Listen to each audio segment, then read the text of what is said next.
He's going to force the kill in the last second. Oh, right to the smoke. Look at him go.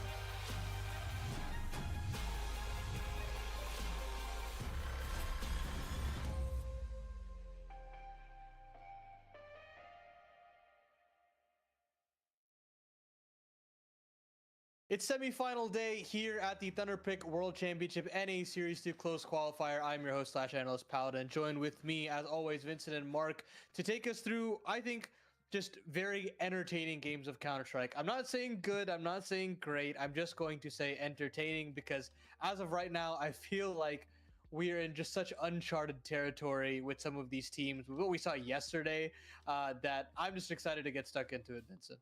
Yeah, it really does feel like uncharted territory. I think that's a valid way to put it. And I think the water's far more uncharted for our second semifinal than for this one. This one, you know, it's an M80 versus getting info that I think that at the very minimum, right, both of these teams seem like they are on an upward trajectory after moves in the offseason, even though getting info is still currently playing with the sub. You know, that sucks, but it's not a team that is particularly affected by that, in my opinion. We'll probably get into the details where Wildcard and NRG, who the hell knows what's happening, to be honest, with the Wildcard team and NRG. I know it says 2-0 on the box score, but Mark, that was shaky yesterday.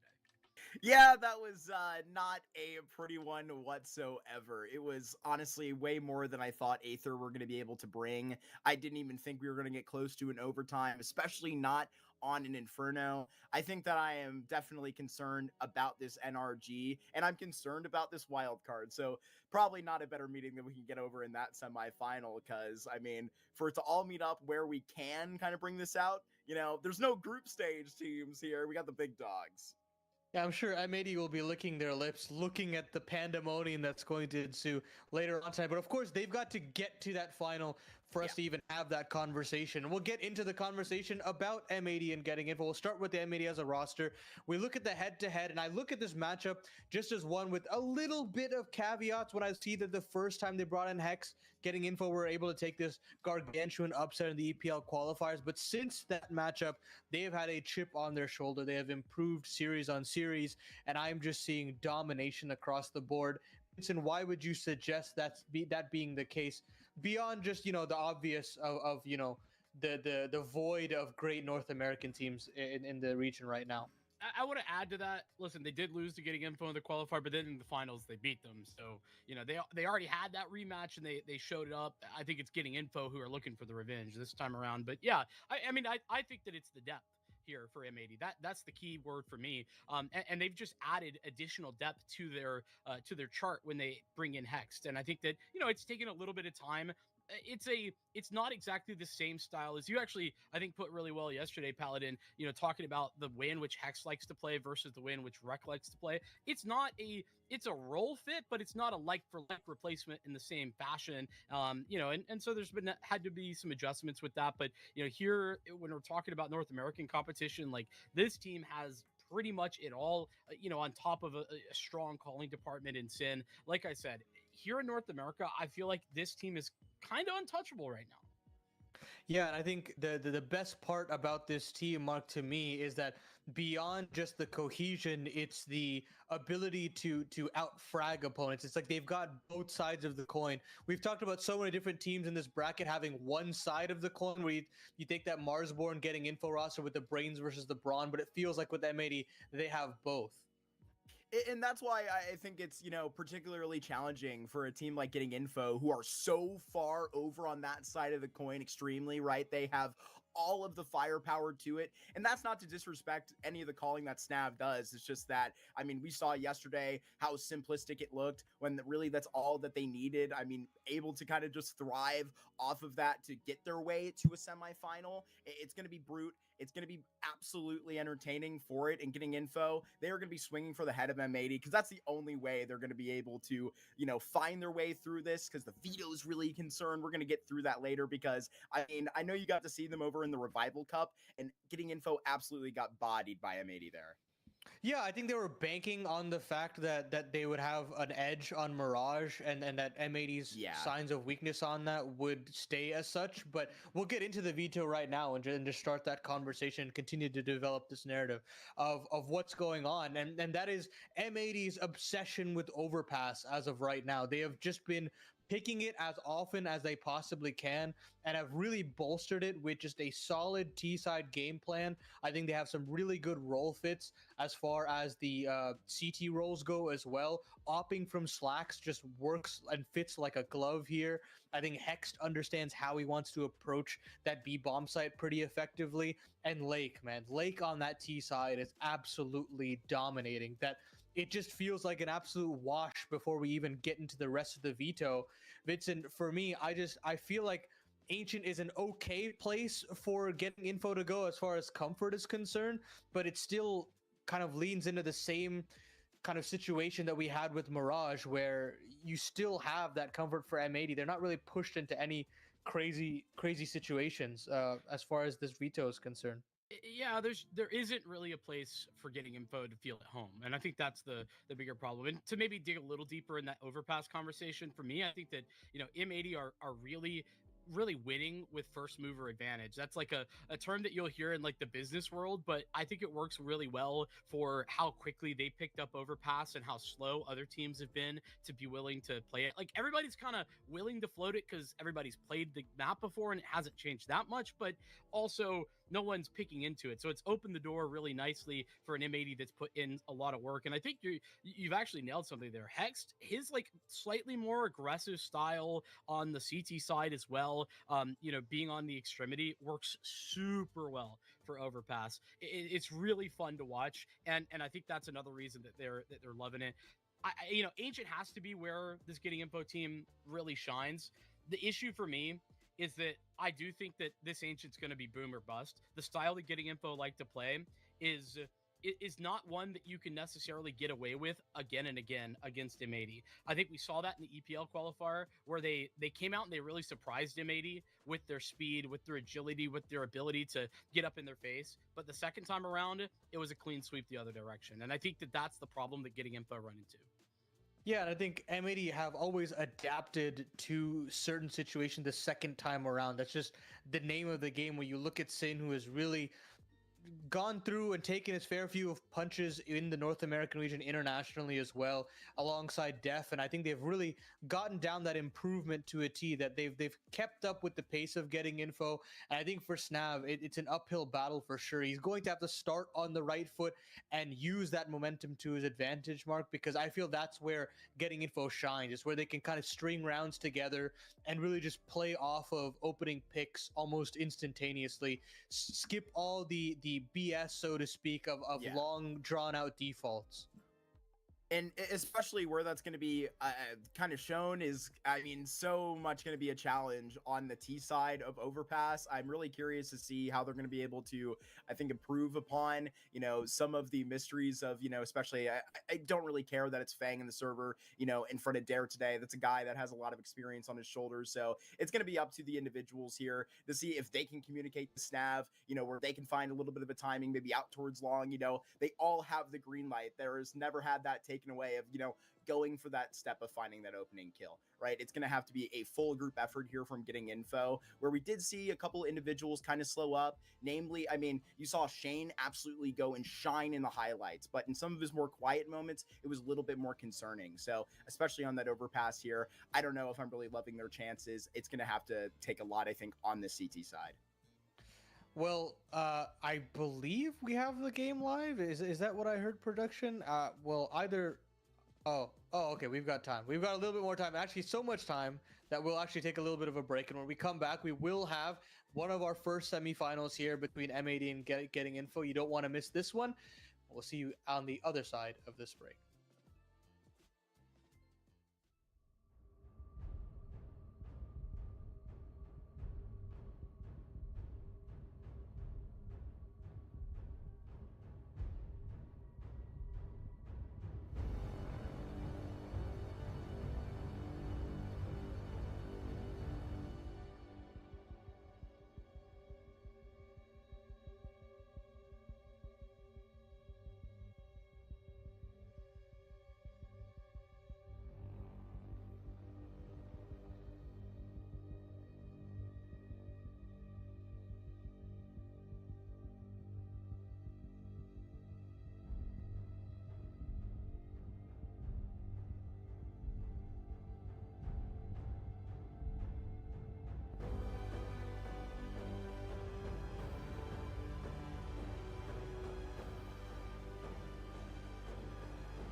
You hear that, Vinny? You I hear do. the trains moving. You see the canvas right in front of your eyes. There's not more of a beautiful sight than we can see. It's Overpass back in the pool, and it's one of M80's most popular picks since it's came back. One of the best that they've been able to grab over getting info. Let's see if they've been putting in more work along this time. They've had another week and a half to get this going. Slumping the boys that want to pull off another upset, make their way to a grand finals, because if you crash out of these semifinals, you're walking away with nothing. Only the VRS points then you earned to get to this point, right? You have to make that grand final to at least get into the money. And so that are the stakes right now. We get this A site hit straight up, and Slump, he's going to be challenged up early with that P250. It is going to fall off the peel. But Lake, we talked a lot about what to expect from him on this T side. He's already got an entry. Good news is that Slump got his one. Smoke's going to start fading here in a few seconds. A jump up, and so it's a flood. Getting info, all four prepped and ready to come back in. A Smoke and a Kid on Snav. They got big value out of those pieces before. Kane walks it up. Switcher is trying to take this all the way out from the truck, and it's getting dirty in this. It's the IGL, the MVP of their quarterfinal that's left to clutch here. With the P250 in hand, it is just not going to plan. He's going to be just handed out that L. Getting info. They get this pistol round and on the board first here on Overpass. Yeah, nice find. Like I said, Feels good to say. Slump does what he can, right? You know, that 1-for-1, it's good enough, especially when you have the Smoke, the kit, and all these little details. M80 trying to play forward facing in that post plant. They don't sit back and wait, and you know, I can really understand the thought process there, but it doesn't really pay dividends for them. It's a map that can really set up the context, Mark. 5 straight wins, yes, but none of those have even included their opposition getting more than double digits. They have been single-digit Andes all the way through each one of those. Yeah, that could be because obviously it's very, very new, you know, brought back after what, 7 months, 8 months, 9 months? Yeah, Something like along the lines. And you just have to get back into shape. You have to get back prepped up. You have to get ready to be able to deal with anything on a map like this. Even these pop plays, they're bringing out here towards B early. You've had 2 executes in a row. Looks like this one is going a little bit better. And Snap, he's caught into deep pit right there. Stin gets this bomb down. Fang and Slump are going to consider the rotation. But this is a type of execute that you can't really recover on a map like Overpass. 2v4s are almost a death sentence. Yeah, well, especially when another Smoke's just recycled up in heaven. Nobody's giving away free fights, and that's what they're looking for, hoping that there's going to be some freebies offered up, but nothing proliferated for M80. And it's these details that I'm about to point out that separate M80 so significantly from everyone else that's playing on this map right now. You know, it's an old thing. You saw this in the previous iteration, but that double nade to start that exec, where Snav is working with like 35 health or something, just by that double nade placement. It's those small things that M80 do very well on this map that you're going to see continuously, and I'll try to point them out as we go. M80 popping right back into the conversation as soon as they lose that pistol round. This is a team that hasn't had the greatest of pistol successes, even in that 2-0 sweep of the coup, but they were able to bounce back almost every time. I think of the 3 they lost, they won the force buy in the second round, 2 of 3. I even really like what they brought in that pistol up towards A. It's just a sight for sore eyes, mostly. I'm very happy that this is what is, you know, popped back up in the pool, Vincent. I know there's a lot of conversation about it. Pax gets this going. Used to be a common one for him and the RGB boys. RBG, excuse me. Now that's going back a little bit of ways. No one whispering in your ear RGB, is there? Thankfully not. All right. Since collected the bomb. Could have complicated this round significantly further. There's a rotation coming soon-ish. Slump still needs to respect A, but there is Fang all the way through, getting into T-spawn right now. Marky under fire. He's got help, though. Oh. Slump, he just provides him a bit of an opportunity to go, but they had a sense about this. Must have got the information before it was fully presented. Now it's time for Fang to pop up where nobody is currently considering. Swisher looking towards short. Sin places attention, but it's Swisher that just turns tide, doesn't actually get eyes on. Fang, he has to play their levels to this to perfection, and does practically. Gets that gunfight up by the German. He's not going to take that lightly today. He's got his team cruising to a second as they continue on from recovering from the pistol. It's a nasty triple kill from Swisher. Puts the finishing touches on that second round victory. That being said, I'm already seeing a little bit of a consistent factor here. Getting Info really liking to play more aggressive over towards A, and it's not just like, you know, take a fight, then take contact, hopefully get a kill, and then fall back. That's the classic A fight style, I guess, that you would call it. Slump been very willing to just stick in, and Fang pushes all the way through. Heavy stack here at the top of connector. Yeah, this CZ out the other day. We'll see if it's able to net much. It's going to be the dog pile out there in Con. The bodies are going to be coming at Swisher here momentarily. It's hexed right around that door as well. And the bomb is headed up towards long, so it's just going to be aim bots for another couple of moments. Momentarily shut down by Hexed. One casualty. Just Lake out there, 3-0 for M80, where they're already off to a very nice pace, but now the ops out for Slump, who has had, you know, quite a tournament so far. I think in, you know, or I think more so quite a time in the last month, you know, played pretty well in that series, kind of later into the train, I think made most of his impact. But I mean, as a guy that, you know, you were talking about kind of left out the roster conversation for some of these moves, and, you know, comes in at a crucial time because obviously we were talking about Dia kind of taking a step back and whatnot. So he's the next man up, and he's been living and loving it. So Opera's Paradise, he's back. Let's see if he can get done on Overpass, but they ain't going towards A right now. They're going to be busting out B, and that is a clean entry, clean as it will come. Snap is sprinting away because there may be no way back in. Sin is calling circles right now. I know it's early. I know we're 4 rounds in, but brother, this is just a fantastic call. That being said, that kill maybe allow them to get back into this thing. Molotov's gonna stall them out for a few more seconds, but yeah, that is just full no utility, no nothing. Walk up right outside of the monster smoke and then pop out without even a flash.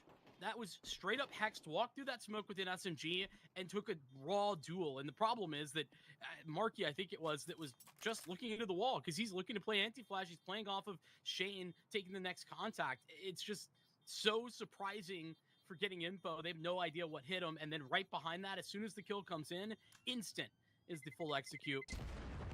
Follow that up. Lake gets another. Hex will go down in the process, but a phenomenal call out of Sin, one that surprises Getting Info big time. But yeah, to talk about, you know, Slump for a second, yeah, I think he's actually really underperformed in that first series that we saw him in this tournament. Now, with all that being said, had an incredible clutch on Train. That's what you're remembering. This has got to be his playground, you know? Right. This is what makes mediocre oppers look good and great oppers look even better. Great riflers too. I mean, it's these bathroom positions known for some of the best ratings put out by CT players.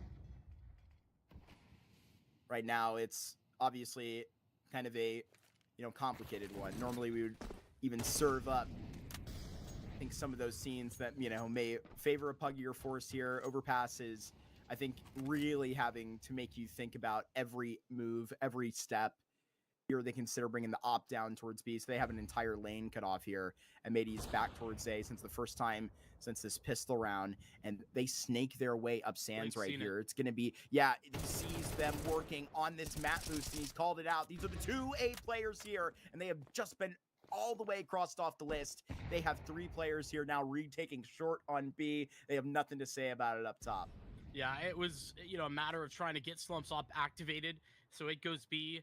It's been a lot of pressure towards that B bomb site. And actually, I think it was Fang who was there early. That's the damage spammed into Swisher, who was in connector. But they rotate those players back up, get both the rifles on the A site, and hope to get creative with the map boost. It's just seen, spotted the whole time. And a missed shot from Slacks won't matter. Oh, this is a little bit awkward.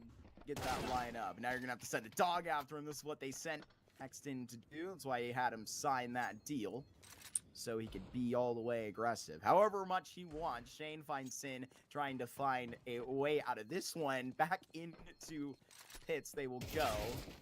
It's a little bit costly on that exchange.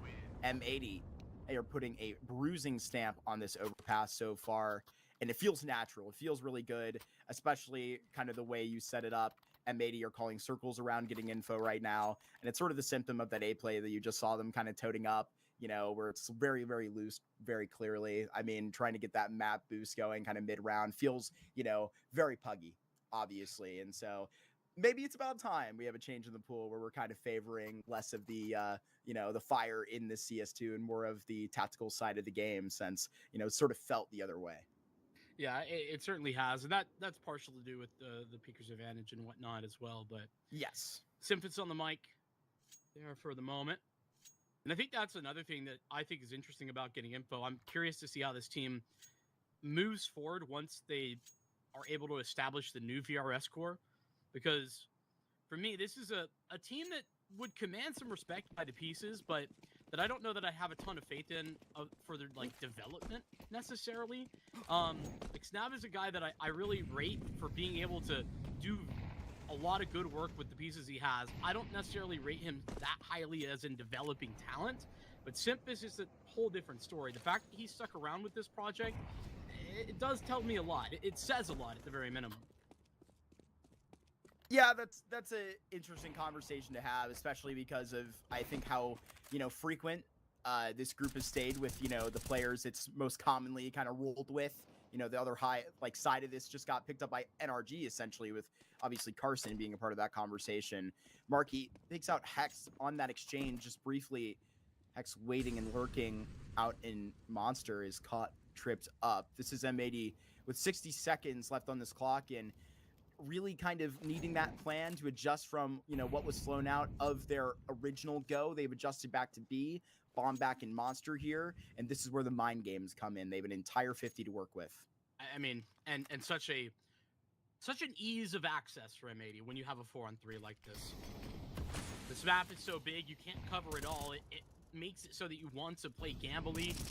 Usually that gamble going to be towards B with the op so powerful on A, but this time getting info, stack up on A site with just a cursory glance in the form of Marky at B as they return to that bomb site.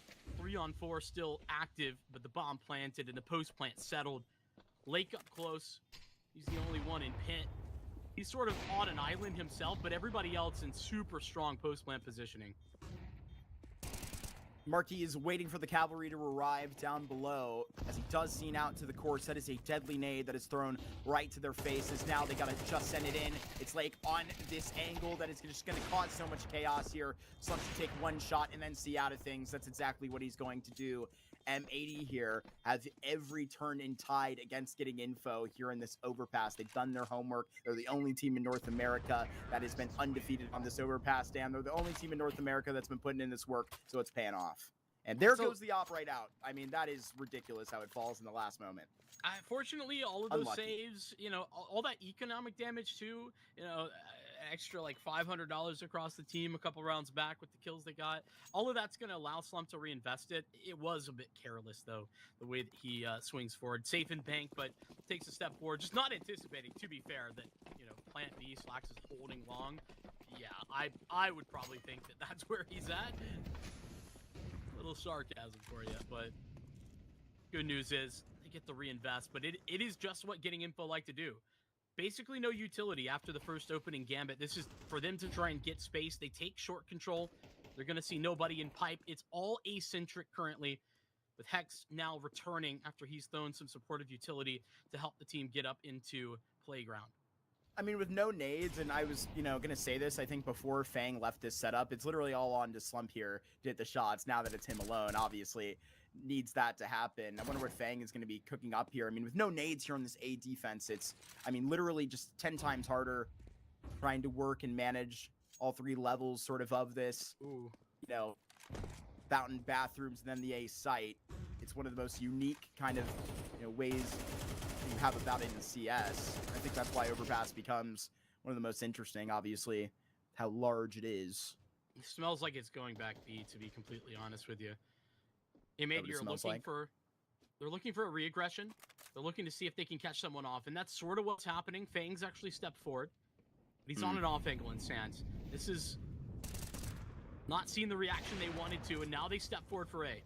Yeah, this is a classic A hit with utility coming back out from long, and it's read so well. That's something that has been getting pitched out since go. So getting info, they will be able to read this well. It's just about hitting these executes on a dime and executing perfectly. Slack's still trying to reach forward, and he does continue to find gold. Here's a second right off of long, and now this is a concern because there's 7 seconds, and now the bomb is separated. There's just no time, but there is the chance that Slacks could dance even more perfectly than he stepped. It is all the way cut off. A second out there for getting info.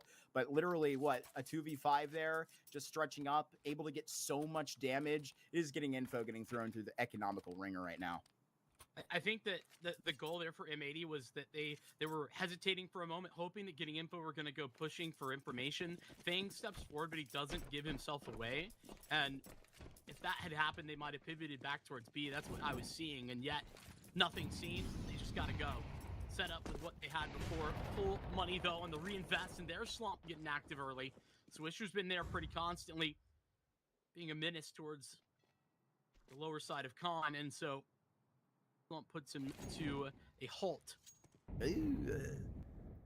That's the retake set. He was getting ready to throw Molly out that corner and, you know, try and tease a little bit of control here. It seems like getting info finally have their head screwed on straight on this CT side. They're working as a unit right now, you can tell, because they finally have the resources to do so, and they realize that I think that's the plan for success. Marky here just getting bombarded with utility over towards the barrels. That's the life of that type of anchor on B. So we'll have to get used to it, and now he's mollied out, and they're trying to set this up for a kill, and it Slacks that just barely misses. So information on, you know, that type of play, getting info are going to have to realize that it's going to be M80 adjusting in the next couple of seconds, and it's slumping in such a good spot. This is all onto Sin, actually, on his timing, and Nice. Unfortunately, he's lost that timing in a pretty rough way. Now they have to go B or save. That will help. Hex takes Snav out, and there's a little bit of an uncomfortable setup now on site. The numbers are here, but they're out in the open. They're in transition, but nobody's ready to work off of Hex. That's tragic. Yeah, it's a done round. Unless something wild happens in the next couple of moments, it would have to be the kills found, because there's no time here for Lake to get this bomb back. They're going to be saving both of these guns. But maybe Slacks. Finding Marky out of barrels. Certainly did find him all right. And a shot found back to the German AWP player. So it's getting info that scrape along for their third. And so, you know, like I was kind of saying, they're toting up in the mid round. You can tell that their decision making has sort of changed here, you know, through 9 rounds. They're kind of working back towards B with a couple of players all the way back. It's getting info that are just trying to read where exactly M80 are going. I can kind of tell that, you know, after that A execute, I don't know what it was. It was, you know, sort of this A-side confidence thrown out the window here, and M80 are, you know, looking for it all towards B, where they have been working respectfully, but Def gets on the mic to throw in the advice. Well, getting info now really reliant on Slump at A. I think that's the big adjustment, is that they are putting less resources rifle-wise. They're in support of him. Had one early into that round for the opening onto Swisher, but otherwise he was essentially alone. And like I said, Sin needed to find the perfect timing, and it's he who gets timing in the worst possible way. One more buy for M80. After Def getting that input. We'll see what the change up is. It's very clear. They're looking to take A control early. It's Slacks that can't see over the top of that smoke. They have just spotted, at least had the inclination of, you know, one, this utility set, this deep smoke, that deep Molotov, you know, the dual Molotovs that they do put out into that realm. It's sort of where I feel like we were, you know, almost exactly leaving the meta from where the last time Overpass was. And it's to expect aggressive plays like that, to be honest with you, getting info have really not even done at all. So it's just the tease of the positioning there, and they get the information on M80 kind of with a slower crawl this time. Rifler that I was talking about that's often been left off down the last couple of rounds. It's now here for getting info at long, but Plump goes through bathrooms. He's going to lock in on long, and Fang's got a whole lot to do. Fang sees two swinging players overwhelmed. Next level found. There's the op stash back towards long too. So M80 are going to have to actually take advantage of the solace in these next couple of seconds.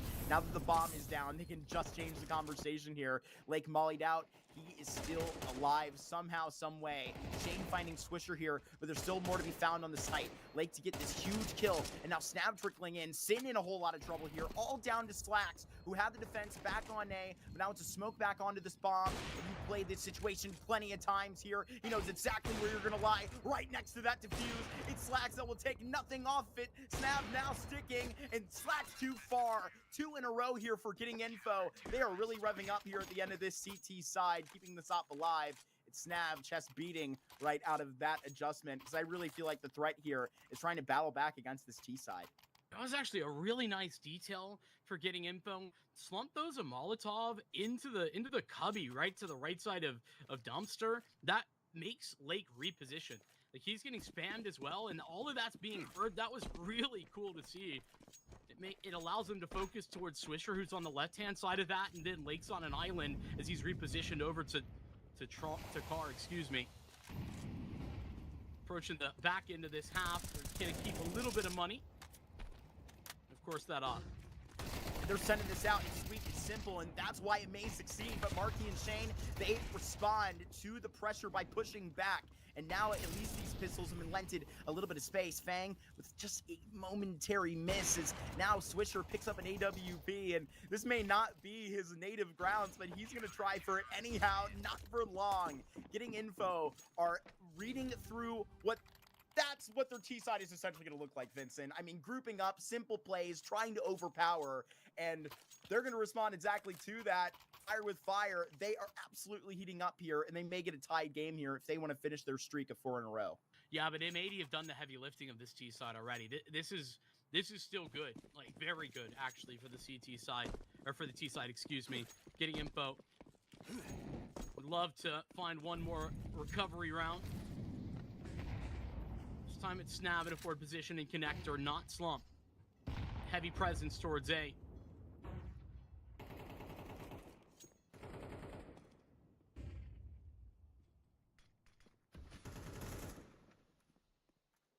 Slump's just joined. Snav helps insert Slump into this position, and now he can just hold top con. Fang coming back to help too. Looked like he was just getting back to the top of con, maybe dropped a couple of nades for the rotation back, or actually he refreshed his kit as well to just see in between this sort of style, because they have just sort of lost the bathrooms positions with that utility set just thrown out. Just Slump that can try and play ahead of a little bit of this real estate that is bought, and that's the call. Fang gonna join him in an aggressive toe all the way out towards Divider. They're gonna try and keep the sand space and worry about bathroom later. That's exactly where it's all costed. Fang, they give them a bit of a signal themselves. Excuse me, Sin. He gets flashed up on top of the half wall, and now that's a little bit of info giving over. So Fang off of that read. He tries to find a bit of a rotation. He's right about looking for it, but he's bested. It's all the way getting info to B right now, Vincent. They're sitting up. Getting info, know what's up. They were rotating Snap down here. They actually just re-cleared. And now they're back on the forward face. They are ready. Marky playing around the barrels and needing to do his best. They're literally diving on him. And can they find Marky? No, they can't. They end up finding Shane. It's Marky that continues the whole mouse one. And baby, good things just keep happening. Slumpy's got a double on that rotation too. And we get a 6-6. It's getting info pushed back against one of the most practiced teams in North America on Overpass. Yeah, stealing a couple of these rounds away. Some actually really good adjustments that I'm impressed with here from Snav. He kind of understands what's been going wrong in those early rounds, and starts to become really difficult for M80 to read as well. Good work from them early on, looking to worry about A first and foremost, disrupting M80's default as their whole goal in the first 50 seconds-ish of these rounds is to take bathroom, is to, take party, make sure that they have that control, and getting info quite disrupted to that later into the half as they make their own adjustments, allowing for Fang and Slump to work off of one another very nicely. offering up a 6-round CT side. It's not exactly sexy, but it certainly is a recovery.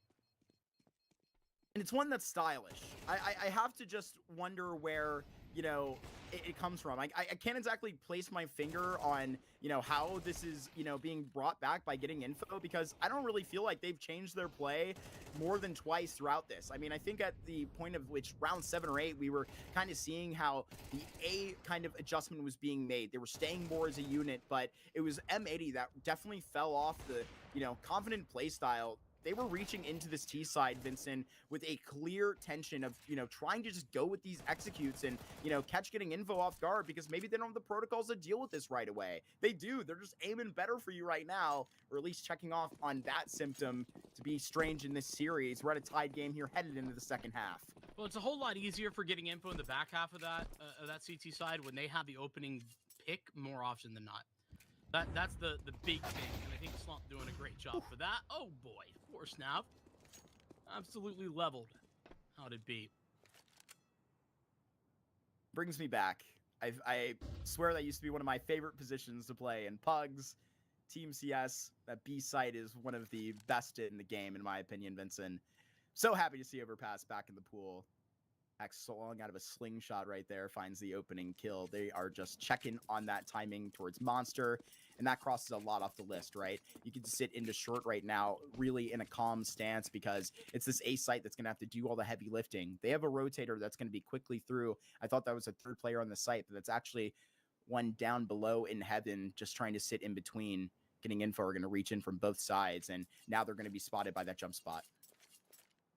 Most of the control is short as well for M80, so they can pretty confidently rotate when this goes forward, and it's a blinder. Another shot percent.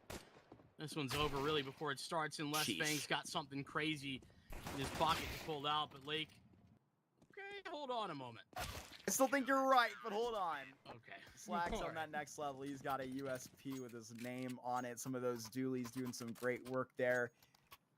If Lake is going to be the player that is, you know, toting the rifler position in all of Overpass, then, like, tons of reasons to get excited here. I mean, toted up with Slacks. I'm really excited to see how, you know, the nuance of this CT side is to be, because that's where getting info are going to be surprised there. I think in so many of the ways that's how, you know, you were particularly catching Wildcard in some of their better moments versus LAG off guard. It was just how many different setups and all the history that they did have on Inferno that made the difference here. So Glock's facing out. There's not going to be too much of a tell right now, but we got to just wonder if they're going to press W and mouse 1 on this T side, essentially. We are seeing exactly kind of what our expectations are, though, for getting info. Slump having a great CT side, really showing off the op, despite maybe a slower start. All of these little things. Now, you look to the T side, and I want to point to a couple of things to look for here. Snav had some incredible entries in his quarterfinal game. For that, again, I think that in particular, the late round for Shane on this T side is very good.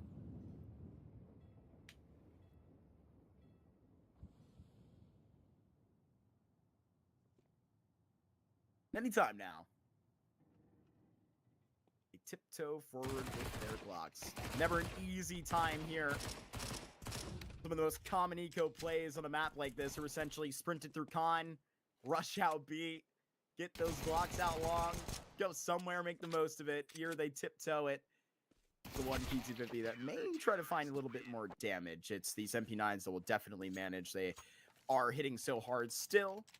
Maybe a more balanced feel. A triple out there from Slacks. He earns a good amount of dough from it. 4 kills from MP9s is going to feel good. Stack on that economy. Getting info. Their T side, not usually worried too much about utility on most maps, but this map, I feel like they're going to have to change their tune a little bit, unless they're going for only exclusively swift plays in the first, 30 seconds, or just sitting and waiting. That was definitely what I suggested.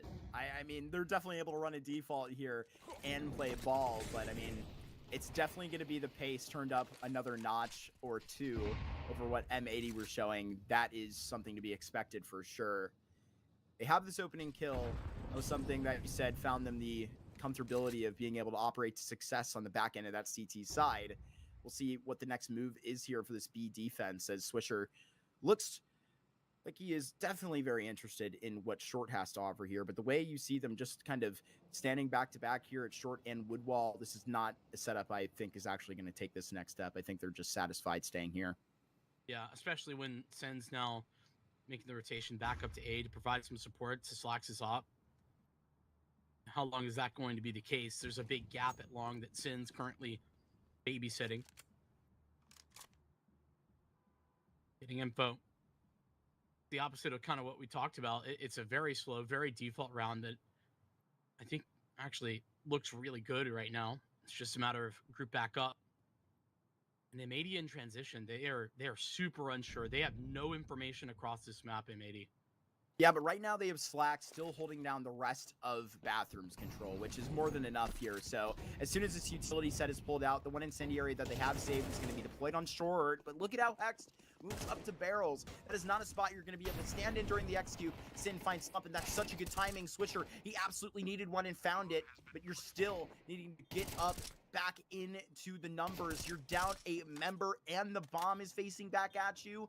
M80, if they don't find something here in the next 5 seconds, they got to get out of this B-bomb site. No kid either. Don't know that there's one down on the site proper. Hex might have had one. He's the one closest who goes down, and yeah, escape made. Good work. I am 80. And it is.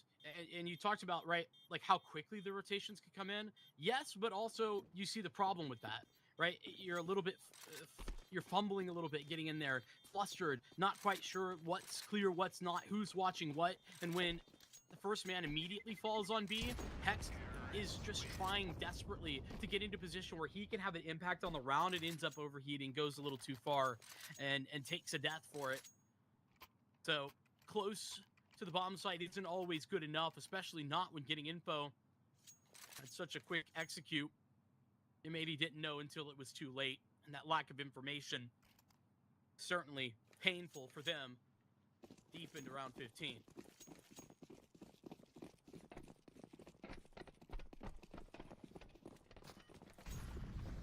On the history of the Timberman rosters, the Snav-led teams, it's Overpass that has been into familiar grounds, but it's always kind of been shaky turf. We, really know the story well. Obviously, Mirage and Ancient going to be, I think, Snav's best calling maps here.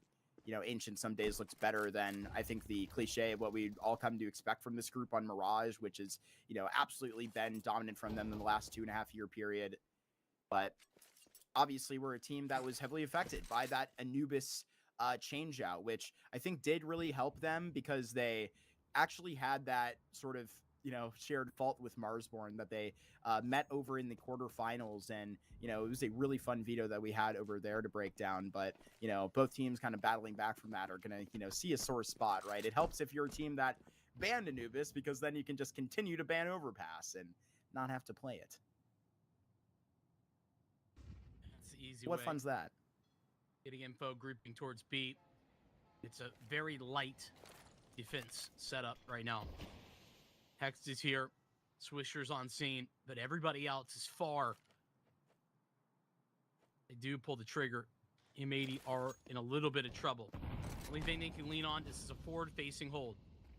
Yeah, those nades, they just missed right past them. And now Hex is going to get back in. It was Swisher that went down with nothing right here. So it's going to have to be the Canadian who's in the smoke right next to Marky. And they actually just exchanged right through. It's Hex that's sitting in Monster right now. Snap just found Sin back in that rotation, but it's all down to getting Info's caller right here. A fake on that bomb and trying to gauge out something. There is no swing. A triple out there from your Monster anchor. And that is perfection out there from Hex. Really great work there. Had some luck to be, drawn back to you while trying to exchange in the smoke. But, for recovering after your teammate goes down in a setup like that, I tip my hat. I do too. Hex, we kind of talked about him as a big upgrade, in my opinion, for M80. Certainly showing that off, able to do damage, and more than that, stay alive, get 3 kills in a very difficult position. Double nade, takes Slump down on what is an eco, but certainly makes life easier when you start that eco off with a one-man lead. And again, right, I'm going to call out that, you know, last strat there by getting info where I think they had enough utility to kind of, you know, probably be able to do much more than just like, I think setting up a nade trio there and kind of going on a pop, right? It, you know, obviously works out a little bit better for you. That entire chaotic situation with Hex Dead Monster doesn't go that way every time, but it's looking kind of a little bit, you know, leaner in, I think, some of those tactical feats, which is, you know, what we came to expect. Hex flash off that line here at Barrels, made to take these fights. He's even got a second here as Fang is going to be down days, you know, 1v5, and just the adjustment from Hex off the top of the Barrels. And maybe they've got double digits first on Overpass. Nicely done. Like I said, a team that hasn't allowed double digits for any of the teams they played against, including getting info on this map previously. With the eco done, M80 putting all the trust into Hex in the previous gun round where pays off success. 3-men stack towards A. It was only 2 actually on B. Uh-oh. I think a little bit of... Yeah, a little bit of extra cash invested. They'll get the save, but it will delay them out of spawn. Unfortunately, getting info slow about this thing won't be too big of a punish.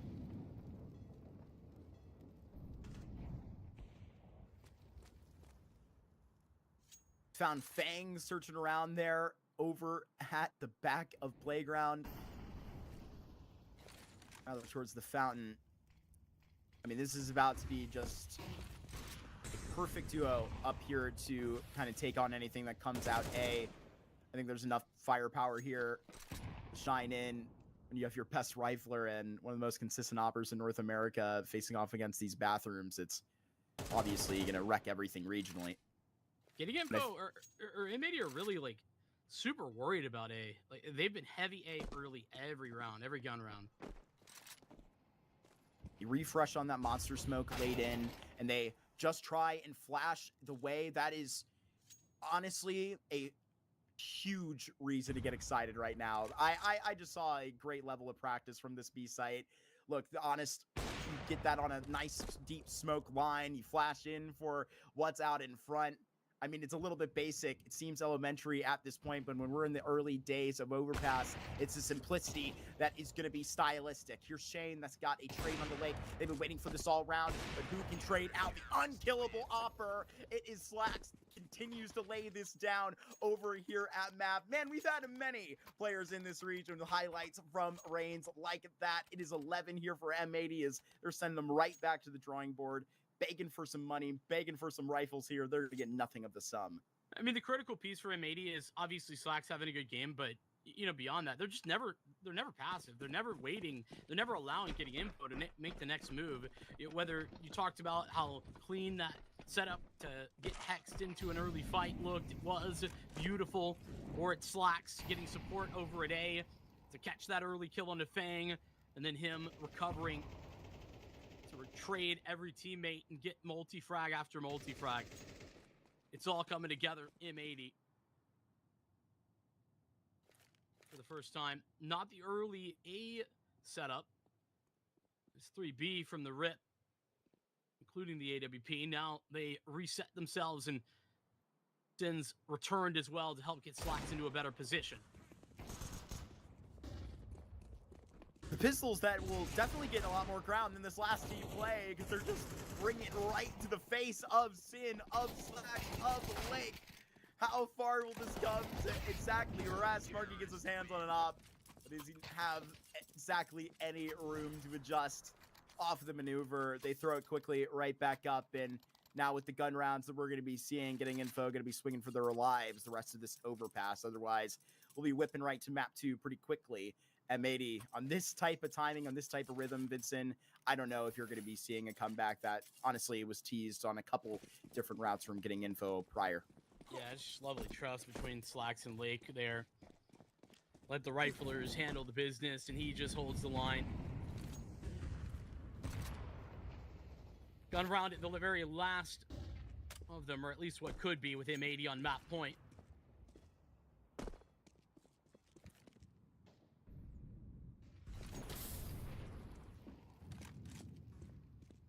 Maxon's in some trouble, to be honest. He's got Lake, so they won't be able to run him down, but now Lake is surrounded. It's Marky that finds Lake. It was a 4K from Slacks challenge last time, all in his lonesome. Right now, toting into a deeper angle for information pass divider. He sees one player moving up into the bathrooms. Well, now going too far on his own liking. Slump has been just shoved out of those conversations up towards A. It's Snap. He's watching the back door right now. Hex still waiting for a path of entry, but at this point, I mean, he's signing his own lease on life. He walks up through that. Sin gonna fade through a smoke and now spotted. Shane takes that fight, all of the attention away. Fang takes his head away. It's Hex 1v4, at least an 8th here for getting info. Yeah, I think Hex will hope to hang on to what he's got. Fang currently on the search, though. But a great round for getting info. Well, that's a little bit awkward. Ah! No, he tried to show him. Dude, come on. Are we doing this to our regional brothers? Two Canadian players swinging blades at each other? What are we doing?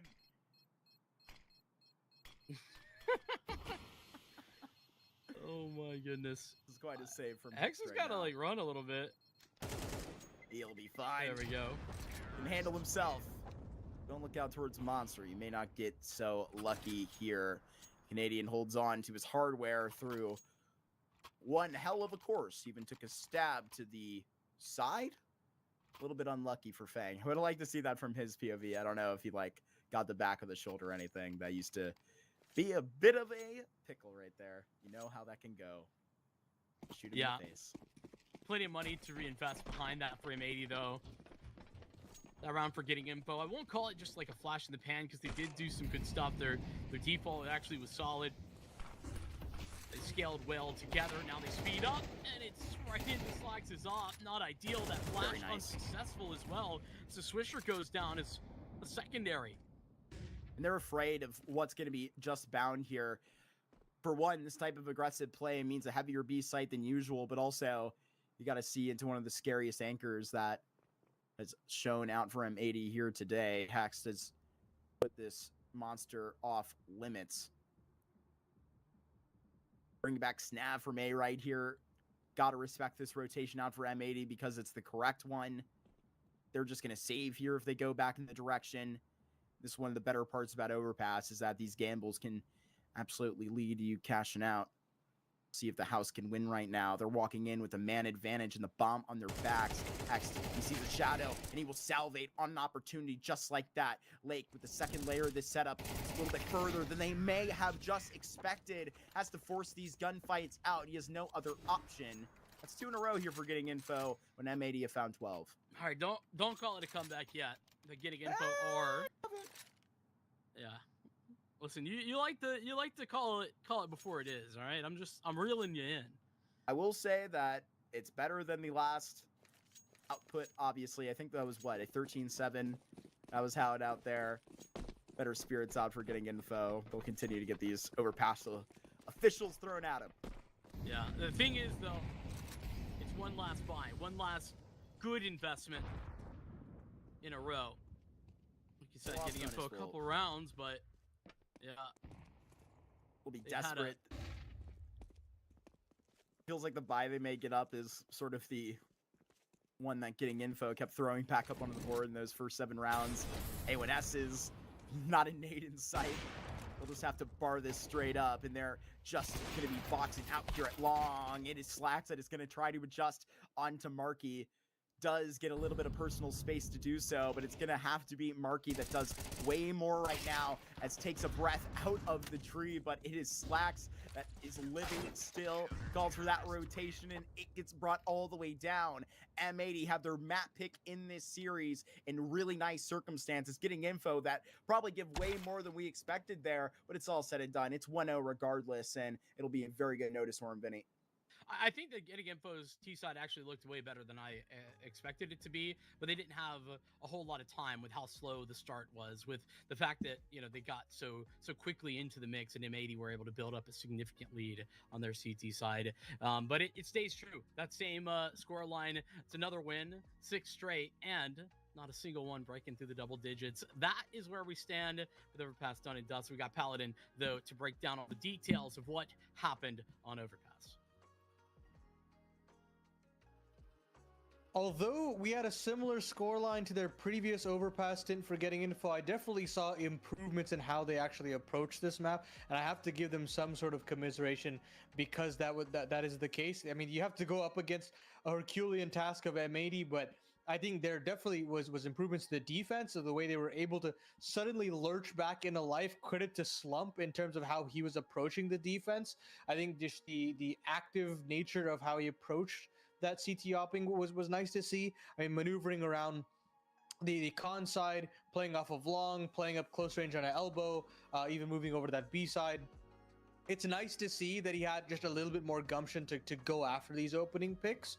And beyond that, I mean, you also had just the willingness to take short control. You had the willingness to aggress into front bathrooms control as well. And I think all of these maneuvers looked good to at least stop the initial onslaught. You stopped the initial win condition that worked so well for MAD, because the fact of the matter is Sin still put together a fantastic offense in those first 6 rounds of play. You talk about the contact play into the B bomb site. You talk about the great entry work that Lake was able to open the door in terms of the A bomb site. You talk about Swisher's work in connector. Hex, great work on both sides of the coin on the B bomb site. I mean, that was just enough to get the ball into M80's court, get those 6 rounds into play, and make this a doable one.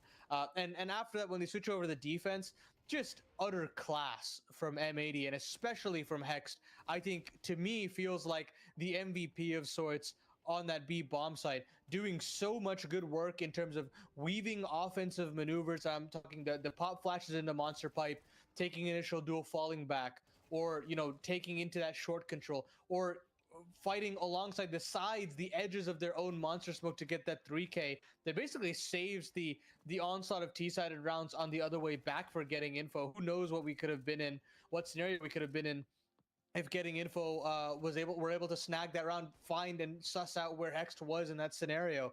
All of that tied together by Slax's AWP. I think that was really the icing on the cake. And I spoke about it in the pre-show, and I'm happy to see it bear fruit in this map of Overpass. And it's just his style of opping works so effectively on this map, and it is the turret style of opping that you can do on the back of the A bomb site and support your bathroom's rifler in this situation, it being Lake, or you can be that dynamic operator that, you know, goes for the long aggression to take the initial duel, play front bathrooms to get that opening pick, you know, maybe go down to con to take an opening pick, move over to that short side. He has that ability to play both styles of opping, be it the opening pick machine or be it that turret affair at the back of the dice box. And I think that's what's so impressive to me about Slax's playstyle, is that he can start and stop however he so pleases. All that being said, I do like that Snav was able to call at least something to push it back into a competitive stead. I think when he has the momentum and the pace behind it, things look very exciting. I just don't feel as though his mid to late round decision making is that exceptional. Granted, it doesn't look as exceptional when you're going up against elite anchoring on the other side of the equation. But I do think just the potency of getting info's T sides just come with, we're going to aggress down the bathrooms. We're going to take space as much as possible, as quick as possible. We're going to make site anchors have to go through their protocols as fast as possible. And I don't necessarily think that just this slow, drawn out T side that Overpass usually tends to have more often than not when you're supposed to kind of put certain players in a certain scenario to get it over the line. I don't necessarily think he has that in his wheelhouse. I think there are certain maps where he can definitely use that to his advantage. When I think about how he approaches Mirage occasionally, I've seen it on Ancient in some of the T sides when they are able to up the tempo and then slow it down. But I think making momentum out of nowhere is really the main issue for Snav as a caller, and he just didn't have enough firepower pieces to kind of get them into that scenario to rev things up. You really had Shane doing a lot of great work. in terms of that B bomb site, in terms of taking short control. But beyond that, no space taking done by Fang. You didn't really have Slump being that opening machine on the offensive end, which you're not really expecting him to. That's just not the era of ops that we're in at this point. You're kind of looking towards Marquee throughout the connector front bathrooms area, not able to find it there either. So unfortunately, you need that little bit of a spark individually to allow for Snav to play with that momentum-based calling, and you didn't have that. Now we move over to Ancient, where I do think that the calling, the style of getting info definitely works and lends itself to how getting info like to approach this map. But I also think that M80 have done their homework. They've figured out how to adapt to a fast pace, a fast tempo that getting info can set towards them. I like the maneuverability of players like Lake, who can be that Swiss Army knife in the middle of the map. I like the way that Slacks, again, moves around the map and stays dynamic. And most importantly, it's just the idea of how M80 approaches their CT sides. Always garnering map control, always having that push and pull, understanding what parts of the map that they're giving up and what they can take because of that map control that's given up. And that's what I really do like about it, that it's still going to be an uphill battle for getting info. They're going to have a sublime CT start here. They're going to have to put down and put on an 8 to 10 round half and kind of shut it down on that offensive end. But we'll see what actually they will have to start on the T side, so scratch that. I mean, they're gonna have to actually set the tempo, get that momentum-based calling going. I'm talking an 8-round T-sided haul if they can, 7-round T-sided haul at minimum. But either way, we'll see what they have in store. We're gonna take a little bit of a break. When we come back, that second map affair here in the semifinal to see whether or not getting info has a chance to push this to 3, or whether M80 will stamp their seal of approval and march on to the grand final here in the Thunderpick World Championship closed qualifiers.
Well, here we're here, rolling into a second map. It is Ancient out here as the last stint, the last pick for getting info potentially here in the Thunderpick second series in North America.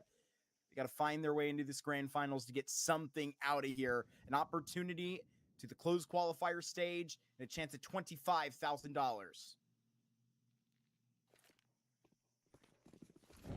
Puts all the line, and it could be all over in an instant if getting info can't bring this thing back. Out to the A-bomb site. They kind of look, but mostly undefended. I'm surprised nobody still dropped here, but I think that's about to change. This bomb goes down, and the exchanges will go right through the smoke. Hex with those dualies has just bottled out, and the neck is now open from Slump and Snap, who continue to snap, and it's Snap cooking up something here. Flash in hand, he's going to send Marky out hard on the press, and he's found nothing for it. Snap just manages in the back hall, and they're keeping all of this to course. Right with Slump and Snap, they got to stand together, and they do. Getting info, pull together another pistol round. It takes their IGL getting a triple, a full house between him and his AWP player, but this is how they want it. They have the offense right in front of them now with a golden ticket, Vincent. Well, Snav yesterday put on a incredible performance, MVP level performance. He topped the entirety of the charts on both maps in their quarterfinal against Marsborn. Put together 24 frags, I think on both maps actually, something along those lines. So, and it was him on the entry duty. This time he's the closer. Looked elsewhere for that previously. M80 though, as I highlighted on map number 1, Marky, it's honestly not a big deal for M80 right now if they lose pistol rounds. They've lost most of the pistols we've watched in this tournament, and they've won most of the second rounds. Did that on Overpass in the first half, and now they try to do it once more. Bomb outside of B with 3 stacked CT defenders in that area. Getting info. They don't have to commit there. They have map control. But Slump and Fang over an elbow. Ready for this mid take as they'll get a house smoke going.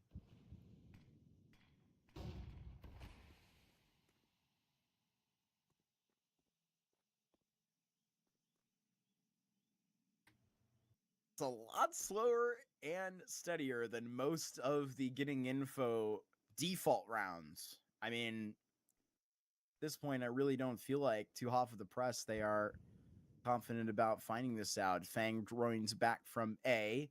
They haven't got too much info anywhere but cave right now, but that's well enough to see in through here to the B site. Shane, he's going to be loving that fight. Swisher lurking out, and it'll be these 4 guns to save here by M80 as they just simply chose wrong, and getting info will, off that gamble, go up to 2-0.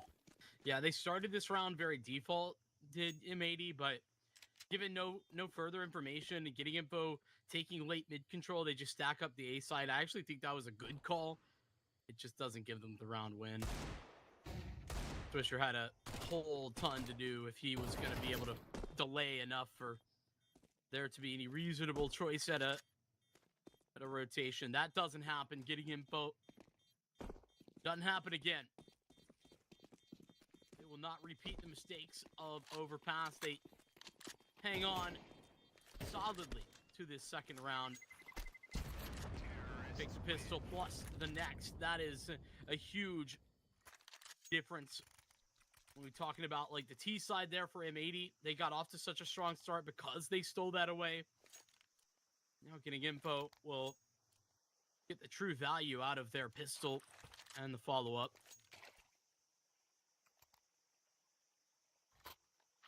Just get to go again, simply. Another SMG in the hands of Lake. And that'll be all well and fine. And to be honest with you, I think it was that sort of pace that I was criticizing in the obvious wait about that time, but I think it shows a lot of respect here about this Ancient, knowing that it's not your normal beast on the other side, right? Getting info or used to just running over any other regular tier 2 North American team. I gotta take this one with one hell of a great assault, but these deagle frags that have already came through. Look at the HP that has been drained, but he has to hit on that spray, and it's so hard to do so with a new MP9, yet Lake does, and puts it into a 2v2. Marky here with the full HP is gonna have to do the most as he comes back in through a smoke, And now with that jump, he's going to be heard. Thankfully, a Molotov right now on top, and they've got this smoke. 10-second defuse, though, would be their bane, would just bring them back. Contact made, and I think Slump might have just saw both players. They play around with it. They even get Slump. There's just too much to do here. 10-second defuse attempted again, and Lake would have to find a second. This is concerning now. 5 seconds left to find this last shot. Sidearm pulled here for getting info, who get to collect 3 in a row through a 1v2, their most experienced member. Yeah, but they cut down 4 of the getting info members in the process. They nearly get a chance, and a couple of SMG kills in the mix as well. That's extra bonus. There's lots of additional cash that's rolling around in the pockets of M80 after that one. They get the most out of what they had. Those 4 weapons saved, some pistols, some SMGs. It's all good at the end of the day. M80, first guns out and ready to roll. Round 4.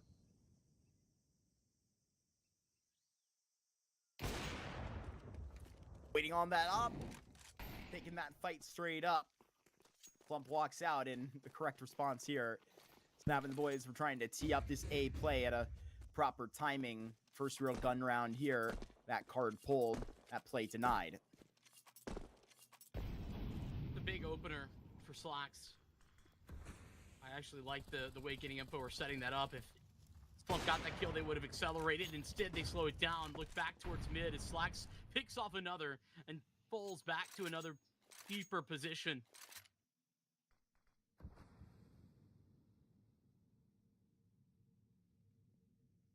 Shane slides over with the bomb in his back as well, so with the utility that they have here, they just have to go for a simple choice. One of the last remaining on the menu right now is Swisher. Refreshes on that smoke, but it's Shane in this B site and finding kills that he shouldn't. With a second right here, that can make things a whole lot more realistic. With contact made on the marquee, just drops that incendiary sin. Doesn't want to take a risk at all. 30 seconds left. Getting info gotta go. This is a way slower pace that they are currently teeing up as a whole on Ancient. Very big surprise in that fashion. Open that smoke, and it's just a brief look. Shane continues to slay right here on B. It's a triple that he's got out here, and this has just made this round from impossible to just that. They're making it all the way through round 4 with hope still equipped somehow in the 5 versus 3. A flash that Markey, he's going to detect. Going to need to be the ace from Shane right now, or he just needs to hold on long enough. HE on his back, and it's Hex toting on that AWP. Can't quite make that shot happen. They could potentially line up, but it is Hex that takes care of the scenario. M80, they work their way up to their first CT round. This one in a very costly course, but they'll take it any way they can get it. I mean, they will, and like I said, I don't think it's that big a deal. They actually had a ton of money coming into that round because of all the extra kills that they got and the bonus from the MP9s and such. So they can rebuy it pretty comfortably. Only Lake Sin is a little bit lacking. Shane with a valiant effort in that round. He put the team on his back after Slacks hit the 2 opening picks.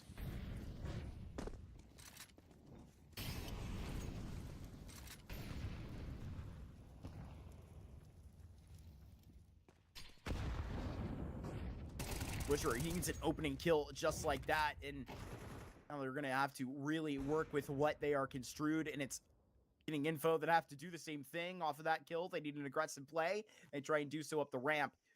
Setup is still aggressive, even on that other side of the coin. Slump now bottled out, and he's even been spammed up. 2 in a row here for getting info. Was all the way adjusted, for M80. In a 2v5, I'm not sure with Shane not present with us, this thing has a chance. Yeah, especially not with how separated these guys are and both of them spotted, so a lot of information. M80 played getting info on this map back at the Pro League qualifier. 13-9, the final scoreline favoring M80. This was not a part of that successful getting info run when they first beat this team. Fang on one side, Slumps recovered an AK on the other, but neither of them get very far. Swisher, love to see him elevated with a lot of utility of support. There's flashbangs coming over from Shelf to help him fight through as he nades through the smoke and bites towards lane, catches him off guard. If Getting Info aren't going to play aggressively, M80 certainly are willing to. The team that can match pace and Getting Info, as I've been highlighting, it's very much not looking like the Getting Info that played against Marsborn. And I don't know if that's just a confidence angle or if there's something else going on, or if they just are thinking they probably can't be running the same thing against M80 that they did previously. Yeah, I think it's that. I think it's the nuance of knowing that, A, this is, you know, obviously not your normal beast that you're going to obviously see in a Thunderpick tournament in a Tier 2 space. It's, you know, very rare you're going to get the opportunity against M80, sure. But in doing so, it has not been with the speed that you normally sent it with. I mean, getting completely kind of tossed out of it. Now you're going to see to the Glocks and see which way it does go. Leaks into CT. And maybe Slacks with another point at which he can highlight. A Sin nade flies through and takes that course from all the way down. Maybe even another into the site. Lake trickles through from B as well and gets that down. No casualties out here for M80. But I agree with you, Vincent. It's got to be Getting Info, tripling themselves up. Yeah, and listen, I think that it's valid to understand that you can't do exactly what you had been previously, especially just like on this map and in general, that pace of play we talked about in the pre-show, it just doesn't work the same against M80. Once they recognize what you're doing, they're going to have very fast adjustments themselves. They've seen that before, they can handle it. That being said, what is this team without a little bit of that pace? It's almost as if they lose their definition. So I think you got to figure out a way to maintain some of your identity whilst making changes, and that's clearly tough, especially with a sub.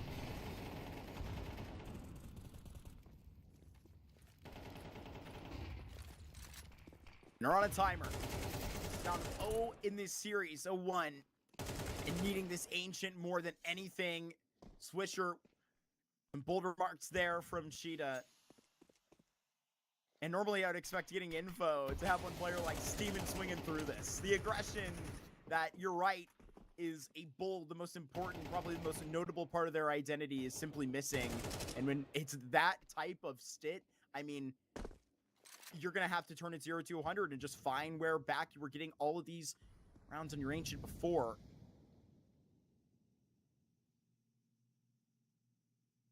It's crazy that they missed that house smoke, to be honest. Slacks not going to punish them. In fact, Marquis gets closer and closer. Doesn't get tagged by that. They didn't hear anything. M80 goes searching. Be under pressure as Swisher re-clears, but now Flax joins Hext. Double up towards Brokey. Marky's the other side of that. Sin's hearing all of this. And he's decked. Marky wins his fight.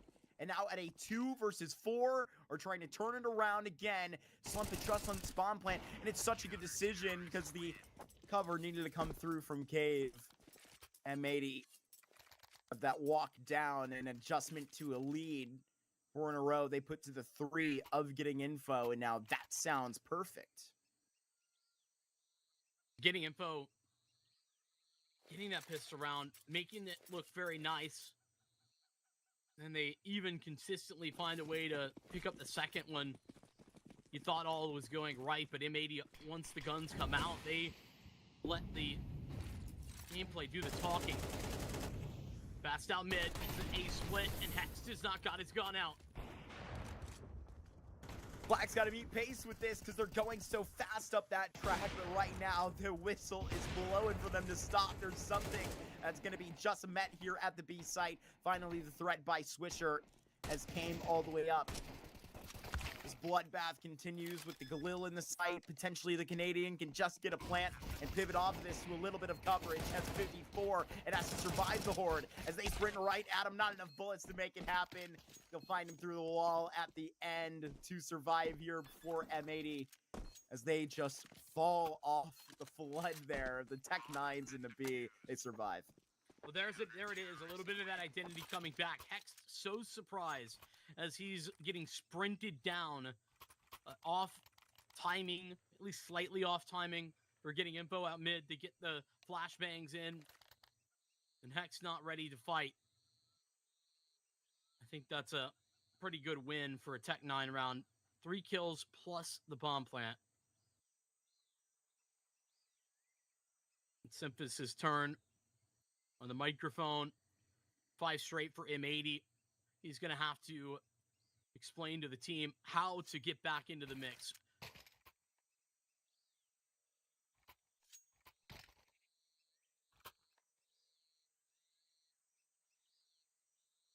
I think this is a telling test, these first 8 that have turned this way for M80. We noted in our pregame, in our pre-show rather, that, I mean, obviously getting info feels like they have more firepower than M80 sometimes, right? The way they shoot against some of these other teams, it's absolutely a fireworks show. I think you can, absolutely put that as a factor right now for, a rocky Wildcard and NRG on that other end. And living up to this, they're not even letting them get in comfortable to have that type of heat. Because look at the way they're laying it down. Sprinted up the ramp, boosted up the hill. It is Lake that gets 2 on that, and it's the entire B play wiped out in 30 seconds. I mean, M80 started this being relatively passive at B. They were expecting getting info to define the pace of this game. They thought that they were going to get the version of getting info from the quarterfinals. And they haven't seen that, so now they pick up the pace. Now they play the definition game. And they send Lake exactly where he wants to be. Fast fights, deep into enemy territory. It's where he thrives, and thrive he does in this round. M80 are putting a timer on it. 50 seconds and waiting for Shane and Marky to start this 2v5. I mean, it's plays like this that perfectly illustrate how bad M80 had this chokehold over getting info. 1v5 here for Marky himself, and without the Funky Bunch, can't even find a way to continue. I mean, this is not even close. There's not a length of a statement, the beginning of such here for Snap Squad. Vincent, I'm missing the clue right now. Let me clue you in. I mean, M80 just showing their depth that I talked about that elevates them ahead of pretty much every team right now in this event. That's why they're the uncontested front runners. Bang could be so prepared for this with the health. Sees a barrel, has a headshot onto Hext. Swisher wins his fight up into Cheetah, but look at where the bomb is on your minimap. Finally, they have called up this play again since round 4. And they just find an empty site after the aggressive mid stance.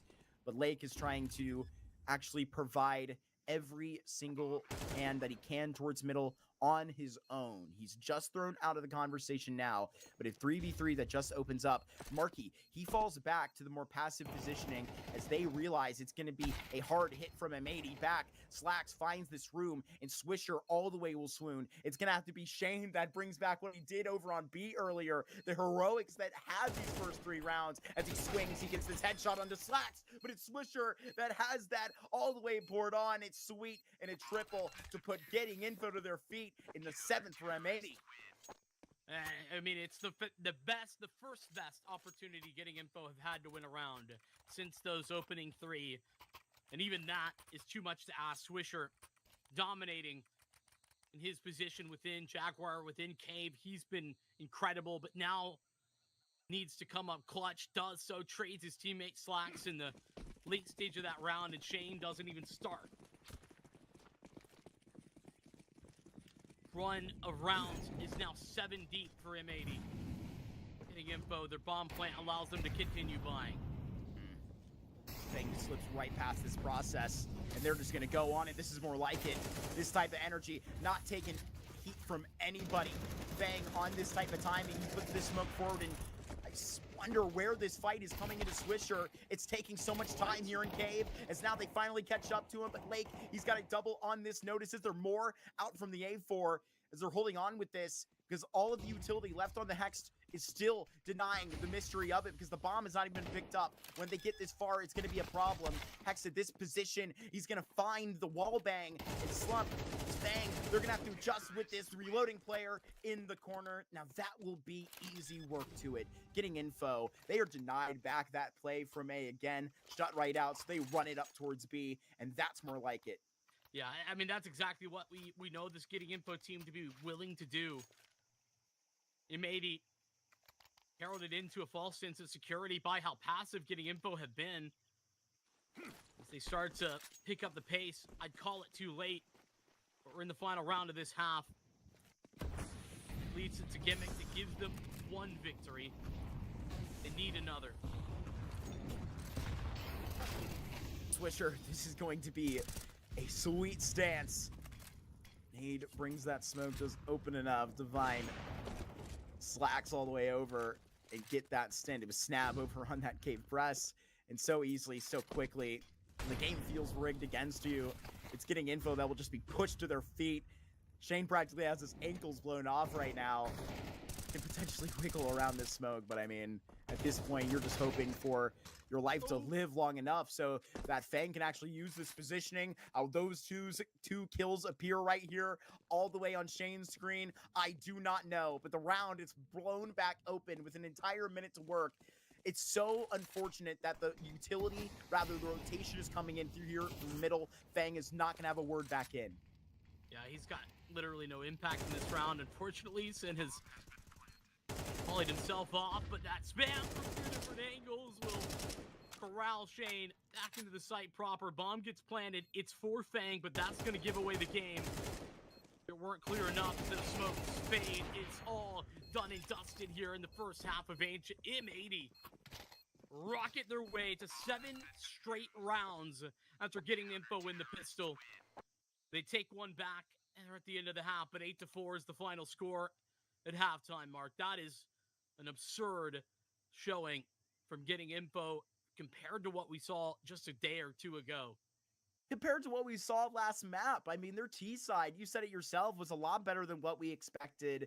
And even on the back end, right? They got a couple rounds there while chasing down the 12 of M80 and were able to, like, I feel like put themselves in a process where I felt like we were really believing kind of in Getting Info coming into this map based off of some of that energy that literally, did they leave it at the door? I'm not really sure where this went wrong. After the swoop that was just cleaned off of the board of the start, there's been nothing to come back their way in terms of what Shane may be finding another mystery double there, but he couldn't convert it into a B round like he did earlier in the half. I mean, I don't know that Getting Info ever had the energy that they had in their quarterfinal tonight. I think that their T side looked a lot better, absolutely, on Overpass than I thought, but that more to do with, I think some work that they've put in, on the back end. Yeah.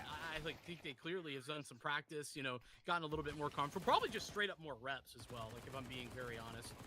So, here on Ancient, they feel uncomfortable from the beginning. A lot of reasons that we talked about, won't go over those again, but take your pick. The numbers game at the end of the day, and it's 8-4 favoring M80. Unfriendly game at that, especially compared to where this Ancient went before. It was a lot closer. The only Ancient, in fact, that Getting Info has dropped since Nav's return to this core has been, clean wins up until they found a close one versus M80 over back in the Pro League qualification. Been thrown right back. I feel like Getting Info are always a team that, under this trio, this group, whether they're playing with different players right now, obviously with, Marky and Fang, obviously Carson now in an M80 jersey, NRG. They're always able to match up against teams and have a chance to, provide their energy for an upset. I just didn't feel that at all here. And I feel like that's really disappointing, in which, literally a week, 10 days ago, whatever it is, they were the runners-up for a Pro League spot. It would have been crazy to see this team at Pro League. Actually absurd. More slump on land. I'm in for it. That's true. It would have been very cool. maybe get themselves into house this pistol round. They play for their second pistol victory of this series. That's the hope.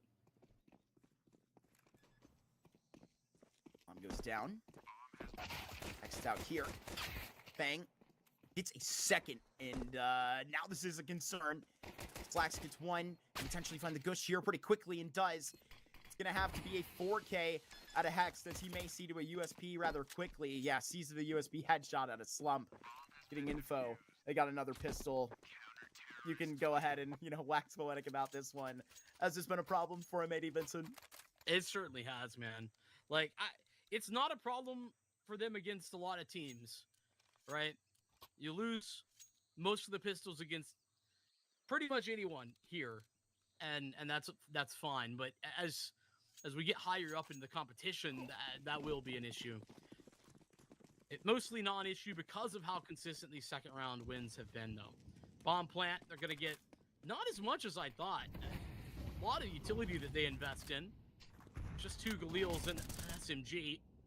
And unfortunately, one of those pistols is already gone. A wounded M80 approaches after losing Lake towards B.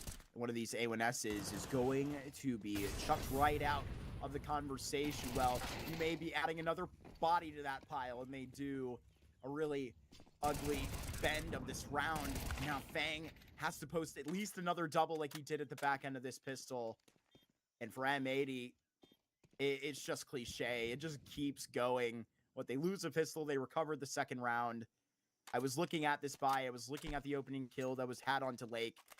Going, if they lose this, could potentially force an eco.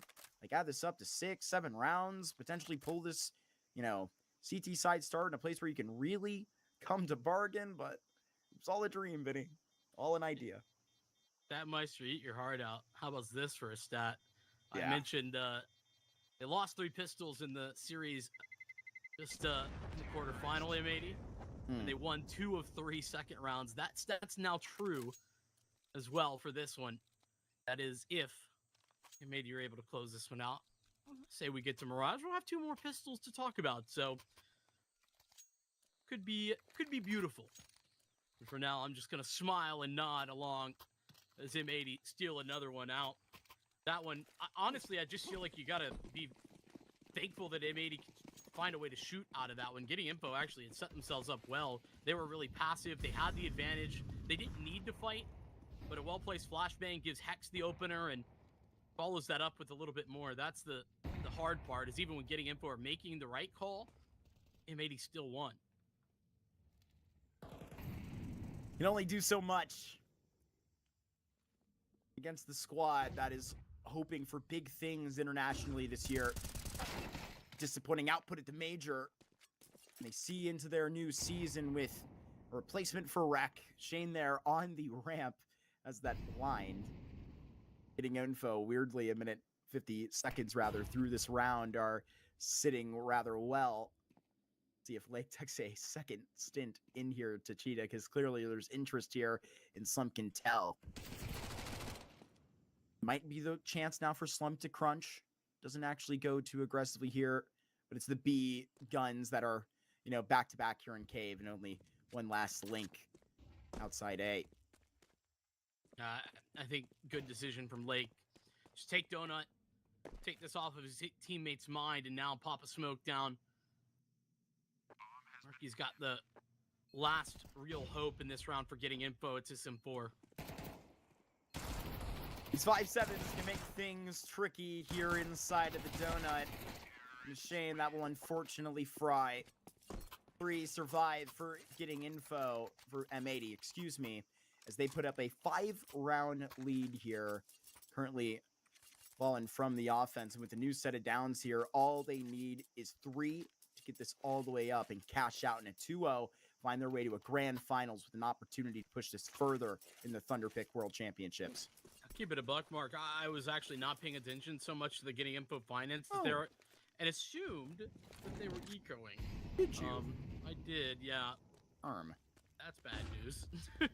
me when my color caster's incorrect. Yeah. Well, not incorrect. Just shape up, pal. Pay attention to the monies. I'm a perfectionist. unfortunately, it does mean that one of those 3 rounds is going to come at as close to a free cost as rounds go. USBs. Yeah, Medi, you're going to be able to net here on the ecos. I thought there might have been a hop up here. No playing around from M80 today. Not going to make it any easier for you. It's going to be maybe just spams through those smokes for the next 20 seconds. Shane with 1 shot towards that back end. He's opened up Game Ender, but unfortunate for Shane that there's nobody here to share this space with him. He'll go down alone. Yeah. Slump has filled in the gap right there, and I think the hopes that he can find an AK, but I don't think that's going to be available to him. And at 14 HP, he's going to have to be very far away. Now, speaking of AKs, much more reasonable chance to grab this one. But again, Marky's HP is just so very low. And they won't be able to put hands on as Sen plays defense, doesn't even get to shoot. I'm really happy because the way I see M80 playing right now, the way this series is going, the rhythm of this current map, this is exactly how it's meant to look versus, you know, a tier 1.5 team in here in North America. I say that lightly as getting info, obviously, you know, not seeing it in any international play, but it's definitely at the, you know, very tippy top of what we have to offer here at that end. And, you know, we're M80 obviously talking about taking their course more internationally this year. This is where it should look. It should be this controlled of a stance, even against really aggressive players, really experienced players at that. Doesn't look to be one that is so testy that it's going to be out. Dude, what is that timing? Lake gets that, and potentially this is the footing that they have to find 12. Snab must be furious. Yeah, and he's going to be even more mad when he realizes it's going B. Shane, he's going to be the only one here in defense. Actually, Slump, he's found a kill. That might be enough. Shane stepped into cave, and oh my goodness, they're going to route around each other. Shane's going to have a big surprise, you would think. Bomb will go down. Trying to play around this the best he can. Maybe a retake scenario now. All the way forced to be played. I look at my mini-map, I see how far away Fang is. Shane sees his way up the ramp, and they're even getting ready to consider this. They found him. And Shane can't see into a single kill. Puts Shane, rather Sin down quite far, trying to fight through the smoke, trying to fight themselves out of their own damn cage. And unfortunately, they may have just turned the key and lock. It is 12 rounds here for M80 as they will rock their way to a grand finals and an opportunity at the Thunderpick World Championship Close Qualifier in $25,000. Oh, man. Lake trying to slide the knife out in there to put a little bit more on display. 2 UMPs, there's FAMASs. Those are the only rifles that getting info can work with. Maybe we'll take the speedy approach. They do meet Fang. It does complicate matters as Lake was the only mid-prong. That goes deeper into that A site. CT be the flood point right out for Marky as he wants to stand at the bottleneck, but unfortunately, Cap screwed on here in A. They have the utility to bring this to the next level as well. Another smoke and a Molotov to fend out what's left. A duo UMP and a FAMAS getting info. They get a really good look in the quarterfinal. One of the teams they match up the best against, Marsborn. It was an absolute dogfight out there. Spoiled on their plans, but carrying forward with their invitation to this tournament with such tenacity. Hex takes this shot in the back lines, and the IGL may do it himself. He's the MVP yesterday, and he may be the fully conversation to send it in today. They have this all the way throughout. It's quite a statement that M80 put forward in this semifinal, and they punched their ticket to the Grands. Pushing it through and in dominant fashion. Ancient, we thought that might have been the way in, right? If there was any chance for getting info, it was on Ancient. No, not today, Ani. It's not going to be anything of the sort. Getting info, they get slapped down, my friend. Yeah, you couldn't really get any sort of energy. You guys mentioned that a couple of times throughout that map, and I think that definitely sums up the getting info T side, where they get all of that energy to start with those first 3 rounds, and then it just feels like getting into old habits that don't necessarily lead itself to anything anything positive. You have MAD really dictating the pace throughout every side of the map. I always have to commend Hex as to how he likes to play the A main side of things. I think that push pull is always really nice, but it's Lake that just dominated. I think mid, he dominated lane. He was just all over in the faces of getting info, and it just felt like they could not keep up with that level of aggression through any sort of that map at any end. And then we switch over to the T side, and I think that's where everything just falls flat. They don't really have any legs to stand on after M80. I think Sin just has a great understanding as to how he wants to play some of these contact plays very well. And I think the CT side could just never withstand it. So it's very clear to me what the issues are for getting info. It's the fact that you don't have the most reliable caller in terms of how he wants to approach it from an identity perspective, and you don't have enough of a buy-in from certain players when you don't even have like a proper 5-man unit. Is Fang permanent? Is he not? How much commitment are you getting out of a player like Marky? Because to me, the only pieces that make sense right now are Shane and Slump. I don't know if you echo that sentiment, Vincent, but that's kind of how I see this getting info team from the outside looking in. Yeah, I think that's fair. And to be honest, like, it's understandable with the fact that, you know, Fang is playing as a sub at the very minimum right now. So it's hard to have takeaways when there's all of those asterisks that you have to put. But then you see the way they play sometimes, and you wonder where exactly that energy was today. It was nowhere to be seen. And to be honest, I think it has a little something to do with hitting tab and seeing who's on the other side. Yeah, Marky, how do you feel at the end of this? Like, what are the takeaways for getting info, and how do you think they can improve moving forward? Look, I will probably kind of riff off exactly where your point was just for one moment about Slump. I think that, you know, where you have the conversation coming into this tournament with a player like that, I think this guy has raised his stock a whole lot. And if you can focus on guys like him, like you said, kind of the core of where this can come through. Shane had a really nice performance in this tournament at points. I think you give them your commiserations for, you know, a lot of that energy, the inconsistency lacking. But, you know, it was the strength of the ops in this series particularly. I mean, when Slump was able to get that opportunity, it was pushed forward well. So I think it's about continuing to get practice with this group. You know, one of the things that I learned from, you know, preparing for this tournament, obviously, this is one of the very first out of the player break, right? So Snav, you know, very impressively reaches into the first tournament with getting info, comes up second at a pro league spot. I mean, that's just not going to happen every time. They need some, you know, moments to get this map pool together, whatever it is. They whipped out Anubis. That's clearly a problem for them. That Overpass looked better than I thought it would today, but it's time, and maybe I think a simple adjustment to this core. I wonder what riflers they could be bringing in to spice it up. But yeah, Paladin, an interesting look from getting info here today, but I'm really liking the direction that their oppers headed in. So M80 now advance to the grand finals, and they await one on the other side of the bracket. Wildcard taking on NRG in our final semifinal, but we'll take a little bit of an extended break, and when we come back, that barn burner, I mean, I guess you can call it a barn burner. I don't know what to expect, really, but I'm sure you guys will want to see what actually happens in just a little bit. So we'll take that extended break, and we'll see you back in about an hour and change.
He's going to force the kill. The last second.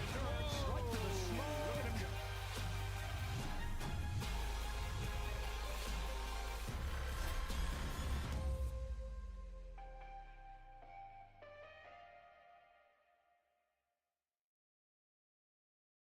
Welcome back, everybody, to the Thunderpick World Championship NA Series 2. We've got a barn burner for you today. Wildcard taking on NRG, one that's going to be hard to decipher along its entire series course, but I want to see if we can try to break a little bit of it down and see where we are all at, where everybody's feeling moving forward. I'm your host, /analyst Paladin. Joined with me is Vincent and Mark. We'll get straight into it. We'll get into the rosters. I want to structure this a little differently. Vincent, I want to talk about Wildcard first of all, and I want you to give me one thing that makes this roster as exciting as it can be. And Mark, I want you to give me something negative that you think that can be worked upon, which might make them fall in the semifinal today. We'll start with you, Vincent. All right, so I think it's got to be the fact that, you know, Stanislaw is back for now at the very minimum, and bringing in Peeping, this was a move that I was so excited. The rumors were, you know, we're there for like a while, and so I feel like it built and built and built. To be honest, it's like delivered, even though, you know, the land wasn't great, you know, that early showing, but here online, Peeping's back to like the exact form that I expect from him. That is a huge plus for me. Mark? I mean, where do you want me to start exactly? Look, you know, obviously with all of the news in the offseason, there are plenty of things we can say about it. But I think yesterday, the one thing that I did try and put out was a statement of, if they can play good enough Counter-Strike to block out the noise, I'm going to drop stuff like that. But you know what? They started out really well. I started out on a 13-5 versus an LAG team that they should absolutely be handling like that, Paladin. But then Inferno, one of their best maps, wasn't exactly their pick, but let's be real. I mean, when you get a Nuke and Inferno twice in a series back-to-back in a series for Wildcard, it's like they get 2 picks, and they could not finish. There is something about this group right now, with all the noise outside, all of the expectations, there is got to be a reason why they're not just connecting with this. To be honest with you, it was a good third map that they did put up, Paladin, but against NRG today, this is not going to be a free walk in the park. Well, let's continue that conversation, Mark, and I'll continue to put you under the hot seat. Now you have to give me something that you like about this NRG roster, and Vincent, I want you to go up on the other end. Mark? Look, okay, I'm going to have to, you know, get in on this bat end, because you know what? If I'm going to like what NRG's got going on, I better like George. I was a fan of George when he was wearing that Nouns jersey. I saw him with the early LAN win in the year within the blue colors, but then, you know, walked on to NRG, obviously having, you know, changed a couple of players now. But I mean, you know, even with the old iterations with the team, I think really performed well within North America, that he knows to a T. Right? And that's where these roster moves come down. I think it's how George within this core is going to have to move with this roster next to Carson. It has to be really good. You know, I could go with the exotic conversation. I think that's been beat, right? I mean, he's played really well. He just has to meet expectations. But Carson is in on a role he's not used to, and he's going to need a little bit of wiggle room here and a star performance by George to lift him up. George is fully capable of that, and I'm really excited to see him today.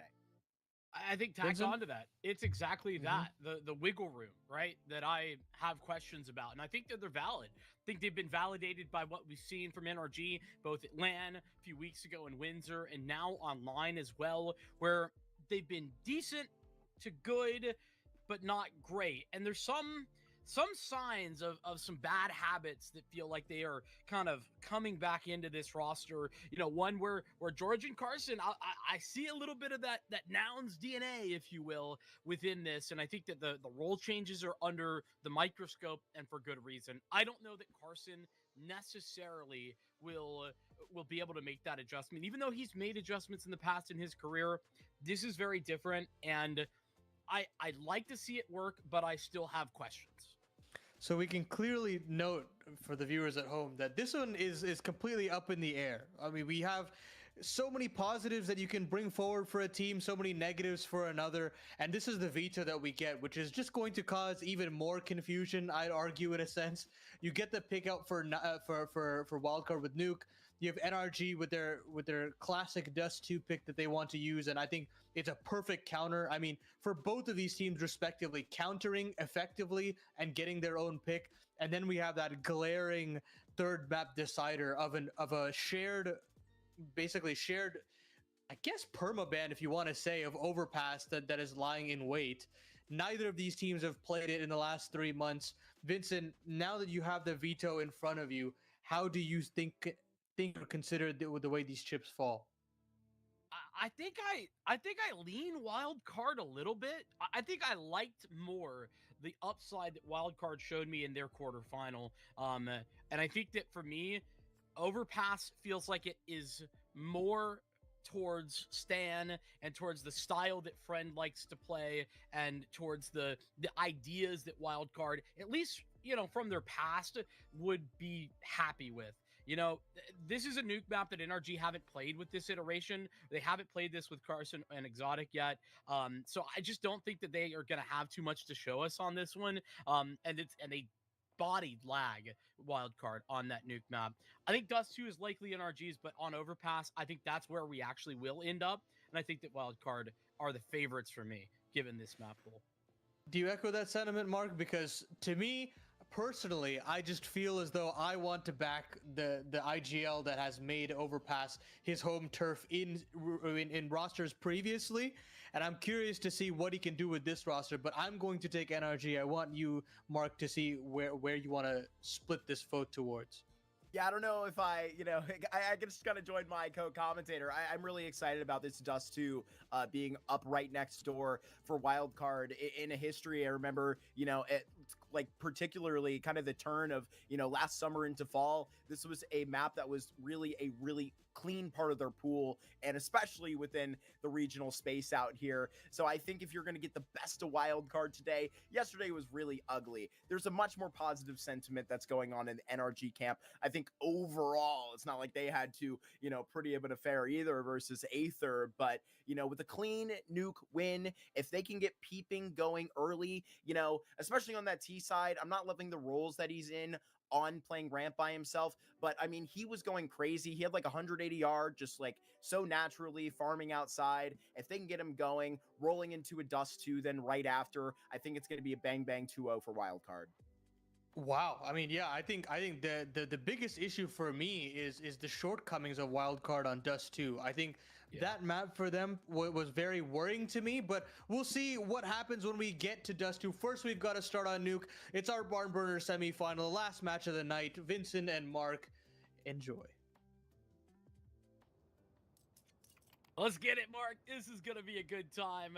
NRG and Wildcard, two teams that really haven't looked themselves, and for very obvious reasons for Wildcard, less obvious ones for NRG, but regardless, we're going to find some answers here. This was the NA matchup all throughout the first season of this year, and now they come together at the start of the second.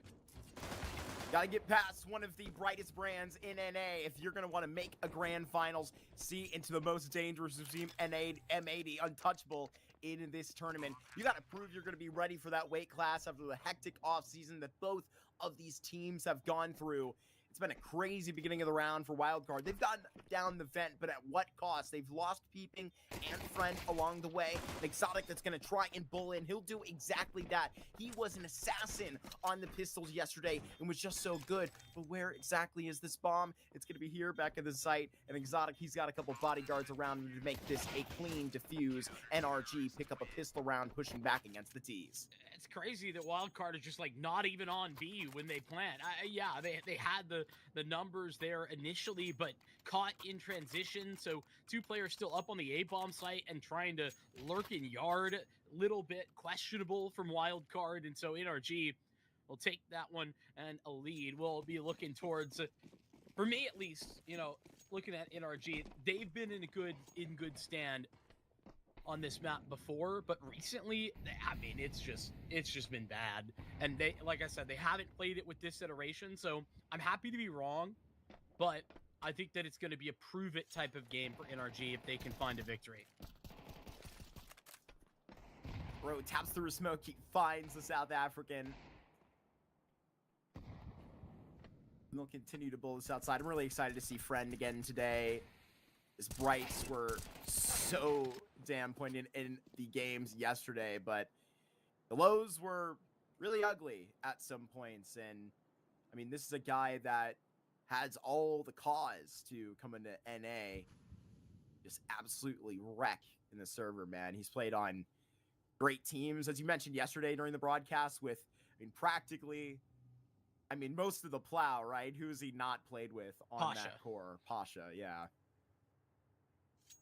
Yeah, it's definitely cool, right? To kind of have that, and like I said, that's why For sure. I don't know the headlines for this pickup were like Wildcard elevate academy offer, and I'm kind of like, yes, that's not incorrect, but also a little bit reductive. Where this guy has been in the past. Down onto the B site, not a lot of time, but hidden away is George with this UMP. Yeah, he's loving what he's hearing over now. Can take a friend peek, but it's gonna be a second too late. Oh, he actually got the denial on the plant. JBA can be without a flag in this pull. Right here, gotta get up to it himself.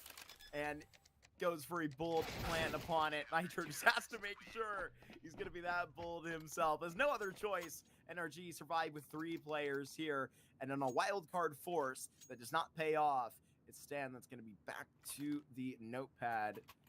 Didn't have his rifle round delayed for one more round. Some people will call this backtracking. I said wild card, I think 2-1. And you ran for wildcard 2-0. I'm a believer. Which I think is absurd, because if NRG win Nuke, I think it's NRG 2-0. I was really concerned with that performance on the Mirage yesterday with Aether. It was really a tough one, but their obvious first kind of match back from LAN. You're in an official that is obviously grinding away. Are nice we shots for real? Outside? Are we for real? That was like 2 weeks before. Yeah, whatever. Yeah. That is the epitome of winning ugly, is what NRG did yesterday on Mirage. My excuse list is not too long for a team like this, so as it should be. They really have nothing to kind of pull back on. Those are series they're heavily favored in. Peeping, finding Bro here, and they are clipping them at the wings and at the head. This is exactly why you signed this young man. The head hunter for Wildcard pulls on the jersey, pulls up to Thunderpick, and has got a quad to pull the first round into red and blue. And it wasn't, there's no real easy shots in that either.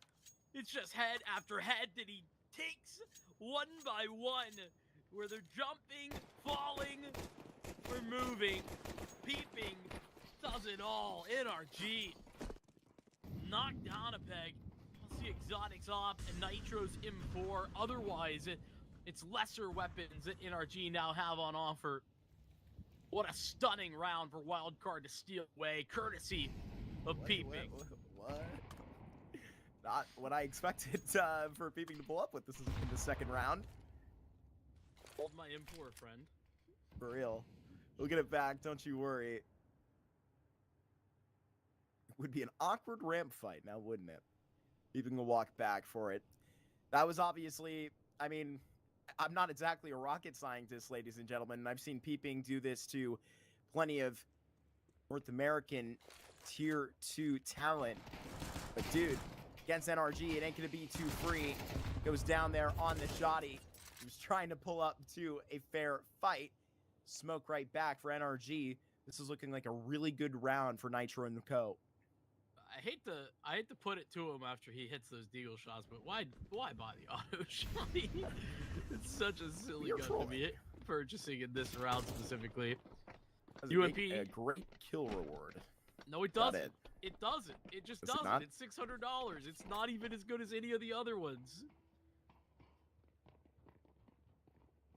Well, now you've learned something here, chat. At least a bit of a monetary lesson. Bro, he has picked it up and he wants to continue it. Exotic on that AWP. He's all the way at door and waiting for George to pull up. Fortunately, mess with JBA, you're not going to get a second chance. George has to square both of these players up who are literally just set up perfect vertically. Gonna be absolutely a disaster. You walk one more foot forward and you're gonna pay for it. It's 2-2. Stan picks up the AWP out to the pole. I like how Friend is getting active there through Hut. It's not, the irony's not lost on me that Friend actually kills Nitro from his own wall, and I think that's a little Damn, silly. for real. Yeah, His what own a wall. what a recovery though of a round that one was. Should have probably been done after those adjustments made, and then 2-on-3, a stunner from Heaven, and JBA get some work done. Fortunately, we've lost Exotic on this one, but a little technical pause never hurt nobody. Yeah, I think that for me, NRG are in a spot that the sad part is if they had kept Hexed, I think they would be in such a far better position. And Well, that's they why didn't want to do that. well, and that's why it feels a little sour, right? And that's not to say that it can't work here with Carson. I just think it's going to take some time. And so it's that possibility that tantalizes me. Hex got a better job, if you ask me. It's to go work with NA's best. And maybe likely to leave, I mean, Complexity probably soon. Jakey stuff at the major. Didn't have their full 5, Holzer. I love you when we see you back, but I mean, I think that's not really a hot take, to be honest with you. M80 are loaded into this next part of the year and are motivated as hell already in our finals. When is the last time that you saw a player get cut from an organization and immediately get picked up as an upgrade in the next org and with a better team, arguably? Not even arguably. It's not really an argument. When does that ever happen? I mean, I could probably give you an answer. Ross? Like, yeah, probably. Like, I mean, yeah, that one's a little bit unfair though. It is. You know, it's not the same, but no. At a tier 2 level like this, I just can't.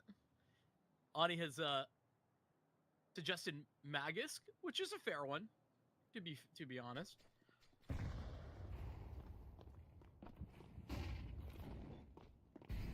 The best in the history. Up to the Danish organization. Quite a transition by the observer there. So hop on the bro. Exotic gets a dink up the vent. Friend fends them off. Bro actually does convert one of those headshots. Carson all around.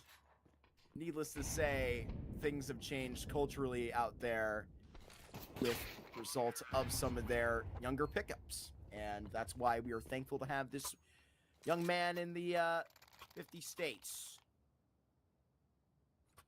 Wildcard take a lead. It's off the back of that one man's Deagle 4K. Around they had no business winning. Now NRG, a force buy and Eco later. They're back on the purchase. This is one where, like I said, I don't anticipate NRG winning this map, but Exotic's op could definitely be a huge tide turner. This has to be the tide turner for their project. Guy whose ceiling is, I mean, Toto to be highest. Some of the oppers in North America we currently have out here. Why not give it a roll of the dice? Why not give this guy a shot? Has a whole lot of experience. Playing since like 2016 to 2021 pretty consistently in the tier 2 in North America. Built up a lot of experience on and off. Gonna be Bro here right inside of Mini, who's gonna have to just do-si-do and can get a double into a 3v3 now. NRG recover due to one foul swoop, and they rotate here to A. Stan tapping ahead away. That's their opper, and George gone. He's going to dash down the vent on his triple, and Friend's going to join him. Nitro in a mad dash. Faked it. They waste no time wildcard and getting the numbers punched in. Friend currently watching the drop down the vent. Dan's actually joining. This is terrifying for Nitro. He's not going to be expecting both of them here. If he gets one kill, it won't be anticipated. It's not even the single kill for Nitro. Friend finish that off strong. Wildcard on the T side already breaking through. We're all obviously excited about the return of Stanislaw And to be honest with you, his brand of Counter-Strike is not exactly in the fragging department. The last couple of days, the quarters and the semis, man, it's been really rough for him on the comeback, you know, getting back into the thick of things here. He is well inactive in the fragging conversation of this game for a change here on this Nuke. I mean, yesterday I think he popped out with like 3 or 4 kills out of the first half. He is making a mad fine impact here. And those in circumstances where he just needs to direct. Jordan's got support in the form of another player here, but only 1 for 1 for George at the 5-7. That's as good as you might get hope for it to be. Bro, on the retreat, catches another, and now Carson's going to be in the back. He's just seen the op walk over, and Carson has JDA that has just passed. It's going to have to be a tough task on the 5-7, but the 1 kill will do. Bro, right place, right damn time. He's going to see a sneaking couple. Doesn't actually lays eyes on, but had the audible cue, knowing that he's let up his timing. He's going to be patient with this. Stan and JDA, do they even sense it? Too late for Jaba. He goes down. Bro with the triple, and the Dane has brought it back to the CT side all himself. I mean, this CT side is running through Bro right now. It's Bro or bust for NRG, and it makes life very difficult for Wildcard. Whenever you kind of ask the question of who's supposed to step up for NRG on the CT side, you know, George is the obvious answer, and Exotic, you know, the other one, but Bro is very much been described as like the Swiss Army knife. That is true. Put him in, and he can make anything happen.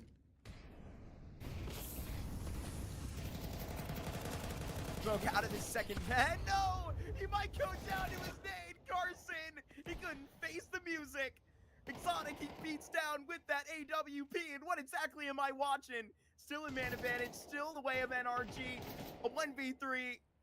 Sonic just standing around through all the chaos, through like 2 smokes. Back to back there. Oh my goodness.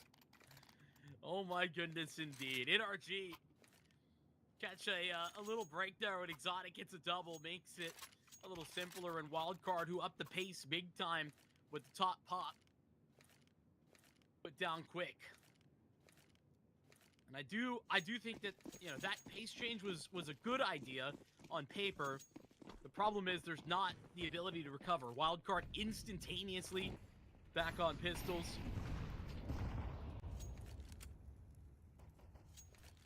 Now they're gonna have to play for the deep side of this T half. 1 flash and George, it's nailed with it. Oh, we'll have to look away. Exotic living on a prayer.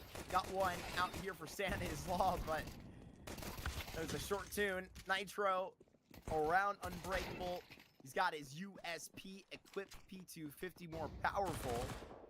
And now it'll be boxed out long range. Headshot puts Carson in a much better stance. He went down with a kill this time, and he died at least at Peeping's volition. This is winnable. Shouldn't be, but it is winnable. They're aware of his spot. Bro boxing out, not exactly so certain, but Bro, I mean, he is on a heater right now. 13 kills through 9 rounds. He's the beating heart here for NRG. He is stepping up in the most important position to do so. As the outside player, in and out of these positions, I mean, he's doing so much work, and it's really showing. Yeah, a safe pair of hands is really what Bro is at the moment for NRG. The CT side looked like it was coming out to a hot start, but NRG got leveled by Peeping, and things got complicated from that point on. Wildcard will change things once more. Just trying to close the distance last round with pistols. Now they settle in. Early utility to allow a cross towards Secret, but nobody's there. It's full information. Bro was ahead of those smokes, so they know that they're not down Secret. Basic A hit, and it's just a little bit delayed. Here is the second layer. It's got to go. Nitro, he can handle himself here. With this A4, he could line up a triple, but Sonic, he's had enough of this. Carson, what a movement friend. He's got a chip at the end of this, but you've got nothing else to bargain. NRG are turning up the heat here on Wildcard's map pick. This is a very concerning front. On here to a half fight at a bare minimum. Round 11 ain't gonna get any easier. You know, this is something for NRG that, like, Nitro brings as a leader that, like, almost no other team in NA has. Like, I mean, realistically, like, very few other teams in general have. It's, like, his reliability on the CT side to, like, lock down, on this map specifically A, but, like, in general, to lock down a site is crazy. We saw that yesterday when NRG played Inferno. He was 15-5 at halftime, locking down the A-bomb site there. And here it's the same situation. He just backed himself. You know, hard fight to take sometimes for the CTs, but it's a perfectly timed Molotov that stalls Wildcard. They don't have enough utility to re-hit upper as the second chance falls flat.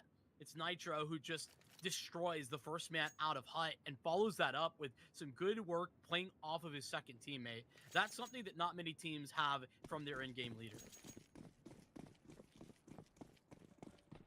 Gotta keep onto those in-game leaders, as you might think. Wildcard, they're sprinting out to A. Gotta run through this Molotov. George Nitro at this toll booth. Well, everybody is going to get something out here for it. Bro doubling up. He is on a feed right now. Peeping on that other side. At least keeps him away from a 17 for now. 1v5. The young gun would have to capture, and that's asking a little bit too much. Round 12 here is going to turn on to see into the very best. That can be a 7-5.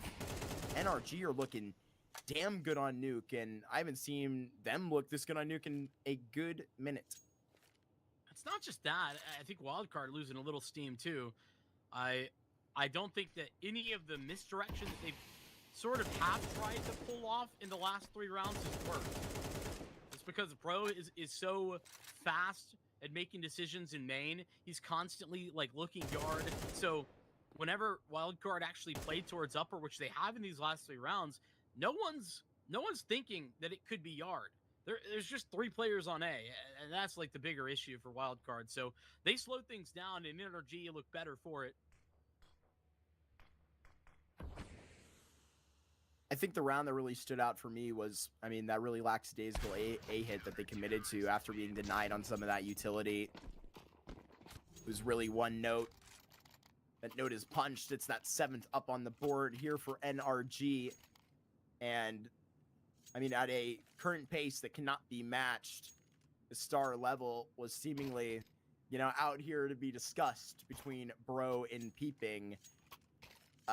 Yeah, this went one way, Peeping went another.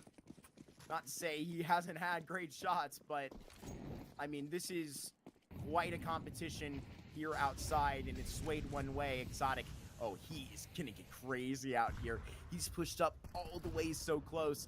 I want to see if he finds anything on the other end. He's got Sonic with the hook, and he has just reeled in the opening kill for NRG. The hard part for Wildcard is that there's Unreal stuff. There's no conditioning out here. That's the issue. There's just been utility that hasn't had any bodies to follow that. So Exotic has been able to do whatever he wants, and now that continues. Opening pick plus, but Wildcard are down secret, but at a hefty cost. Bro, what a rotation. Perfectly timed smoke. Down for a 15-second tally. Wildcard, what did they decide? Really good flash that pushes the Dane back. A Molotov that is not going to stop them. Oh, what a nade. Bro is bullying them right now. And he continues up at the buttons, pressing out 2 enemies. It's going to have to be Friend here all alone.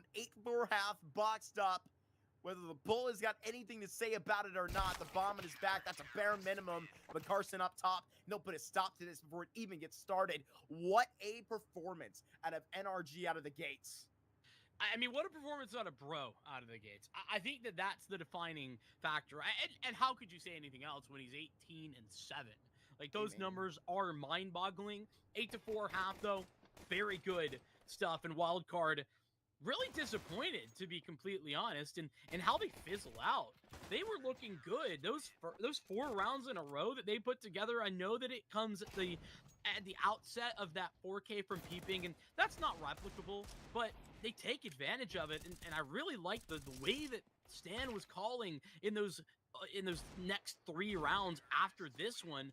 Unfortunately, right after that, it felt like they got lost in the sauce. You know, multiple upper hits with just a cursory amount of utility out in yard, and it's, you know, funny enough, that one round that Stan like bailed them, like shot them out of, that was the last one that they got. I think that Wildcard, for as much as I gave them credit for this T side that I thought they were going to put together, it wasn't there.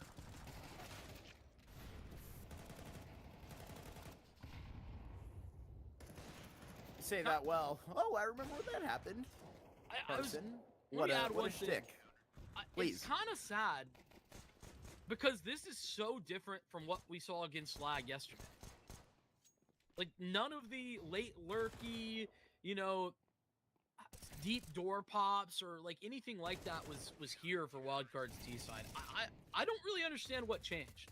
I mean, especially because of like, I mean, they don't even throw one set of outside smokes that they take. I mean, that was literally the default approach into refreshing the simple 1-2 and then the diagonal wall, right? Like, I mean, this was a simplistic look at even was a crooked book yesterday, right? And, you know, the discussion that we had was, yeah, it's going to be weird looking. Stan brought back all the chicanery that went along the offseason, right? Like, they're here now. They'll start to bring it back from the deficit. And even where at the beginning of this half, I'm going, dude, Stan is getting involved in the fragging department. This isn't going to be a competition if they get this just into simple fights. Doing way more than they have to, Vinny. And right here at an 8-4 deficit, how do you bounce back? It's going to require a pistol. It's going to require some great shots. Yeah, pistol, not necessarily a requirement, but I really feel like it is. Even if that's not the mathematics of the whole thing. Towards ramp, that's the game plan. Pistols hot with some further performance for NRG out in yard. Need a 4K out of peeping. Not particularly the pistol. He did it on 4, but right now he tracks the bro hop into a 3v3. It's Stan that will find Carson, who was just a thorn in the side of outside. JBA quickly rotates down the vent, and it's these double doors that are going to be broadly fought for. JBA taps 2 heads and brought together. Going to have to be all the way up to 23 frags for bro if he needs to get this clutch down. Separated from 2 targets, bro can potentially do it. He's got a 20-second in front of him, but JBA has also been so hot in this round. JBA needs to hit the crown particularly, but bro just gets away on the lamb, avoiding the cuffs of JBA again. Oh, he wants to go for the double fake. And it's kind of going to become a triple fake because it's going to take so long to get through lobby. The JBA might start asking questions, but he's committed. Keep onto the site. He walks into lobby too. Both ways, JBA reads bro like a damn book. JBA with 3 kills finds Wildcard, a pistol round to talk about for the ages. And I gotta mention that NRG, they had the B bomb site. You know, understand that they want to take double door there, but it's such a heavy cost that they pay in order to try and do that. JBA, give him 1 chance and he nails 2 headshots. Gonna bring up team morale. That's gonna send Sonic and Stan right back. The rest of this core, they can rely on the young man for a little bit of pep in their step. And I'll address kind of Sonic again, who obviously you were looking to be very much involved on the rifle. And I'm not going to repeat like that's a symptom of Sonic. I think I'm going to echo your sentiment of not really pitching the right plays there for that side now that they're basically out to, you know, dust NRG on an aim map. We'll see how Sonic succeeds. He's got big garage positioning out here with an A1S and potentially the Glocks to approach him.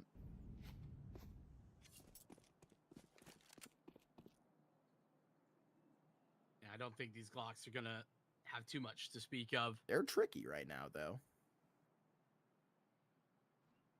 Yeah, fortunately, doesn't matter as much how tricky you are when there's just no firepower behind it. Wildcard I can't understate how much that pistol round really helps to set them up for success for these coming rounds.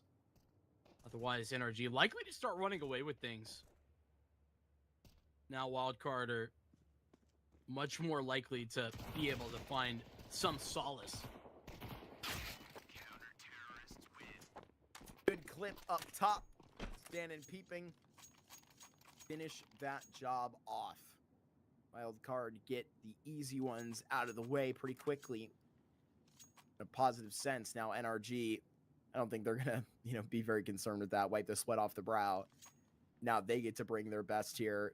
And it's been a little bit of a minute since Wildcard has gotten to see a Nitro-led squad operate on a nuke.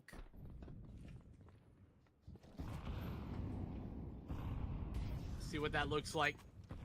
Like you said, been a while. Not with this this set of players, as I've talked about a couple of times, which, to be honest, probably is kind of hard for Wildcard. JPA, oh, this is very scary. It is, but there's more to be had. It's 10 steal set away from peeping. Lobby Crunch working out. Exotic only has one official back on Nuke, and it was a really shaky performance he had. It was a rough series that Getting Info had against Blue Jays out there. But obviously wondering how he's going to operate on this T side. Pretty effective on the rifles yesterday, to be fair. Got to wonder how they're going to pitch this up in the 4v3, though. Being the way that Dan and the boys just stand still, connecting into lower now. Kind of at the speed of how kind of kind they would like to pull it. Keeping looking back in the way. He's not going to have eyes on this. Carson's made very deep moves down into the ramp, but I don't think that's going to pay dividends. The payout's negative on that one because Friend's the only one down on the lower bomb site. They let this happen. New Wildcard. Unmoving for the time being until Friend calls him into action. That's now. Goes for the perfect play, and he has boxed out that bomb plant. The pole stands so solid at this single door, and Carson gone. That's the round out of the concern for Wildcard, as NRG got boxed out. They're not checking on their wristwatch in time. Bro survives, has hands onto one AK, but this is a trio. But more importantly, the first gun round boxed out here by Wildcard sends NRG back to the drawing board in weird financial standing. It's a statement round for Wildcard. They really define the pace. They go for a lobby crunch on a gun round. That's not something you see every day, especially not the first gun round of the half. That is a bit ridiculous, and it's one that catches NRG so off guard. And Stanislaw gets 2, and it's a 5-on-3. Stan eventually goes down, but really impressive heads-up call. The in-game leader. Now peeping, tested again. Ooh. Tested. Nothing out of those pistol pressing. Fiend, you're going to get that out and figure it out? I did not think that was going to connect for Friend. And it's all going to be up to Sonic here. What a turn of the tides. And a pace-setting round. The tone slap down. Let's see if Sonic can set it. Bro, he will make Sonic regret it. Just turns around. Keeps the positioning all the way in mind. And now NRG, they got the keys. They are on the road now, this T side. It looks like we hop into a quick tech. Yeah, I'm a little bit concerned about that round, not because I think it's something that's probably going to show more to come, but peeping just a really rookie mistake. He's not even in transition. He's just in the open. I don't know if he's looking to find an off angle there or if he was just stuck between two decisions. Either way, it really exposes his teammate as they try to filter back in, and it's a mistake that Wildcard continually try to rectify, only to lose time after time. Even on the other side of the map, caught by the lurk. I think that was Carson who brought JBA off guard.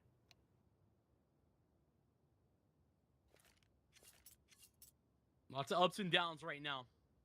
But NRG, they still have this lead. Have a little something to hang their hat on, and they're one round away from breaking Wildcard's economy. That's step number one for them this half.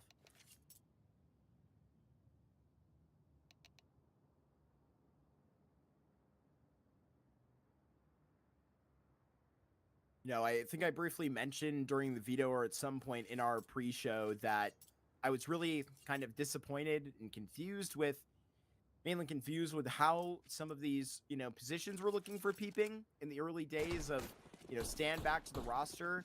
I mean, he's, playing positions like ramp here on this CT side where, I think, peeping would probably do much better as a mini player. It's, reflective of his T side positions. He may not even get tested in this round. He got bested right before, my comment being that could be a weak point out here. They could continue to expose the new member. But it looks like they just want to go for a tone-sitting A hit themselves. It's Stan that's going to be in the same position that Nitro did so well in the first half. Here comes that utility, and it's just blown off the set by Bro. They're going to be carrying this out into the bomb site here. JBA is going to need to find a whole hell of a lot. He's got one to keep Wildcard on the hook, and Friend with great timing as he can just fade out. George, he's found JBA, and now Nitro's caught up. This next kill has it all to do. Thankfully, Peeping has kept them in the round. He has, but it's not over yet. He and Friend are going to have to work their way back. Interesting decision here. Carson's going to be leaving his in-game leader somewhat alone. In fact, it's the opposite. Nitro just to sell a slight fake in the other direction. Peeping, respectful of it, comes through the vent. It's Friend who comes down secret initially. He's gone back. He's now investigating. Yeah, he's buying it right now. He's going to call it fully clear. How quickly Peeping can just hop back up into this. It's not going to be quick enough. Friend, he's going to hear a hold of this going on. Carson shouldn't drop. Might expose his position, and the Opera is found out. Peeping rotating in from ramp. He's going to have no chance at the ladder here. Quickly held. Would have to be ridiculous timing. Carson sees up the ladder and punishes his former Nouns teammate. He gets that done. And what type of member is that? You put up a round like that, Carson, that's what he did in his best moments over on Getting Info, filling in those late round situations. That's a great put out, Vincent. It's incredible game sense from Nitro. I thought that, would be a little bit more committed. That's maybe the last spot you would kind of anticipate the Opera to be, is inside lobby. But susses it out, knows exactly what's going on. And like you said, Carson can be very good in the close. He and Nitro tag team for a massive round win. That, like I said, what was on the cards or what was set there for Wildcard is a reset economy. They work with pistols only now. NRG scale into secret, unopposed. Ram stack not seen. They don't need to worry.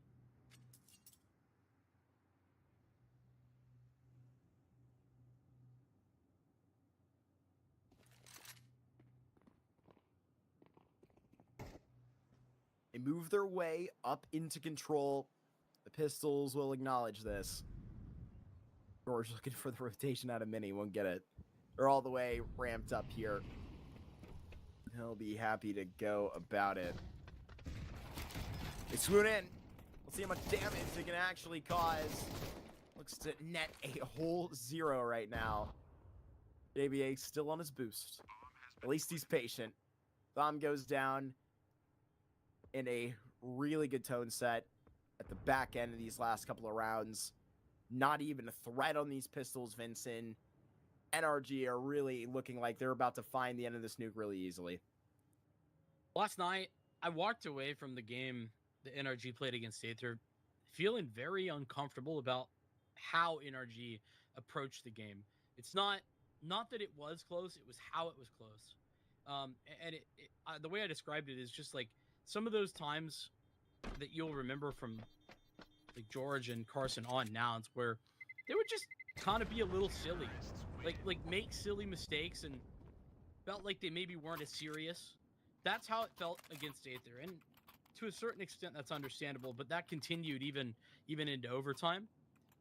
This is an opposite feeling that I'm getting from NRG right now. This is an NRG that's locked in, an NRG that are playing with their cards close to their chest.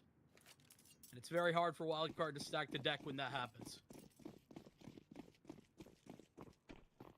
Well said. They got something to say. They got to do it.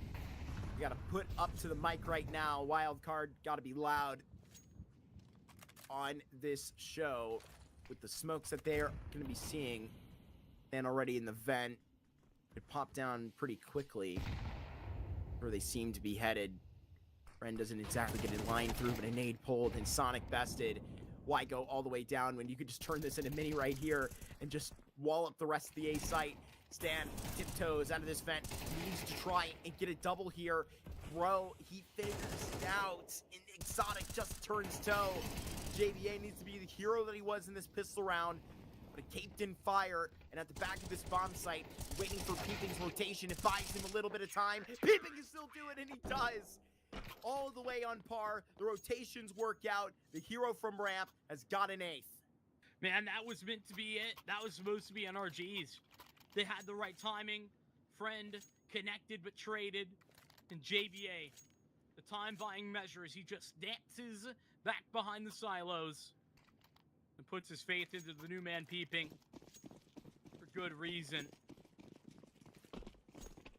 NRG built a mountain of cash that they're now digging deep into.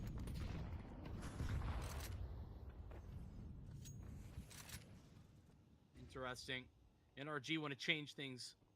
They've been a little bit slow. It's been about yard. Now they target Peeping. They target ramp. But an elevated position might be a bit of surprise in that same spot. Yeah, they got more than they bargained for here. Friend, just one and then done. Peeping probably too late. Missed Molotov. Sonic pushed back. Rather, a decision to be made here by NRG. Easily purchasing into this ramp real estate. Wildcard have dropped a member. Make that two. It's Peeping and JBA both back down. Sonic inside a door. Stands so close. Wildcard have a very risky maneuver about them right now. And it needs to go large. Or else this is about to be just the A site swept up. Sonic, it's the first that is put out. Stan, he's alone with an MP9. I'm afraid he needed his South African help over at the door. Stan tries to revisit this, but now they have a bag back to B. A Molotov back in the hut, and the bomb picked back up. But JBA, here's this timing.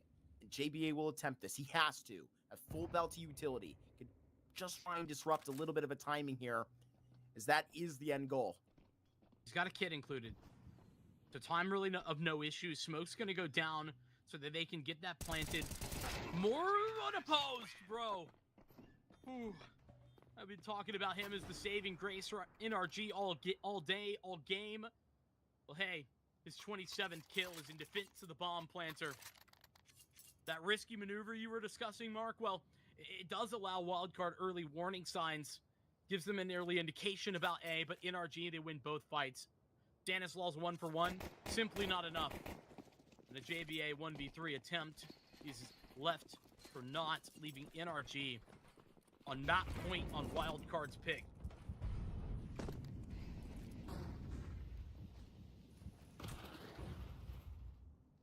George gonna hear Stan dropping down the vent. 3 MP9s, a Deagle, and a Scout are all that Wildcard have to offer to keep their map pick hopes alive. Not where I thought this situation would sour. Nuke, one of Wildcard's best, and there wasn't even a worry yesterday versus LAG. Today, they look like a different team versus NRG as they look to ramp up into a grand final. Sonic and Stan, looks like they're holding on, trying to chase down Sonic. It's going to be a blood sport effort down here on B by 2 of these targets. Bro going to be all alone now, and they are cleaned up. Wildcard are still holding on, but it's going to take one hell of a tow to get them all the way to overtime. Look at a batch probably of Kevlar and armor here. Not much money that's had here in NRG, and they can probably pat themselves on the back one more time and get that final go. I think NRG should be buying. Exotic can drop an AK if you wanted, and they go AK mode. And if they don't want to do that, I mean, there's a hero rifle to be had. You're going to take the time out to get DAP's input.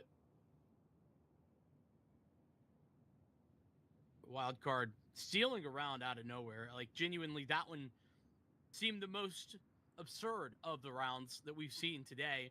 And that Wildcard just finding a way to win with lesser weaponry. Like, every time they're getting a duel, it's long and ugly, but it's still theirs.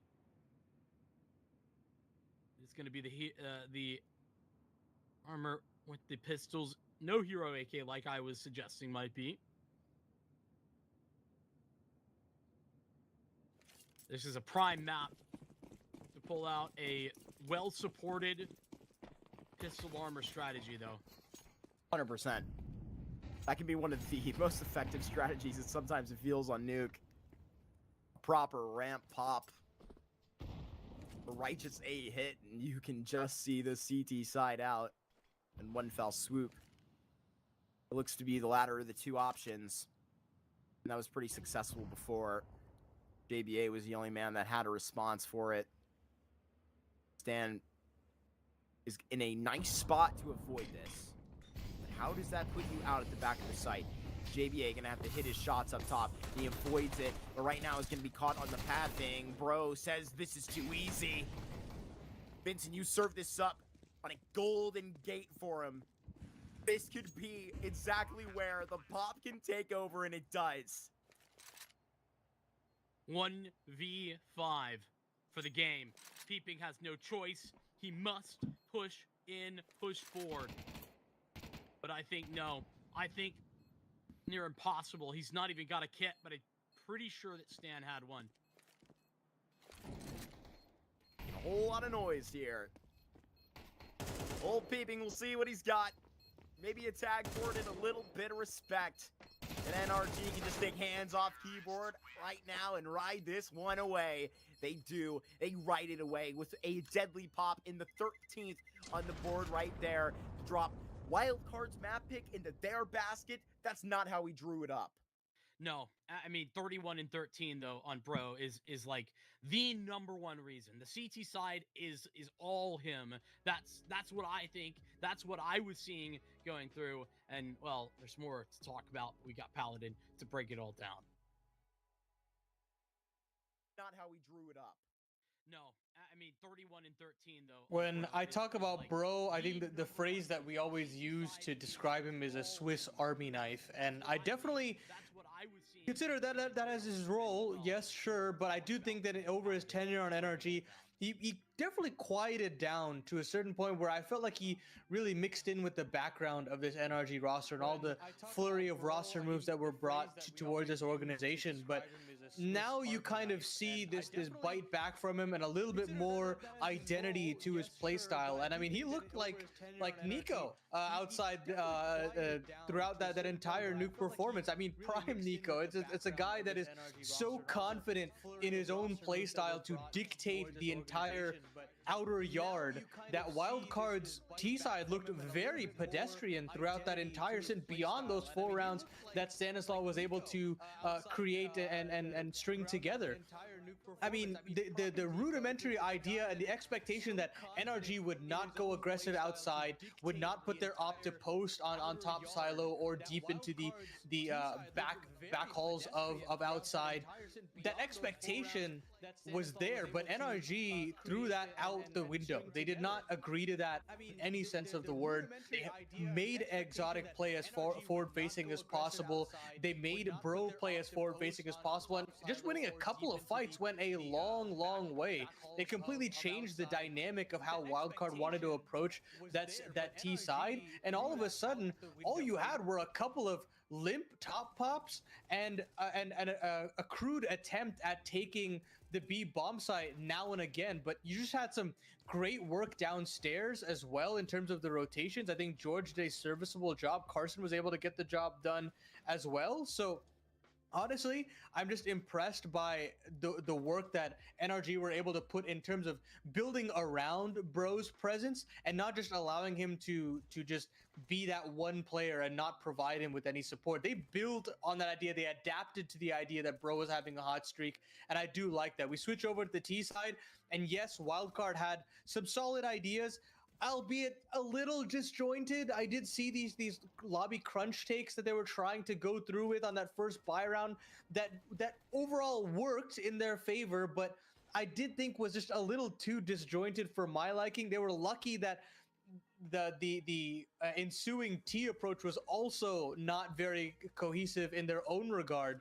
But yeah, even with all that being said, even with that 3-0 start, it's that a couple of just solid half buy calls, these pocket strats that were there for Nitro that I really had to appreciate across the tail end. And it's both those, it's the ramp take that they were able to execute on, and it was the top pop to actually end the game. And both of those sequences were very well thought out. The flight paths for Bro to charge into the back of the site, catch out the Heaven player and the top silo player in one fell swoop.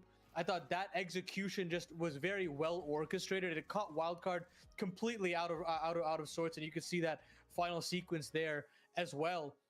But unfortunately, this is just a Wildcard that is not prepared whatsoever. I think I definitely did not harp enough on just how rudimentary that T side was, and even on that defense, you didn't have the exciting outer presence in Sonic. 8 and 18.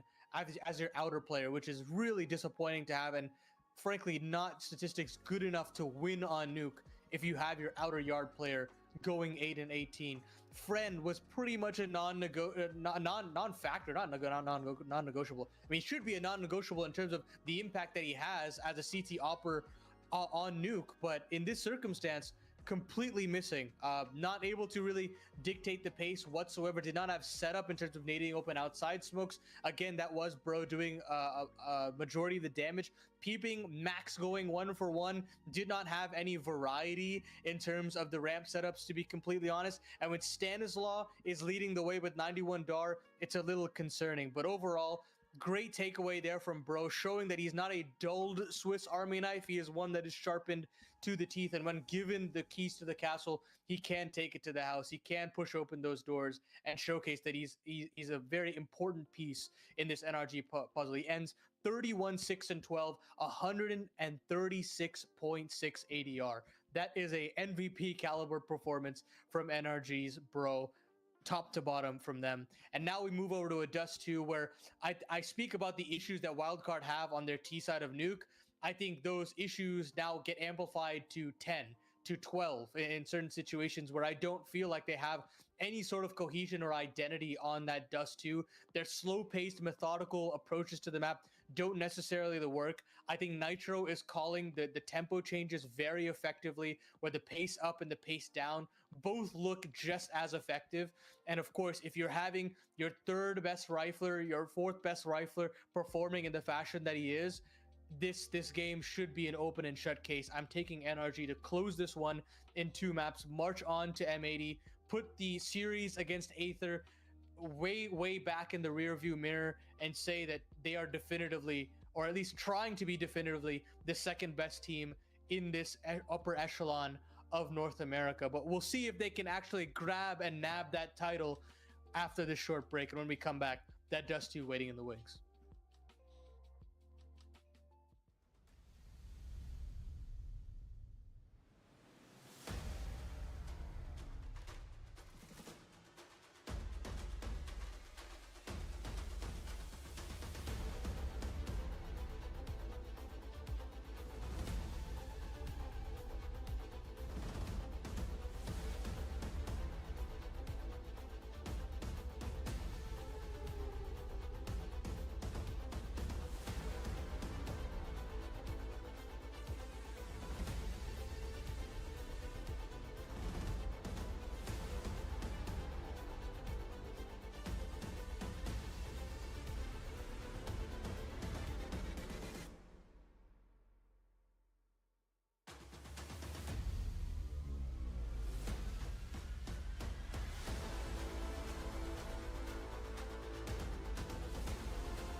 Second map in our second semi-final here has NRG up 1-0 over Wildcard here. They just stole their map pick and sprinted away, Vincent. Wildcard are going to need some red and blue lights flickering on this second map if they want to have a final called Overpass. And they walk into a dust too where they have looked downright bad. Their game, it was Blue Jays, I think, that they played in the Revival series, and it wasn't good, and it's on to NRG's home turf. Well, I mean, that nuke looked downright bad, and unfortunately, it was Sonic that really struggled. He gets sent out here to die right at that top middle pace, running it down. They got this figured out, and they turn this table right into lower, and they're winding this wheel potentially up into the bomb site. Nitro, he's seeing at the line of scrimmage at the double door, and just towing with them, playing around, and Stan is going to be seeing this all firsthand into the bomb site. Exotic as JVA. Next up, Carson's found friend, and they just box out Wildcard. NRG are here, and this looks serious. This looks stunning. This looks worrying.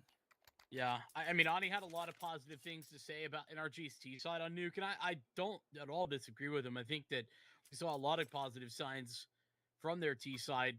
Their executes particularly were looking good, and that's on a map that, I mean, they haven't really played in months. This is a map that they play all the time, that they love, that they are very comfortable on. GT side very dynamic. We're going to get to that later. Wildcard, they'll keep 5 USPs, 1 flashbanger on Stan's pockets. But yeah, this is very much looking to me like an NRG meets M80 in the final moment. Yeah. Wildcard flash through on these pistols. They're going to be quickly cleaned up. Nitro falls down, have an effort to friend, and actually Stan gets one more out onto Exotic, but, you know, I think I'm on that same line of thinking. That nuke was just... Yeah, man. We were talking about it in the green room. I was saying Wildcard 2-0, but in the way that I pitched that up, it was kind of in a little bit of a la-la land, so it seems, right? And I thought I was getting off on a really good ground, seeing the way that Peeping and Stan were starting to pop off. And, I mean, JBA, it's some really good rounds there, keeping them into the game. But, I mean, Paladin said it really good on the desk, man. I mean, Sonic really, was lights out in not a good sense at all. It never turned on in Garage there. I mean, he was sitting with, like, 8 kills at the end of that CT side, end of the game in general, right? Friend was really active on that rifle yesterday on Nuke and really effective, and he was a non-factor.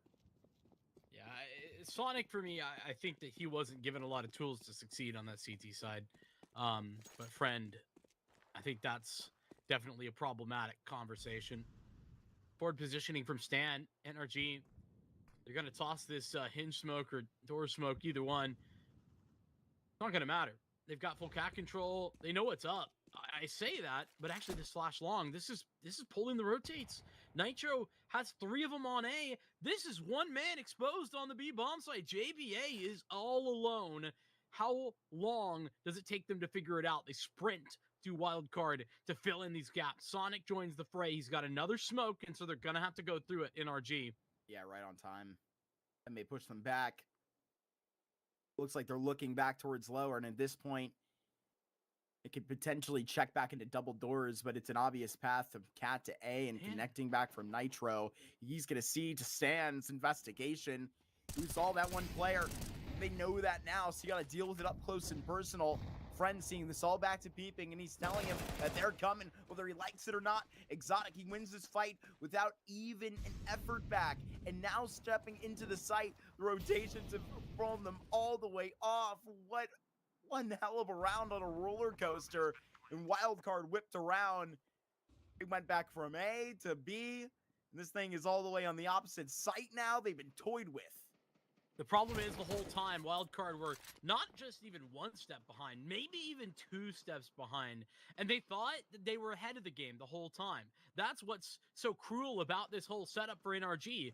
They had Wildcard wrapped around their fingers, And in the meantime, Wildcard, they thought the opposite. They thought they had everything figured out, and they were scrambling once they found out that that wasn't true. What a call out of Nitro. And by the way, what an incredible read from Nitro. To hold for Stanislaw on the lurk through long, that is so intelligent. That's what, years and years of Counter-Strike will do. That is the level that you can come to recognize and also expect from the NA captain.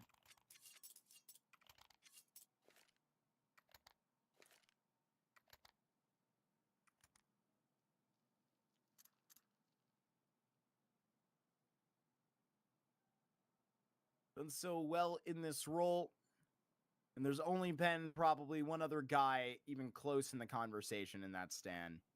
I mean, recently Stan had an episode that was really well timed, or poorly timed, based on the way that you see things. And Reflections with Thorin, where he even, spoke about how it's, even, having a lot of appreciation for being at this point in his career, playing against guys like Nitro, who he has respect for, also getting after it still, right? And how this gets down, obviously, they've had a rivalry for a very long time. Stan did so much great stuff earlier in his career. I mean, a guy that went toe-to-toe with Astralis and came out more often than more people can say. Very true. Keeping the one to break open this round. It's Bro to go down, so none of these long pivot shenanigans that we've been seeing previously. NRG busts open the smoke in upper B. They don't see anything. Bomb's still outside of upper, and that's being collected right now by George. It's really, I guess, technically possible to look towards Catwalk, but the blocker smoke's going to slow him down in that endeavor. Sonic going searching, sensing a man that shifts back towards Xbox. He's seen on two faces already at Catwalk. Friend gonna have to be ready for this. Previously was peeping alone in a spot right where Friend will drop, and he's actually gonna get one on the fold. Peeping gonna try and continue, and he does. Refreshing with the HE grenade, and he is keeping Cat up in his own control. 46 HP, and he's gonna have to avoid the Molotov. Peeping here, flaming out, but it's Sonic that gets that headshot onto Exotic. It's a really good turnout here for Wildcard. They pull their first CT round up onto the board. Yeah, and it's off the blocks for Peeping. He was the one who broke them into Nuke initially, and he does the same thing with that triple kill, but it's in the gun round. Friend and op now. Not an opper, or not an op duel to come forward first. It's actually going to be another early lean towards B. NRG, I feel like they're searching for something there, and they're going to see what they want. They're going on this. They are. It's straight out going to be a problem here for Sonic, who's going to have to manage it at this type of territory. George waiting in the back lines here for something as Sonic, he's taken out, and Stan continues. George is going to find nothing here through upper, as it's all going to be in front of Exotic here, and he is going to get cleaned up. Missed the action. George wondering what the hell happened. And it's a 1v3 back right now with no step about it. Keeping staring him in his soul. May not have got eyes on. And now we'll put him down. It is Peeping with a very nice stint at this B site. The rotation's over on a very well-timed punt, but Sonic maybe didn't get the kills that it needed, but bought all kinds of time. I mean, it's actually not even about the time buying measures. It's actually the fact that NRG missed their door smoke. I don't know how it happened because we didn't get to see it, but like their door smoke went from door to like halfway down CT mid. I don't know how it happened, but anyway, they thought it was gonna pop, and they're just sitting there waiting, like stalled, and that's what buys all the time for Wildcard to arrive back, and they can just take the fights as NRG are walking through a smoking inside upper tunnel. So I don't know, one missed smoke is what changes that round, what turns it on its head, what gives Wildcard likely an equalizer in this one. There was one guy that we were talking about a lot, or I should say Ani was really talking about. I think he was laser focused, and that was Friend. We saw, you alluded to, Mark, ups and downs, right? Had an incredible nuke, actually put together a damn good train in their lag series, but man, had a awful time when it came to Inferno. He was like on the T side of Inferno, he had like 6 kills total, and it wasn't much better overall. Maybe double that for a 30-round game. So I'm eyes locked on Friend. You know, peeping is a must-have, right? You need this rifling core to step up, especially if Sonic's going to be struggling, though he's not currently. But I'm looking towards Friend. Dust 2, it may be cliche, Mark, but they gotta pick up the pace. At least Friend does. Yeah, I think it says a lot about peeping. The fact that you're really not going to have to be really, I think, worrying about him on a Dust 2 map like this. He has so much talent that he can tote, and feeling really good in this series. It's, you know, just one less player that Stan, you know, probably has to worry about. There's a concern here for Friend in an aggressive position right now. Fades away from it into safety. And the bold start don't exactly pull exactly what Wildcard were wanting, which was something towards lower. Yeah, I mean, safety for Friend, sure, but Sonic, he doesn't have that luxury anymore. Gone from the face of the earth for this round. JBA nearly getting caught in a spam battle with Carson. This is NRG's bread and butter. I think that they, if you're going to talk about their best things that they can do, it's this, like, fake towards mid B and the pivot to cat, or vice versa. They're really good at this. Molotov is going to be right behind them, peeping.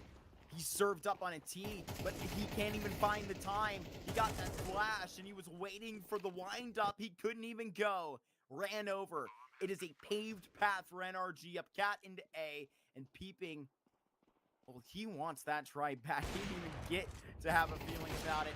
Friend all alone as a quick skill for 2, maybe as a matter of a fact a 3rd, but there's no way he's getting out with this. NRG, a bully back. Yeah, I mean, that is NRG in a nutshell. Like, their Dust 2 running through those types of maneuvers. You can see how well drilled it is. Even with newer faces, they've played this 3 times at Frag. They've been here, done that. A bit of a tragic loss to Blue Jays in the quarterfinal. Not going to change the reality that they have so much to give. It's Exotic at the forefront. He's looking for an opener. He's going to be given an opportunity. No. Steps away from it. That flash successful. And now the Molotov. Oh, that's tragic. It doesn't burn. Exotic blinded in that corner. If that's a T-Molly, he's dead. Super Molly, some would say.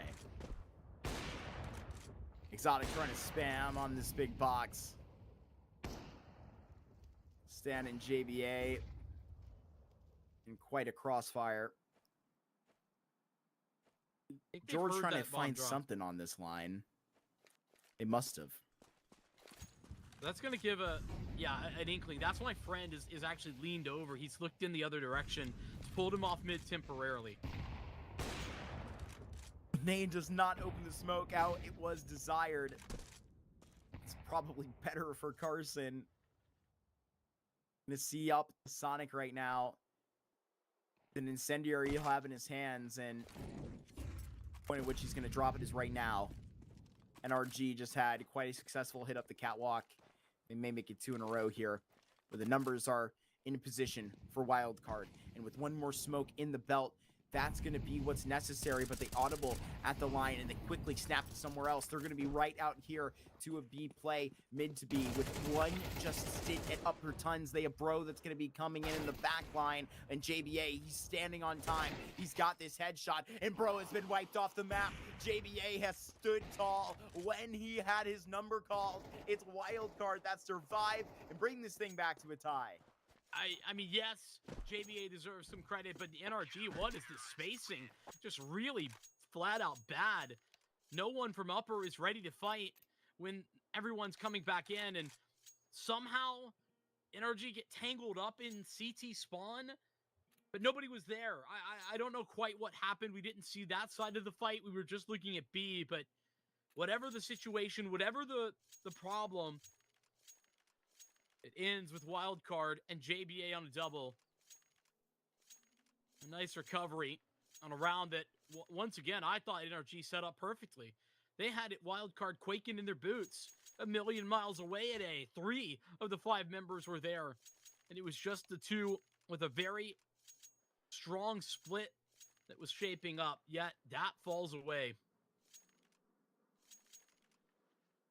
Wildcard exit that round looking far more flattering than I think reality would suggest.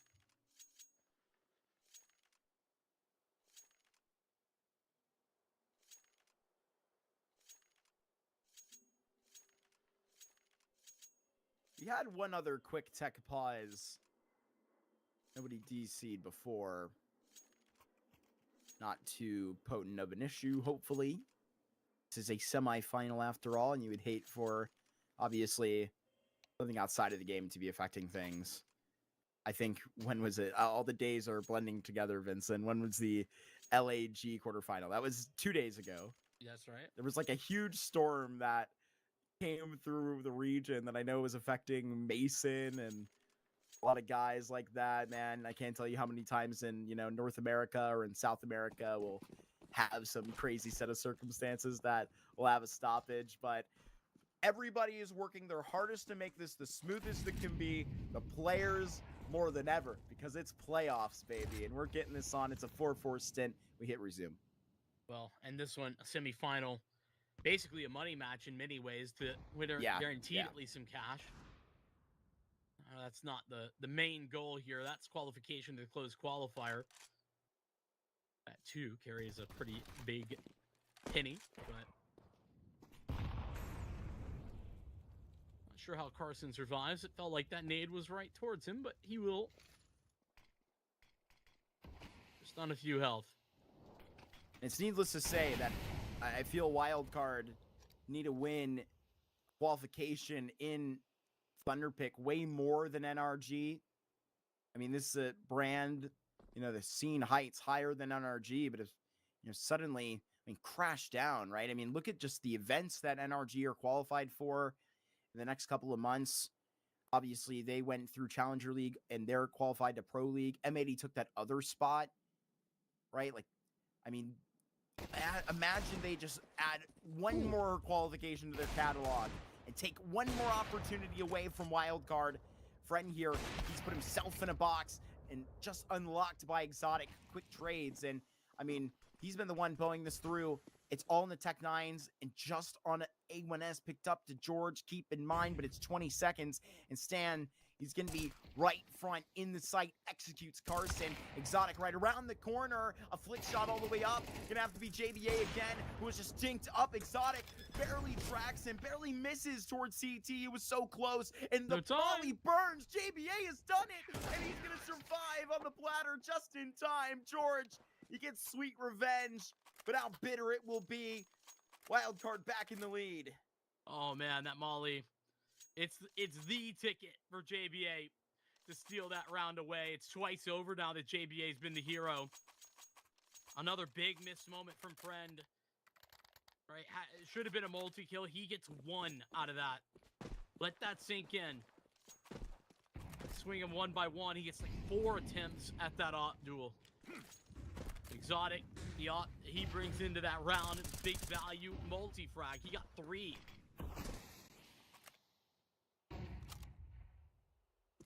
Wildcard lose everything, and it's obvious. Wow. Minute 30, and their utility belts are very low. Oh, this off angle from Friend. This is scary. Maybe not for 2, though. Yeah, that's going to be tough. One and then done. That's a close call, close positioning. Get this up to a nice state, though. Really good opening play by Peeping and Sonic together. And they're going to have to make it happen again. Sonic on this FAMAS is now going to be all on an island. Has this pressure seen in by Bro on Catwalk. JBA and Stan have to investigate this right now. And it seems like they're more interested in what Long has to offer. Sonic, he was trying to clip that up on the front end. That's why they didn't respond. It looks like they're turning tide and saving face towards Cat. They just made contact.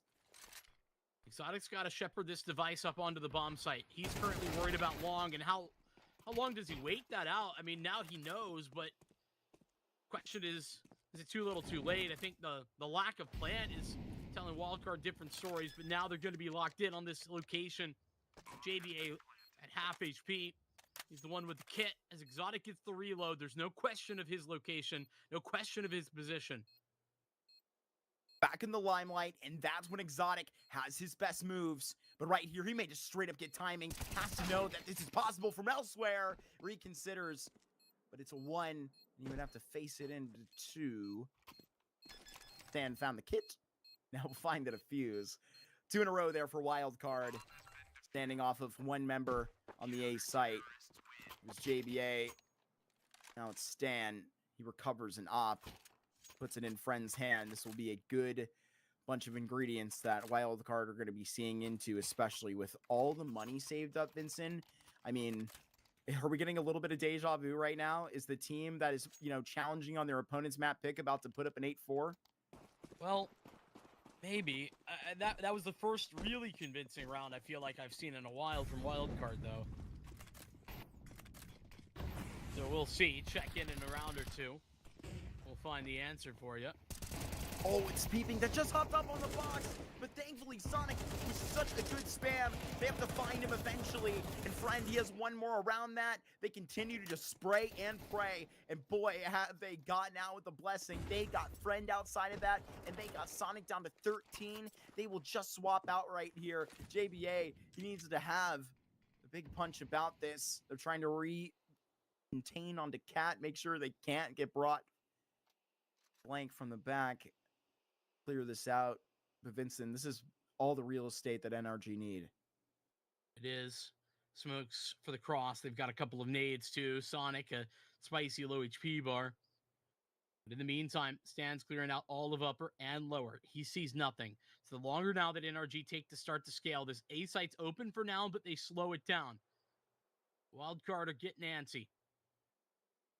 Rendezvous up, catwalk now. Sonic given all of Stanislaus' utility too.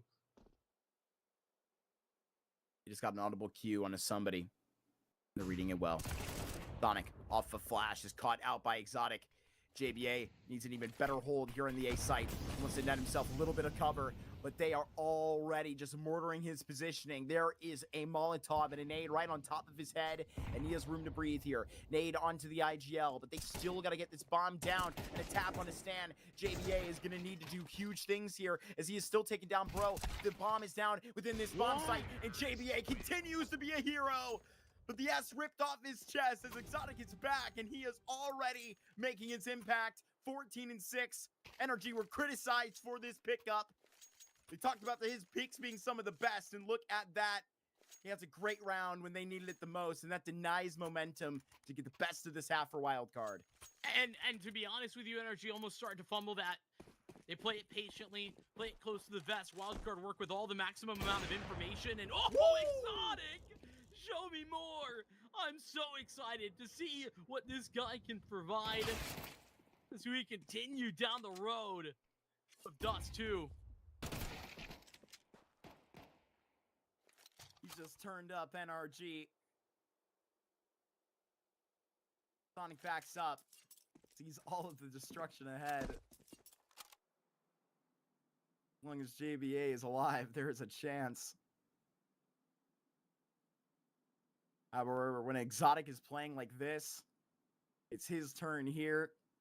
What was it, 28-29 for Bro at the end of Nuke? He's got 3 here in the first half, man. He cashed in all his tokens. 31, if you were counting. All right. Appreciate that. Back check. Pushes up glasses. We need that, though. We need exactly this. A new op talent in NA. It's like the new Coca-Cola. It's not exactly new. He's been brought back after 4 years. He was Nitro in an interview over at Fragadelphia that was talking about getting him back into the meta because he already understands the game. That much was clear. He was ready to go. That's why in his first tournament back, he was the damn MVP. What is he being called out through the smoke right there? He gets spammed up quite a lot. Carson, with a full house between him and his duo, was the MVP over in the Dust 2 Eagle Masters Exotic, his first tournament back. That's what I was putting out there. And NRG, all it took. That, a vouch on their resume. You know, they called up George and said, is this legit? He's like, yeah, bring him on. And bring Carson while you're at it. Yeah, what a recovery here for NRG. You were toting up the idea, Mark, that this could have been a wild card 8-round half. Well, NRG had something to say. Exotic more than anyone else. Impact kill after impact kill. Carson with a triple to close out the half. Now they move to the preferred side for them. CT is where they do so much good work. Gonna look at usually the rotator. Gonna be a big deal. But let Exotic shine even brighter on the CT side up, it seems sometimes.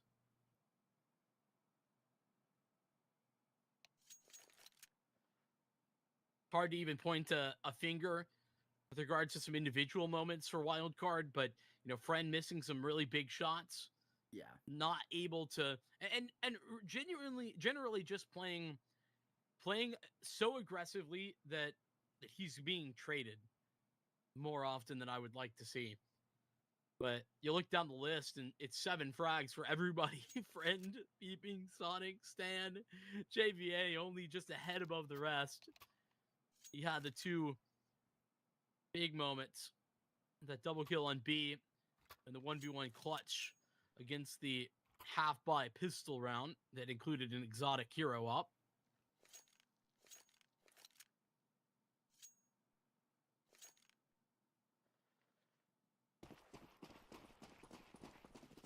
They're going to need some type of super effort over here from one of these wild card individuals right now. You know, I can point at Friend pretty easily if we're going to, you know, praise Exotic for that. Hard to get going as a unit here. Well, we've seen the struggles both on the op and the rifle. He's going to need to bring it into another gear, excuse me. Stanislaw is about to pitch this out middle quickly. Exotic waiting. He has been such a stylish pistol player. Another smoke out, and they're just going to bring it right to him. Fortunately, they've got the positioning for it. Nitro and Bro here still left in the site, and they have a player investigating into the tons. Nitro and Bro, they get off 2 kills clean. Peeping and Stan, they wait on the other side, just stunned. Stan has a great shot, but now doesn't even have a thought in his brain. Beeping, he's flying for it, but now will be decked, his wings cut off. NRG, they have the ticket into the second half. They have all the steam that they need to get them to a grand final. Yeah, I mean, a slow game overall here for Bro after he dropped 30 in map number 1 in regulation. But he picked up the 2 kills required to shut down that attempt. He and Nitro, the duo towards B with Carson, as you said, in the tunnel, watching and waiting, but his activation barely necessary. Friend has a scout, but that's the only real investiture this round for Wildcard. Otherwise, Glock mode activate with a P250 in Stan's hands.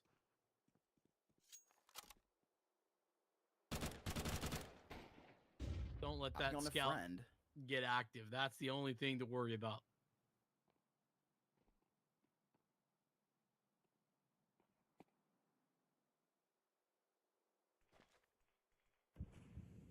Back and forth. Friend on this hero scout. Now I ask you. Okay, I was about to say, what the hell is the point of this? As if Friend had $1,700 extra dollars that he possibly bought this up from. It was Stan that got it all for his homeboy, handed it over, said, do your best. Yeah, I think that this is actually a really cool way for Stan to just kind of put some additional faith in Friend, maybe offer up a little bit of a confidence boost, even though I don't know trust. I don't know that that's really working here, considering, you know, they did go searching. Friend got leveled, no damage on the other side, but you know, the intention is clear, and that does matter almost as much as the result when you're talking about, you know, the mental game. Exactly. Here comes a flash. Was supposed to tee up bro, but cut out before that could even really be considered. It's the mental game that they've had to play hard here on the NRG side. And to be honest with you, it's been their most difficult target, right? I mean, when all the pundits, everybody serving up the suspicions of how you were supposed to possibly tie in replacements with so little experience, time off of the game, what have you, into this. Going into a LAN after a first week of practice, then hopping over to Thunderpick. It seems like they're prepared, and it doesn't seem like their new pickups are phased. Exotic and Carson right now, at least when playing well, Carson online, Exotic online, they're playing well together. This is going to be a very good vibe, especially when we haven't seen the best of George tonight. No, you're absolutely right. He's not been missing, I wouldn't call it that, but definitely not at his potential heights that we know are out there. NRG adapts back on the mic for a quick input on this one. We'll see what he and Nitro have cooked up for the first big gun round. Wildcard still managed to get friend that up. That bomb plant doing heavy lifting in Wildcard's favor makes it so that they really don't take a whole lot less in this round. Actually, I might do a quick revert on that. Friend has an up, but it is glass cannon. Yes, and I mean, I'm sure Daps and the boys going to be very happy about the point at which they get to stand still. 6-8 right here. And Nitro on a particular function, well, he's excited about what's to come on this CT side, especially from Exotic. He's emptied out here right quickly to cause through 20 seconds, and Wildcard will not pause. They're going fast here and just flashing out middle. Sonic taking some real estate, and JBA, he manages well. This is a perfect balance between middle and B, and they are just going to get into B site without anybody from CT giving it an option. You just got to save those guns. Yeah, I mean, call this a dream round. There's just nothing gone wrong. Talked about Friend on a op with no armor, but he nails it. Exotic takes the mid swing and suicide. Friend puts him down, and it's a fast reaction. NRG can hear all the stomping up middle, the flashing, the scaling that's being done towards mid doors, and so they double push upper. Both George and Carson go down one by one. Ball at the hands of JBA. Now the search moves forward.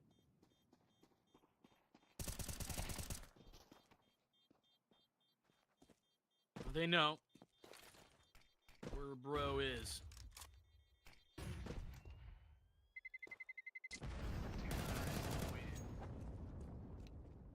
Take him out.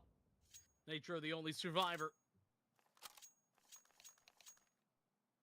And that's unfortunate. Looks like Exotic dropping after getting taken out. Money's a little tight right here for NRG. I think they're likely to go halvesies.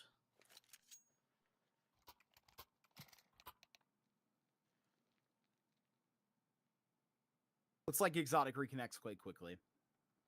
And a man that deserves all of the praise in his direction.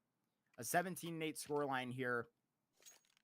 I don't know if there's ever been a time in his career where he's played against this type of project and it's, you know, high of an action of a tournament recently.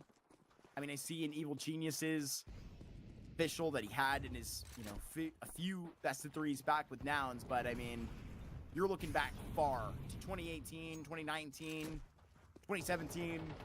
I mean, it's been a long time. And Exotic seems like it hasn't even been a moment.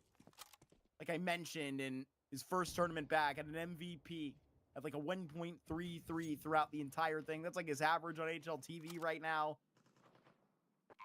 You mentioned earlier, Vincent, you compare the ratings of just him and Friends straight up. You'll definitely get some sort of tally, but in all of that turn and that one kill that they did get, they walked up the path and they found into a free site. And look at how Nitro finds Stan. Thought that maybe more outside of B, potentially trying to escape, but they are denied. Friend's working himself back into this game. It's a kill last round, and it's a straight up head-to-head last time. This round, not so much that, but still a big opportunity for Friend to start to build some confidence in what will be a tied game. And they get both of the AKs out. That's a huge win for NRG. Money's always a problem on the CT side, and they're starting to at least have a little bit of extra to fall back onto. Meantime, Wildcard build a little bit of a nest egg of their own.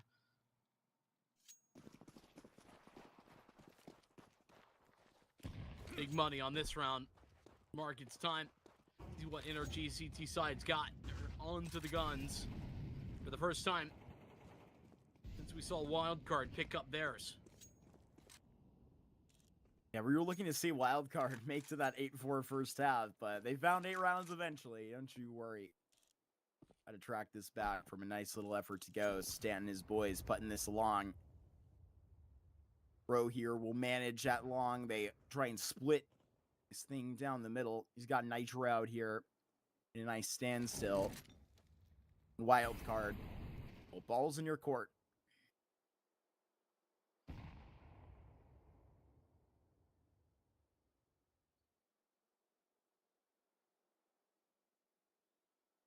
See what they do with it.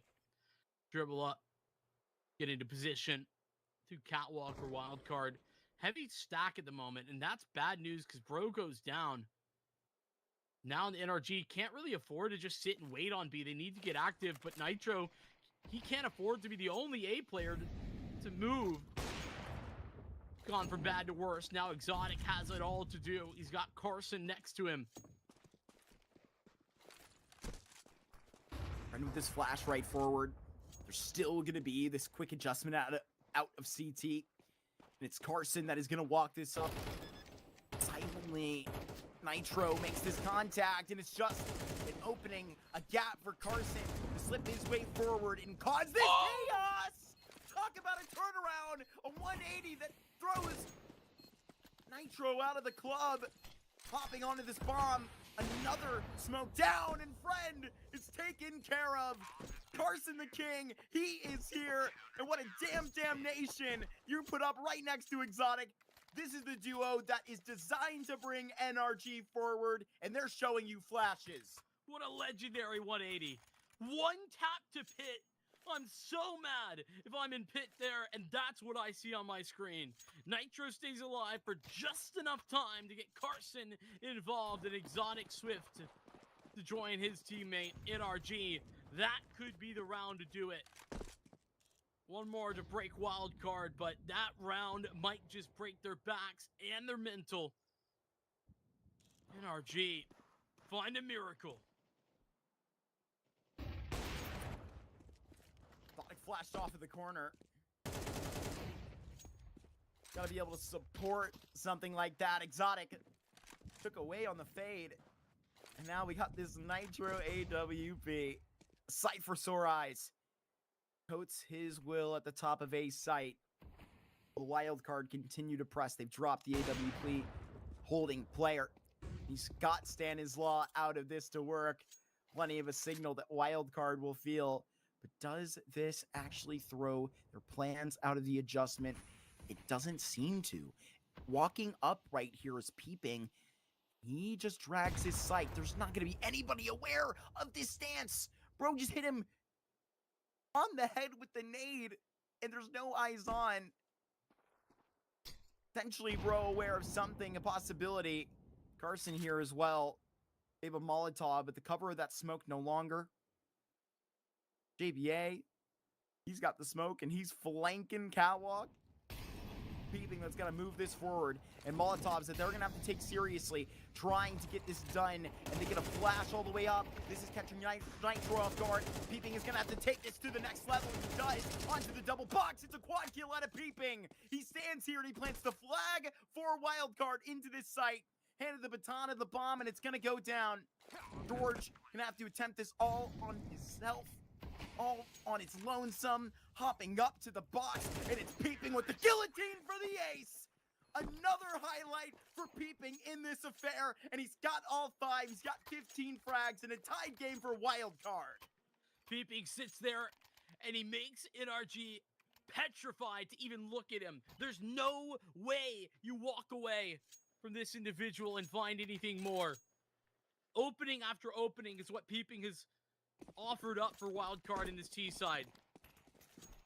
And NRG, they find that he's got a whole lot more to give.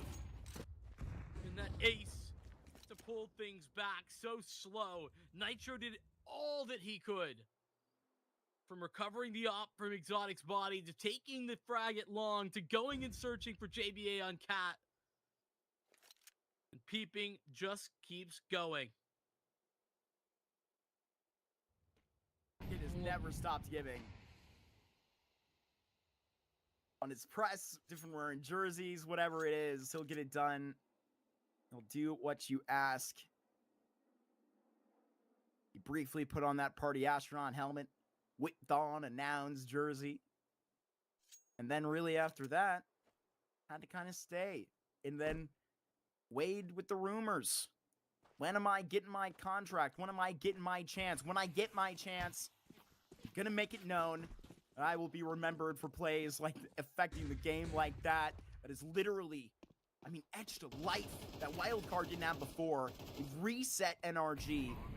And they're going to get a good look into a fourth quarter of this game that economically they may not have had. They may even not have had an opportunity to see in after a round like that. You really got to give Wildcard credit, though, for the way they pause and like wait things out in that last round. I know Peeping gets the ace, but it is the way in which they play around that too that is actually pretty impressive.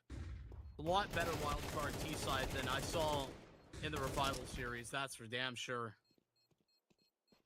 ABA very effective on some of these lurks. We've been seeing him often in upper tons. Clean sweep, nobody falls, nothing lost. And a round of building economy, Wildcard are back in business. And business is booming. Especially staring back at them is a very, very weighted NRG. What a roller coaster they have gone through. And specifically, like these last 6 rounds from a Carson clutch to a Peeping ace that has just put him in their place. I mean, plenty of stones that you can unturn for this. But the next most important step, the one forward. In NRG, allow Exotic to get on an op. That's important. It's Exotic. He's going to allow a little bit of his belt to be spread around. It's going to be a group effort here, and we're going to see where it does flex up. Exotic's taking a little bit of a moment off. The CT side turn, I teed him up, but it's been slow. Friends had the better of that head-to-head. Since then, time for Exotic to step forward. He's looking long. He's going to take a shot. No, it's Nitro. Excuse me.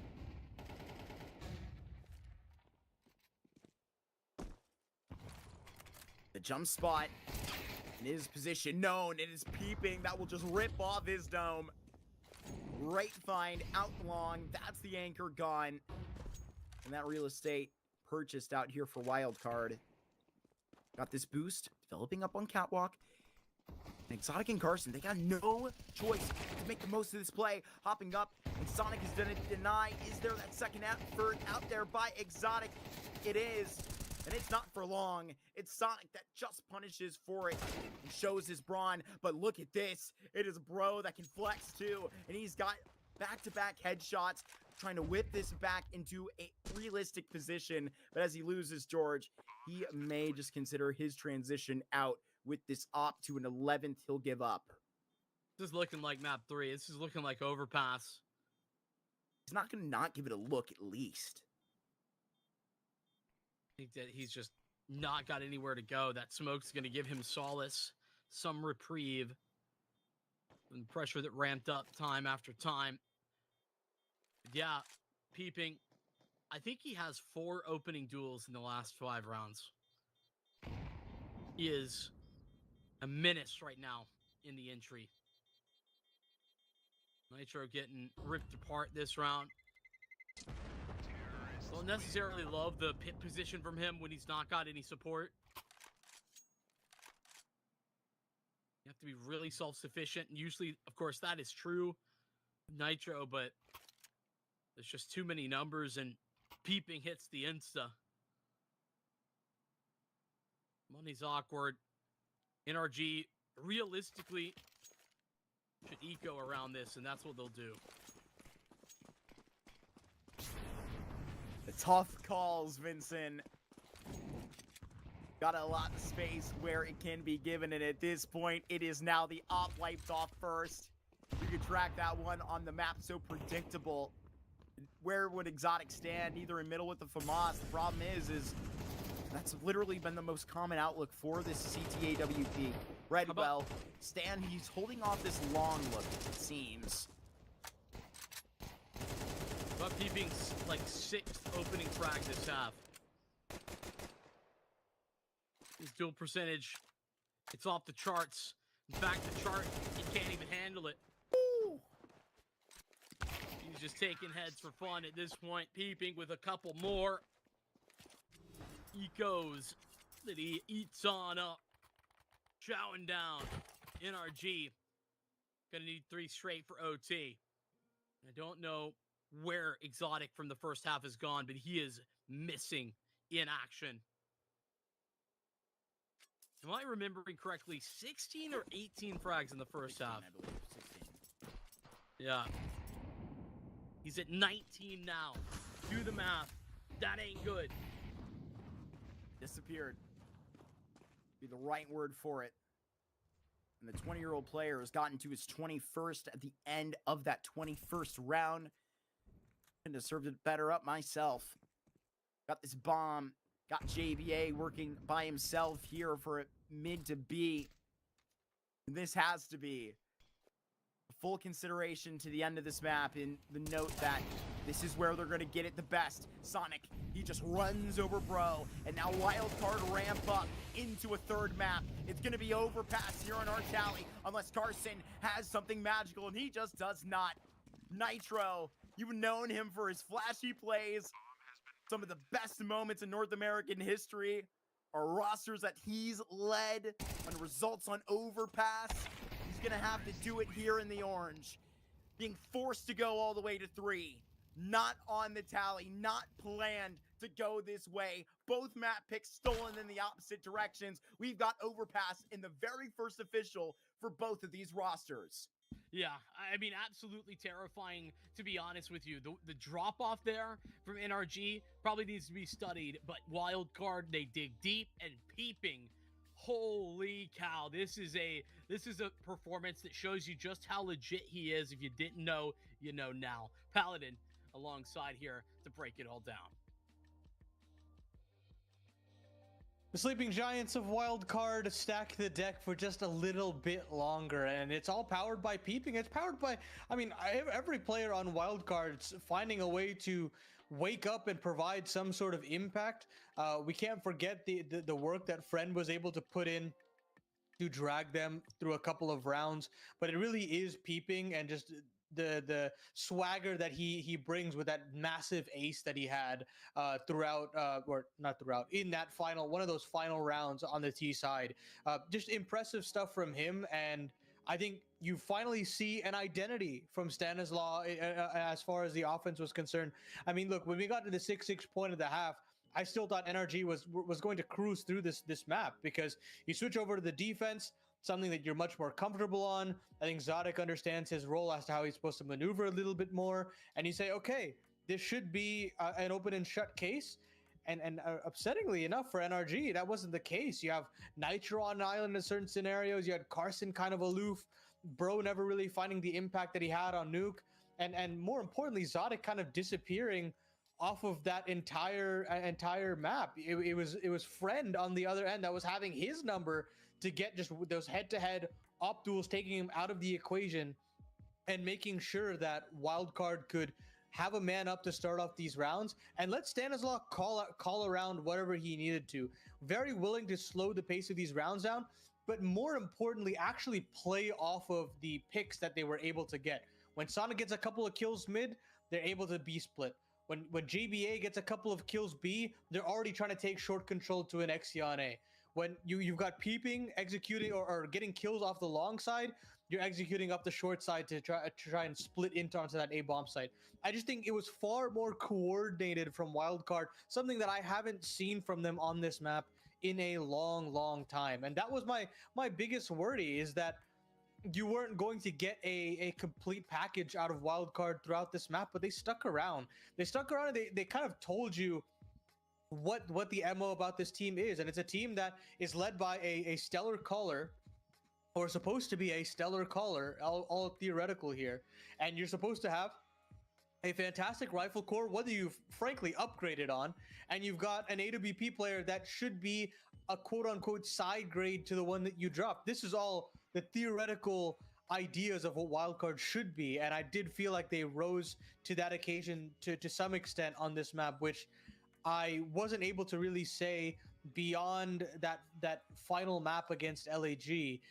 But for the most part, now we move into Overpass, where things get completely thrown into a frenzy. You've got Zodic, who now I really don't know what to think, considering he's had one stellar half of Counter-Strike and one very not stellar half of Counter-Strike. On the other end of the equation, Bro was nowhere to be seen after having a Herculean performance on Nuke.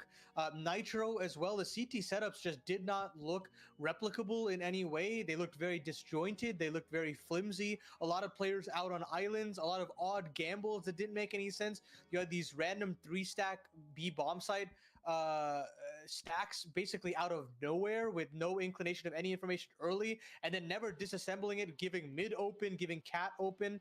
Those decisions kind of built up upon itself by gambling on those positions. This is something that I've noticed that Nitro has done a lot. He's done it on Inferno as well. I've noticed it even in the biggest of stages, when they're at EPL, when they're at the major, they'll call these very braggadocious gambles out of nowhere with no information, expecting to just win the round off of the 50-50. But unfortunately, at this point in the game, we've evolved past that 2020-2021 heroic style brand of Counter-Strike, where we do call these gambles in the mid-round situations off of little to no information.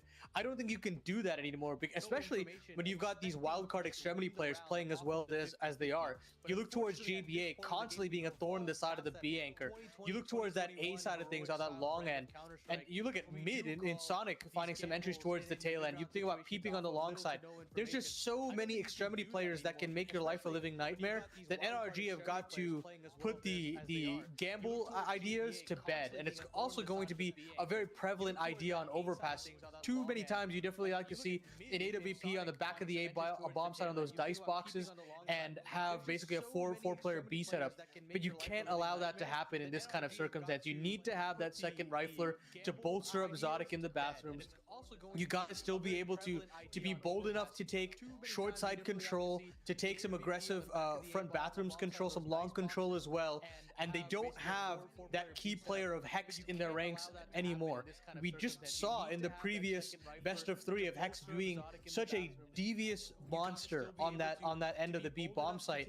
But they've got to find that next player for the wild card side of things. And it's got to be peeping. I kind of look towards peeping on one end, and then on the other, it's got to be, who am I thinking of?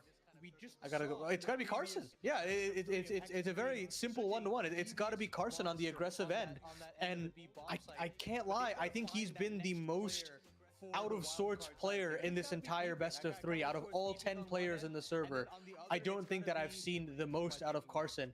And he's going to have to be that difference maker, the X factor necessary to get NRG into that final, to put this one behind them. But folks, we're going to have to take a little bit of a break. We'll see if NRG can bounce back after a disastrous second half, or whether Wildcard are truly grand final contenders and have that dance with M80 later on tomorrow. You don't want to miss this one.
Well, I didn't expect to be here, Mark, but what I have in the cards here is a damn good overpass. We're getting things rolling. NRG out, and it's Wildcard off to the races onto the B site, peeping. He's exactly where he left off. Entries, and that duty is exactly what he delivers. JBA right up next to him, and Wildcard, they wipe NRG off the face of the B bomb site. And this is just going to be a chess match here early in Overpass between two great IGLs. Obviously, you know them well. Stan and Nitro here. They've likely met many times over the history. In this version, for the very first time, brought back into the map pool. It's one that, well, they're going to have to get right, because potentially they could see it tomorrow versus M80, either of these sides. This bro is going to rotate out and hold on to his full Kevlar if he can get far enough away from the bomb. Looks like we like Wildcard's odds better. I fear both of these teams should be banning this map against M80 tomorrow. Whoever is there. Kind of, you know, after what we saw today, I mean, Wildcard's permaban is Mirage. This is true. This is true. I just don't see them changing that. These are good points you make, but I tried the hard bargain. Yes, you do. NRG, we'll leave it at that. I find it interesting that bro has the Kevlar. Oh, he brought it over. I'm the dummy. It is all good. He'll make that pistol buy on the P2K.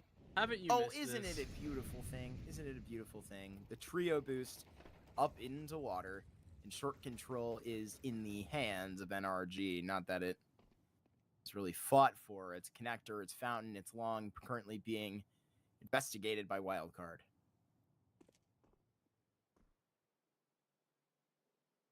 Well, they've investigated. They found no one home.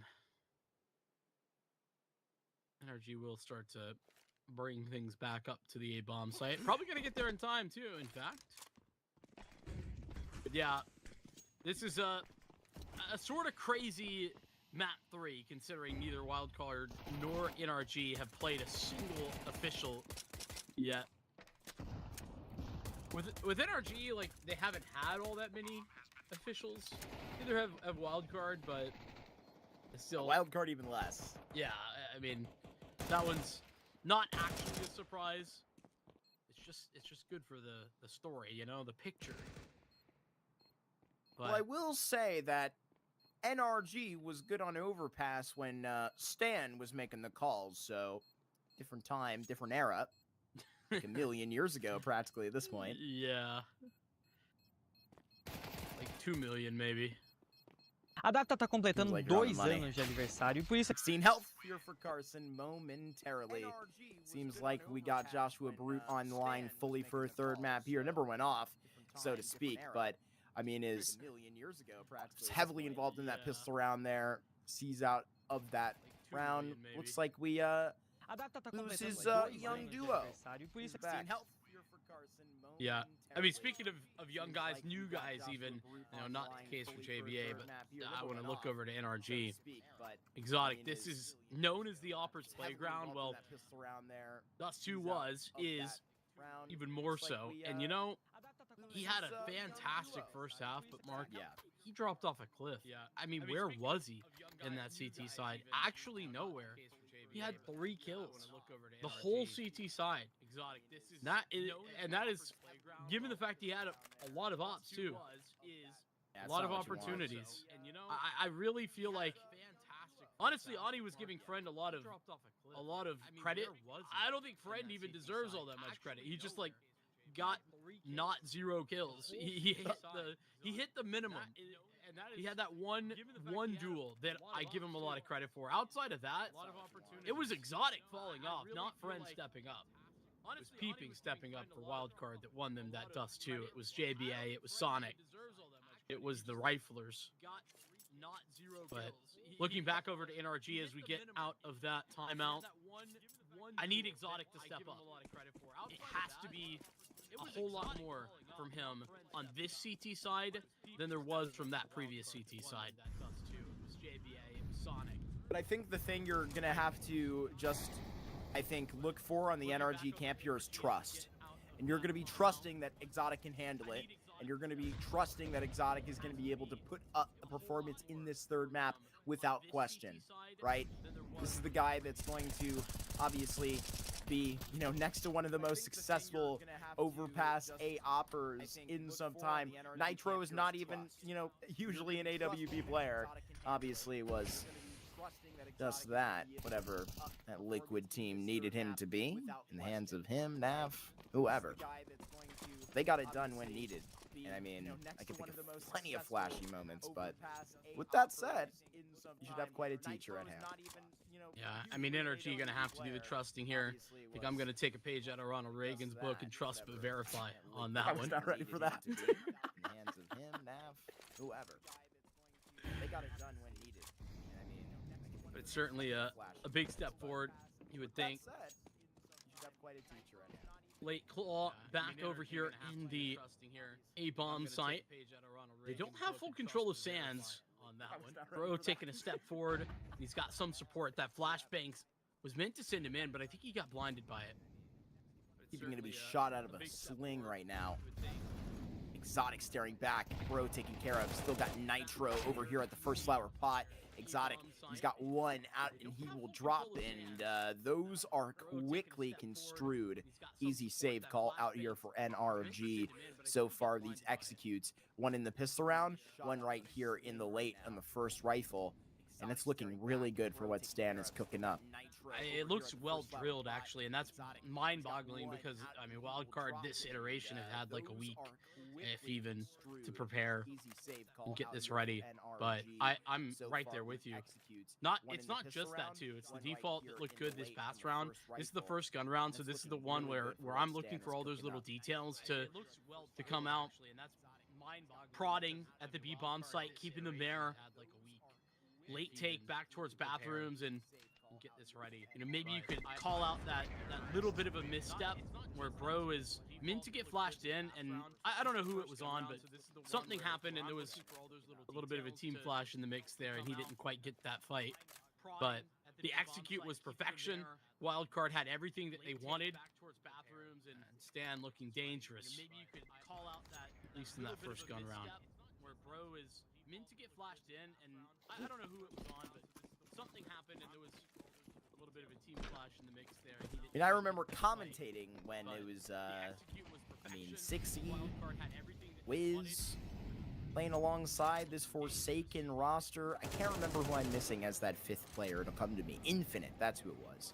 Playing alongside JBA and Stan. When they were Forsaken, they played a whole lot of Overpass in the original iterations of this wildcard team. That remained true. So dust off that playbook. One that has provided plenty of success for Stan over his career, and will have to do so. Continue to go in this third map. It's a little bit shaky for Wildcard, rusting up against the Force and what comes alongside the saved gun. Well, all those things true. Can apply them to Nitro, to be fair, as well. Through that, and maybe even more so. I don't know. Ooh. Maybe that's maybe Paladin can see who's the winning or in-game leader on Overpass. All those things that's the true. winningest. Can apply them to Nitro, to be fair, as well. He's won a lot. I remember one when Stan was wearing an Optic jersey, but dude, I'm like reaching into the history book on that one. The social studies. So here comes Carson getting a headshot. His class is in session. I gotta find a bit of protection to put this bomb down. And now that timer is online. Carson finding friend out with the USB. What the hell are they construing here? As all it's gotta be Exotic to meet his time. Be the disruptor. Keep peeping and stand occupied if that's what it takes. He hasn't seen head, and it's peeping that he's still just a menace to society here. Two without a second thought about it. Exotic, he's gonna come walking up, and well, rude. Stanek, he'll protrude all the way from CT and trip up Exotic. Carson made that nearly possible. I mean, I've been pretty harsh, I think, on Carson pretty consistently right now for NRG. But I do think that the reality is that like role situation is going to take time to bed in fully. Yeah. He had a very good showing despite what was a ultimate loss for NRG on Dust. Carson made that 3 kills that make that round viable. Harsh, I think, on Carson don't ultimately connect it thanks to peeping, but I do think NRG now Exotic's off back in business. It's gonna take time to bed in fully what they can do to stall Wildcard. Very good showing despite what was Bro's got Sonic up top. NRG on Dust. Looks like Bro is about to just make this a quick series the way he was playing on Nuke. 30+ kills out there. Disappeared on Dust 2. But now as one of these featured riflers and NRG here on the CT side with a whole lot to be responsible for. Gonna have to do the heavy lifting. Not gonna be hearing much right now as they've gone quiet around this utility set. The fact that Bro has traded places basically with Stan somehow, some way, and Stan is until just a moment ago frantically searching for where Bro could be is magic of the highest order.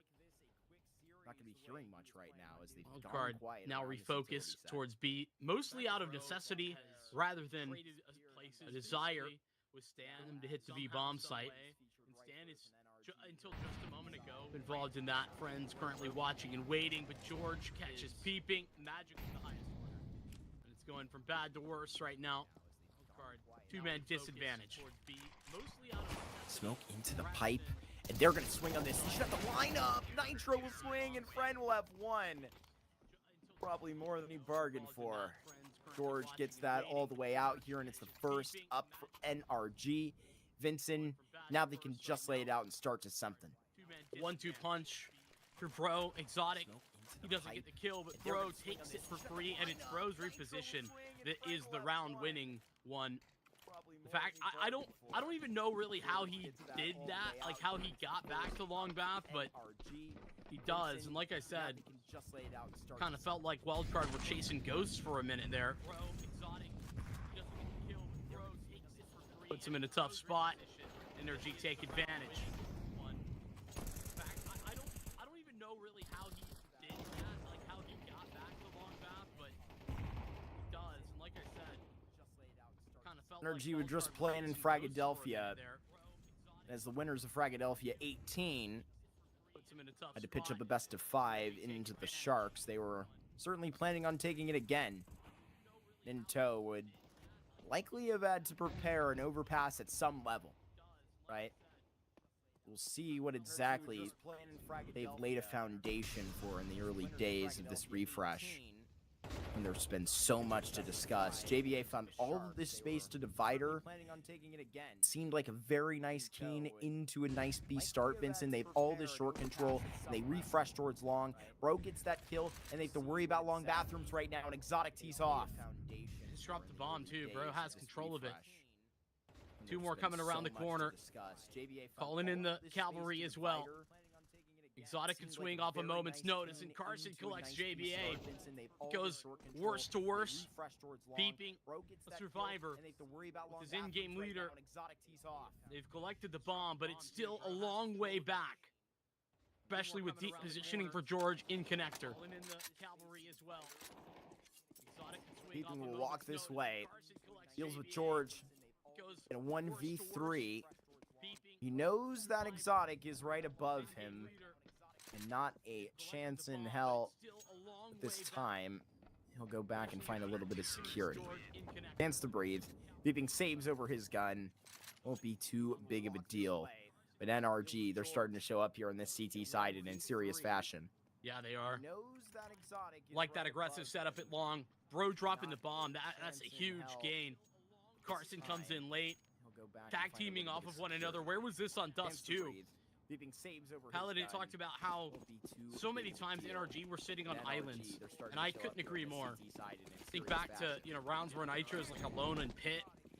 Well, we are far from that. Peeping. Gonna try and use this 1 AK to its best. 2 flashbangs proc for Stan. See how they can let Peeping cook things up. He's got eyes on with the jump spot. They got 4 players here. White needs time to stand for NRG. They're gonna have to run through the fire. After that, try and see through some sort of flames. George puts them all through it. What a setup by NRG. Where Wildcard turn, they get put away. This is 3 in a row, and that one was fast. Yeah, it was. Not any investment behind that one AK. Deeping's actually gonna not have the best weapon this round either. He gets a Galil. Stan takes the SMG.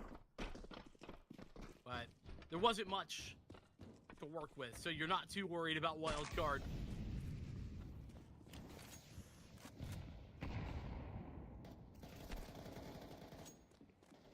Keeping out here, getting Carson in, but it could be a trio out in connector. Bro finally dealt with. Gotta stand aware of the situation in the MAC-10. Can't make it work. Sonic at 100 health in JBA. Well, it was that fight from Bro that did bring him in the stance in which he currently stills. He got this bomb down in the middle of Monster. And that's where George just got eyes on, so that he knows that momentarily there's gonna be the adjustment. Gotta collect that bomb. Oh, audio cue heard. Nitro is gonna take it. And great trade from Exotic. George on the low health, keeping the op. Not needed. 4 straight here for NRG. They answer back. Their CT side starts rolling, starts running. A variety of different setups. We talked about Wildcard and their first gun round looking prominent. Looking like they dominated. Looking like they had plan on plan on plan. And the execute hot to trot. Well, how about that from NRG? A variety of different setups. And we really haven't seen them need to dig too deep. You have to see like an early connector play. This AWP hasn't necessarily had to be too active. There's still a lot to learn for Wildcard as they take a timeout. Yeah, Vin's with an opportunity to see after the first 8. I mean, right now it's going to be straight up with the Tech 9s and a play that will probably be just as bang as the clock round prior. Stan knows he has some ground to make up now with the recent streak of NRG. And this is where we finally get George in this 3rd map when it's needed. That's going to be exactly what's the most important time. I actually like this move a bit better. Just waiting, not so false on the rush. Oh, this is just ugly. They're barely able to get out of the smoke. And that's a bit of a you problem. You got to make up for it now. These Tech 9s, they're going to be jumping right on it, but they pipe down. Got this bomb all the way over to the barrels. And Carson, well, he goes a-swinging. Flying for his 2nd kill. And NRG, they're packing this away. They've got a lead now. 5 striking off on the tally. Nice work for George as well as for Carson. Just went back and looked. It wasn't just an Exotic drop-off. George had 1 kill in the second half of Dust 2.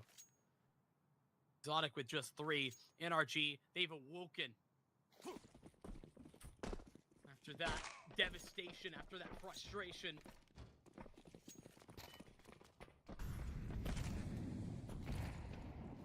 Wildcard missing a few details in that last one, but you know what? This one's the one that matters. There's a lot of interest of short here. From the top of con with that door open. And the site players are holding on. Wildcard, they wag back from where they were at the beginning of this half, which was aggressive towards A. They see into the rest of things. Trying to control what's outside of B. Peeping finds George out here. Going to be leaving Carson alone. Nitro coming to spar, but unfortunately, he'll get put down. Just saw the hit on Exotic's back, but he whips back. JBA into place, but Bro, he gets taken down by Stan, rather Sonic, and Stan, he has a kill of his own. So this is done. This is dusted. And a really good adjustment by Wildcard, who have the tenacity to pull up connector and just take the fights. Yeah, I mean, it's also one of the first times NRG has been that aggressive on A. It's a very tentative hold, and it all starts to fall apart when Peeping actually gets a kill that's towards B. George is the one to go down to Peeping. And so NRG basically have to double down on that setup or either respond by rotating off. Nitro leans in on the connector, and that's where things start to fall apart. When Nitro goes down, there's just nothing for Exotic and Bro to do other than just fight until they can't no more. Wildcard, they show him the door.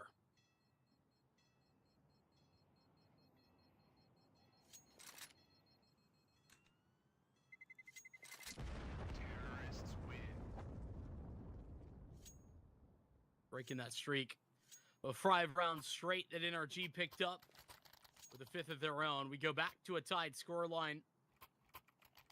Dust 2 was knotted at 6 at half. I don't know why, but I'm just getting the vibe that that's the destiny for Overpass.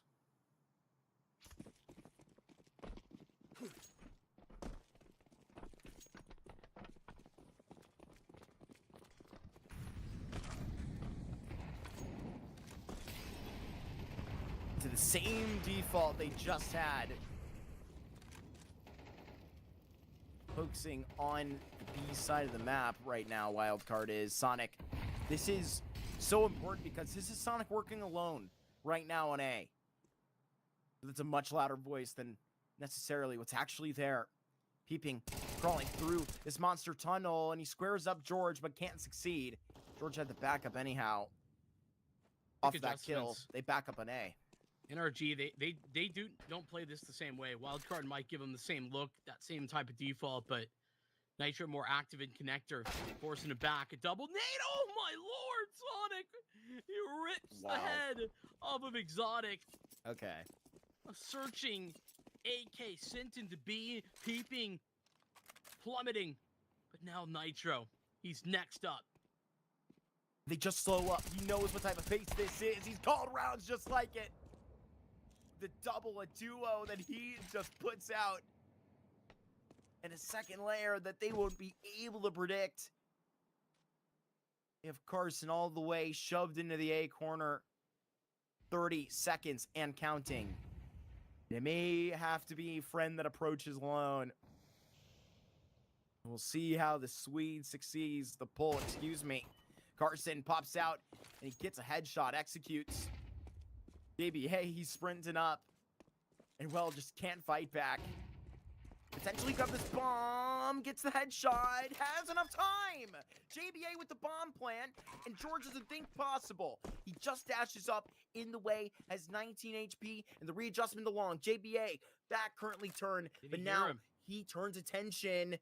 JBA squares up, but now has to just pivot and adjust. But the sentry always hits his shots. Joshua Baroud online, and he's got 6 for Wildcard. Oh my lord. JBA saving Wildcard at one point or another in the CT half of Dust 2, and now he does it again. A 1v2 basically.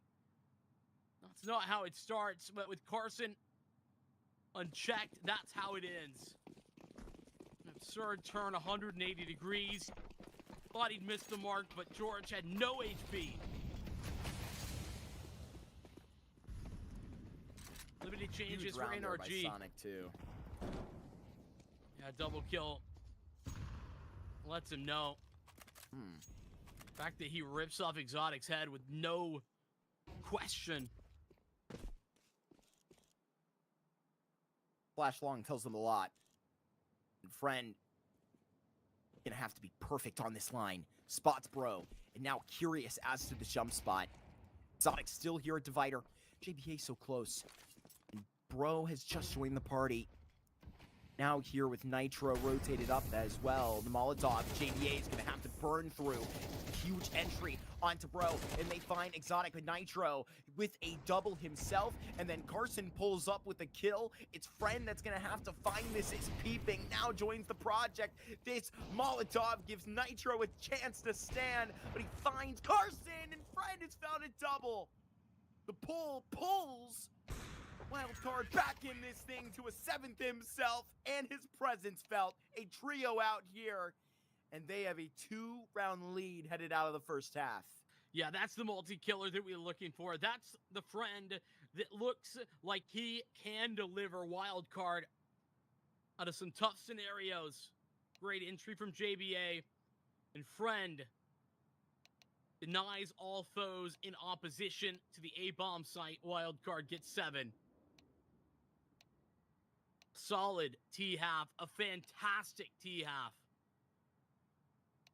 A lead on the T side of Overpass is a rarity at times. But a little more success these days, it seems, with this new iteration.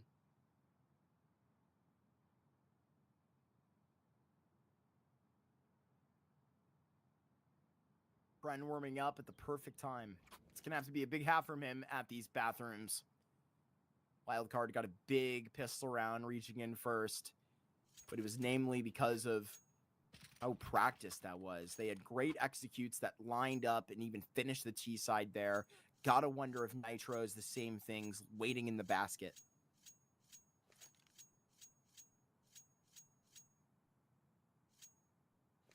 I'd like to imagine so. Be honest with you, you know, it's a letdown there from Exotic, a big step up from George. And Carson doing some heavy lifting. Bro has still not awoken after that massive nuke.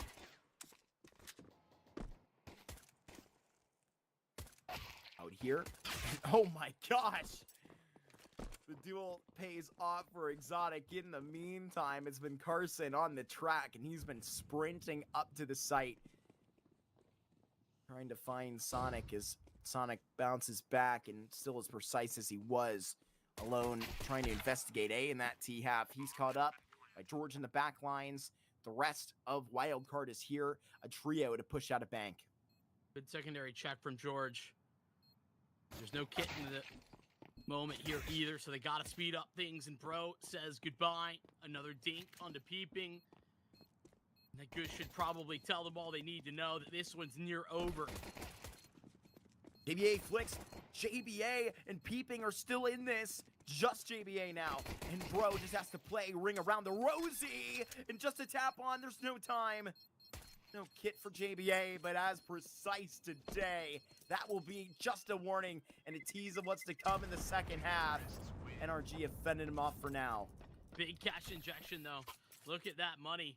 JBA's got 32 hundo. Yeah, they are going immediately to see what they can provide onto a 4 spot. NRG lost it all. And on a pistol round, that's NRG's time to take their first timeout. Hadn't felt they needed it. 5-round CT side, not great, but good enough, says NRG. And where does that lead? I'm very curious, Mark, to see what sort of preference NRG have on this T side. How do they want to approach it? Are they going to be more fast-paced? Are they looking to try and play for that more default, methodical style? Obviously, a good purchase considering they won that round, but that timeout tells me they know what's coming.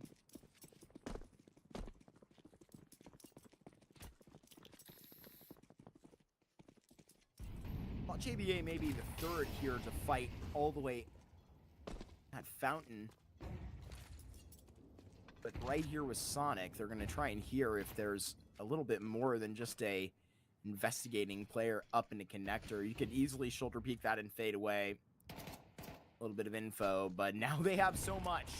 So far out Monster. They want to try on that case, and they're trying to get these kills swinging for the hills, and unfortunately, that's where they will lay. JBA went down in that foul swoop. He had the gun on him, and this buyback does not pay off for Wildcard.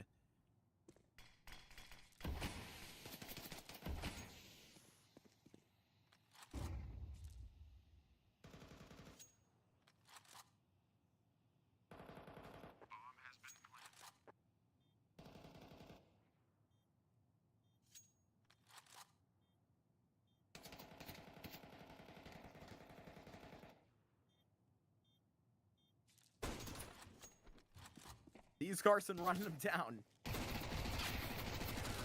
And it's a brutal day in hell.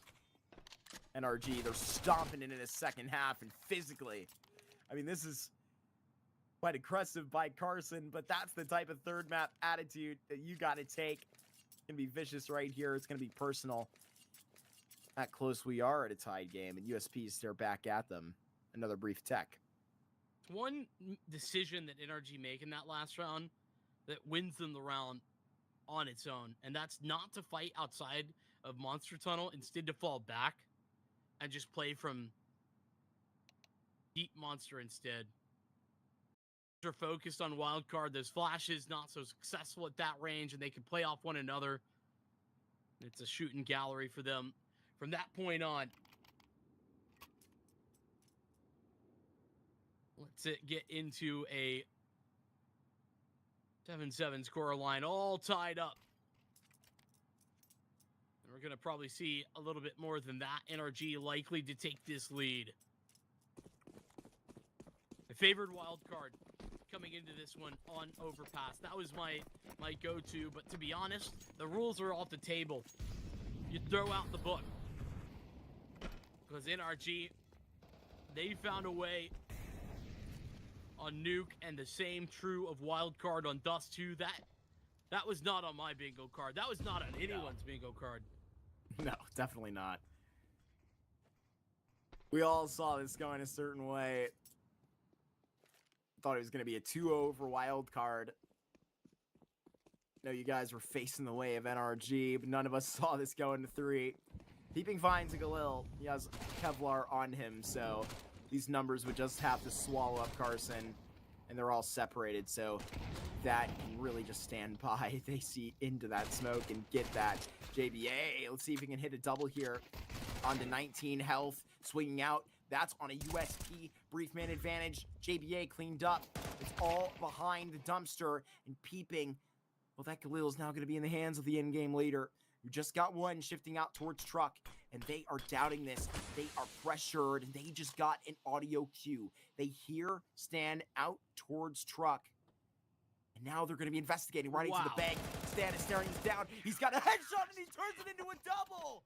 He cashes out. He steals this round of the vault of NRG. Walks out of the bank. He is not supposed to be. He was alive there. What the hell is that turnout? NRG, it's one player on the other side. They go on the investigation and try and lock up Stan themselves. They had the bomb. They had the site. They had everything. Why fight? Just why? That's the only question I have. At least they did it together. You can understand where they're coming from at the very minimum, but it's a painful mistake. Does NRG pick up the pace? Does execute? Oh, great flashes. Stan unaffected. Counter utility just as strong as Peeping arrives on scene. Really good rotates, Peeping and JBA. They sing at the same time. And Friend has the candle blown out. It feels like Wildcard's rotations were faster than the B-Rush games were originally. Absurd. NRG had the spacing on that actually really well. Like I said, it looked like their scaling flashes were really good too. Somehow, some way, Stan able to get one off and delay the second phase of that attack, and also unaffected from Graffiti as he rotates back in. As you said, though, Peeping arrives just in time. Friend puts that one down at the back end with NRG now on pistols, now on nothing. Looking like Wildcard, it's one step forward and a couple more right afterward. NRG, it's a pistol win. It's something. They are not in the driver's seat any longer. It's Wildcard. Sonic tapping away. Don't even make this one close. Sonic flashes his way in. He's giving him the fights for it. Serve him up. Bro's got this on the Deagle. Brent, he just barely got Nitro around the wall. Barely missing, but pulling out the secondary, and he just pops ya. 50 seconds, and Bro will play keep away. Just hoping he can grab an extra head. Force a repurchase. Wildcard, they may have won the last couple of rounds, but their economy isn't exactly perfect. They can still be punished heavy, and that's one way to do it. Peeping. Always want to fight. Oh my lord, bro. Stop giving this man the opportunity to pick on a pixel. They audibly hear him now. Stan should have an easy kill, free kill. That just stole a whole lot more than it was originally meant to be intended. That's exactly what I was talking about.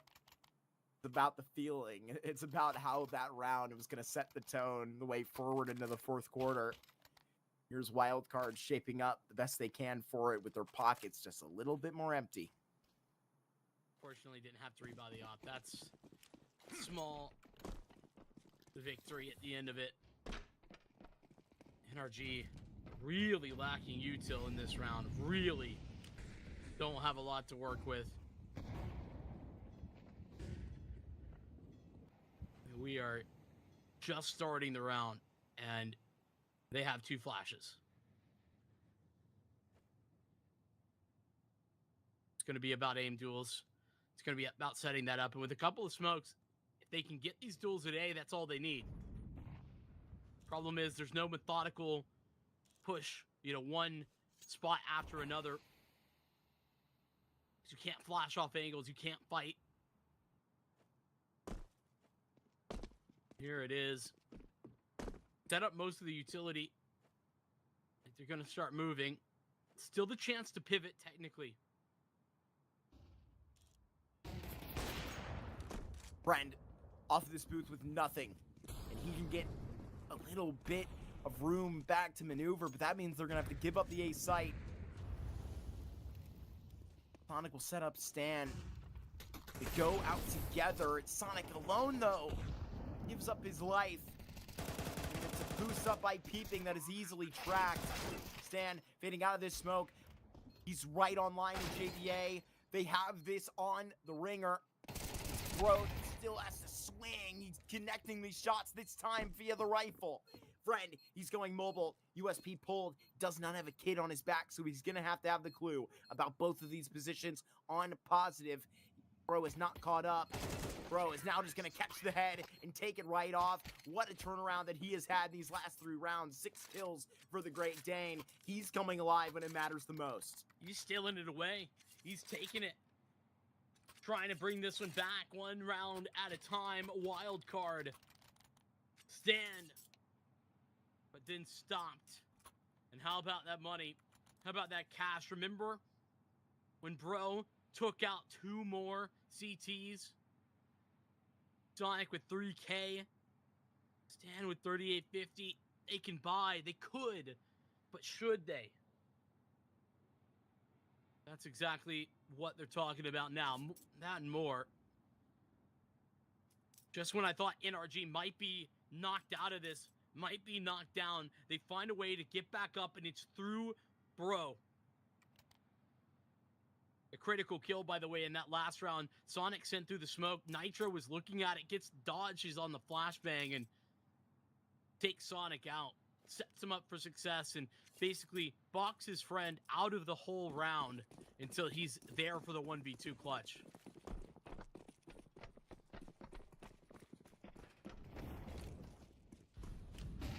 Three players here. And a potential reaction to Fountain aggression could be toted up. They're just waiting for a hint. Molotov and a flash that goes back about it. But it's Bro. And the damn Grim Reaper, these last couple of rounds, flashed out into party. With this bomb all the way back into connector. I mean, Carson is not even going to let you have the chance. Just toyed with you previously. So right here, they're chasing a ghost. They're gonna keep going though. That's a great flash. Sonic sends him in, and it's enough. And now Carson on notice. These ghosts, they're real. Sheesh. Yeah, we're believing now. Sonic, he's here hunting him down, peeping. Bit of a bold peek. But now on that bit of timing, with that bit of information, it's George that will see out of this monster tunnel Smokes off short, but the quick adjustment. Wildcard, they have another play every time. Another reaction to whatever NRG's got. A great shot to pull back the man advantage. 30 seconds and walking this bomb all the way out. Exotic now as the backup and some utility. They can box this back towards short, but guess what?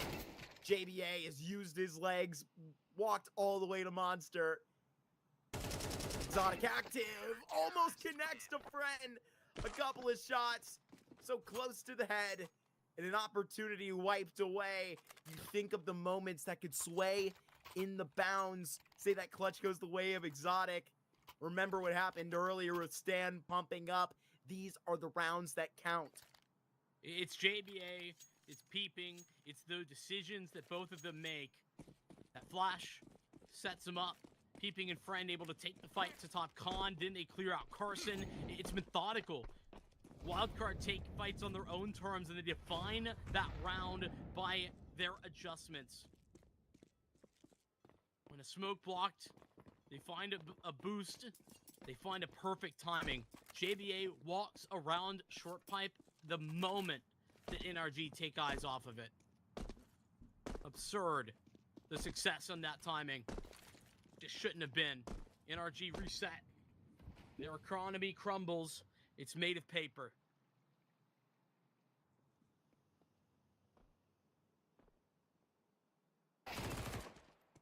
Stan has stood and watched them burn before.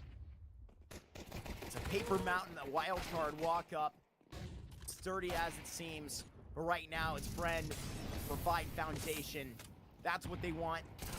Teased on a Sonic, but he slides, and it may provide just a bit of swagger. Peeping also up into the conversation, and they manage it every turn.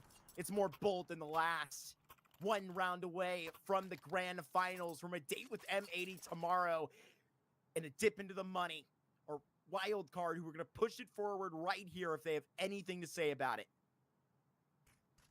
A beautiful round from Friend. He stepped up when he's necessary on the CT side. And it's everything from the rifling core that they needed. Pieces that were not there for Nuke are now online. They suffer through dust too.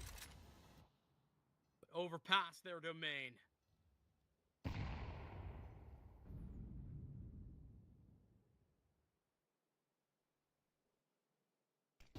Friend looking to finish this thing out. Hook, line, and sinker.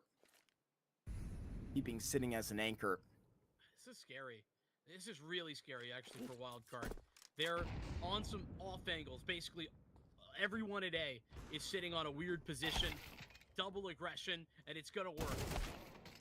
Peeping. They're not ready. They're not ready whatsoever. They get it done. It's a 5v1. The heat of the discussion, Vincent. The hectic offseason. They cool their own path into the very first competition. Back with the 5. They push their way to a grand finals appearance. A chance to take it further in the Thunderpick World Championships. And NRG are stunned. They thought they had this one finished. Knocked out with a blow that would stun with a 13-9 win on Nuke. But it's Wildcard that never give up. With the reverse sweep, they meet M80 tomorrow. That they do. Devastating way in which for that to go down, though, in the reverse sweep fashion. I genuinely thought NRG had made the move when they win Nuke, but no. Paladin, that's not how it goes down. That's not where we're left, and that's not what we're going to be seeing tomorrow. It's M80 finding their way against Wildcard. I mean, I'm dumbfounded, really. It's shocking to see, I think, how crude this map was for both teams. And the fact that NRG, I think, fumbled a lot of opportunities to potentially swing that back. Even on the offensive end, I felt like there were a lot of missed opportunities. I mean, the obvious one being the Stan 1v2.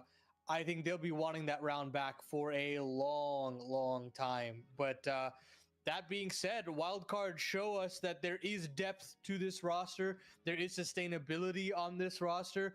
JBA finding some lost form. Peeping showing why he's here on this team in the first place. Sonic also having a couple of moments on that offensive end with some of his big entries, and of course Friend, who just was able to keep his head above water on that CT side. But this is our grand final, folks. M80 taking on Wildcard. You saw the bracket all the way from the get-go, and you probably thought that this is where we were going to end up, but there were a couple of bumps in the road, a couple of turns along the way, and M80 now have an opportunity to secure a spot against this very shaky Wildcard squad. But who knows, this team has been able to scrap a little bit, and maybe we'll be able to scrap for just a little bit longer. But that's going to do it on the broadcast today. Wildcard triumphing over NRG, and we'll see you guys for one final Thunderpick NA Series 2 matchup between M80 and Wildcard. You won't want to miss it. But from us at production and the casting booth and the analyst desk, we hope you have a good night.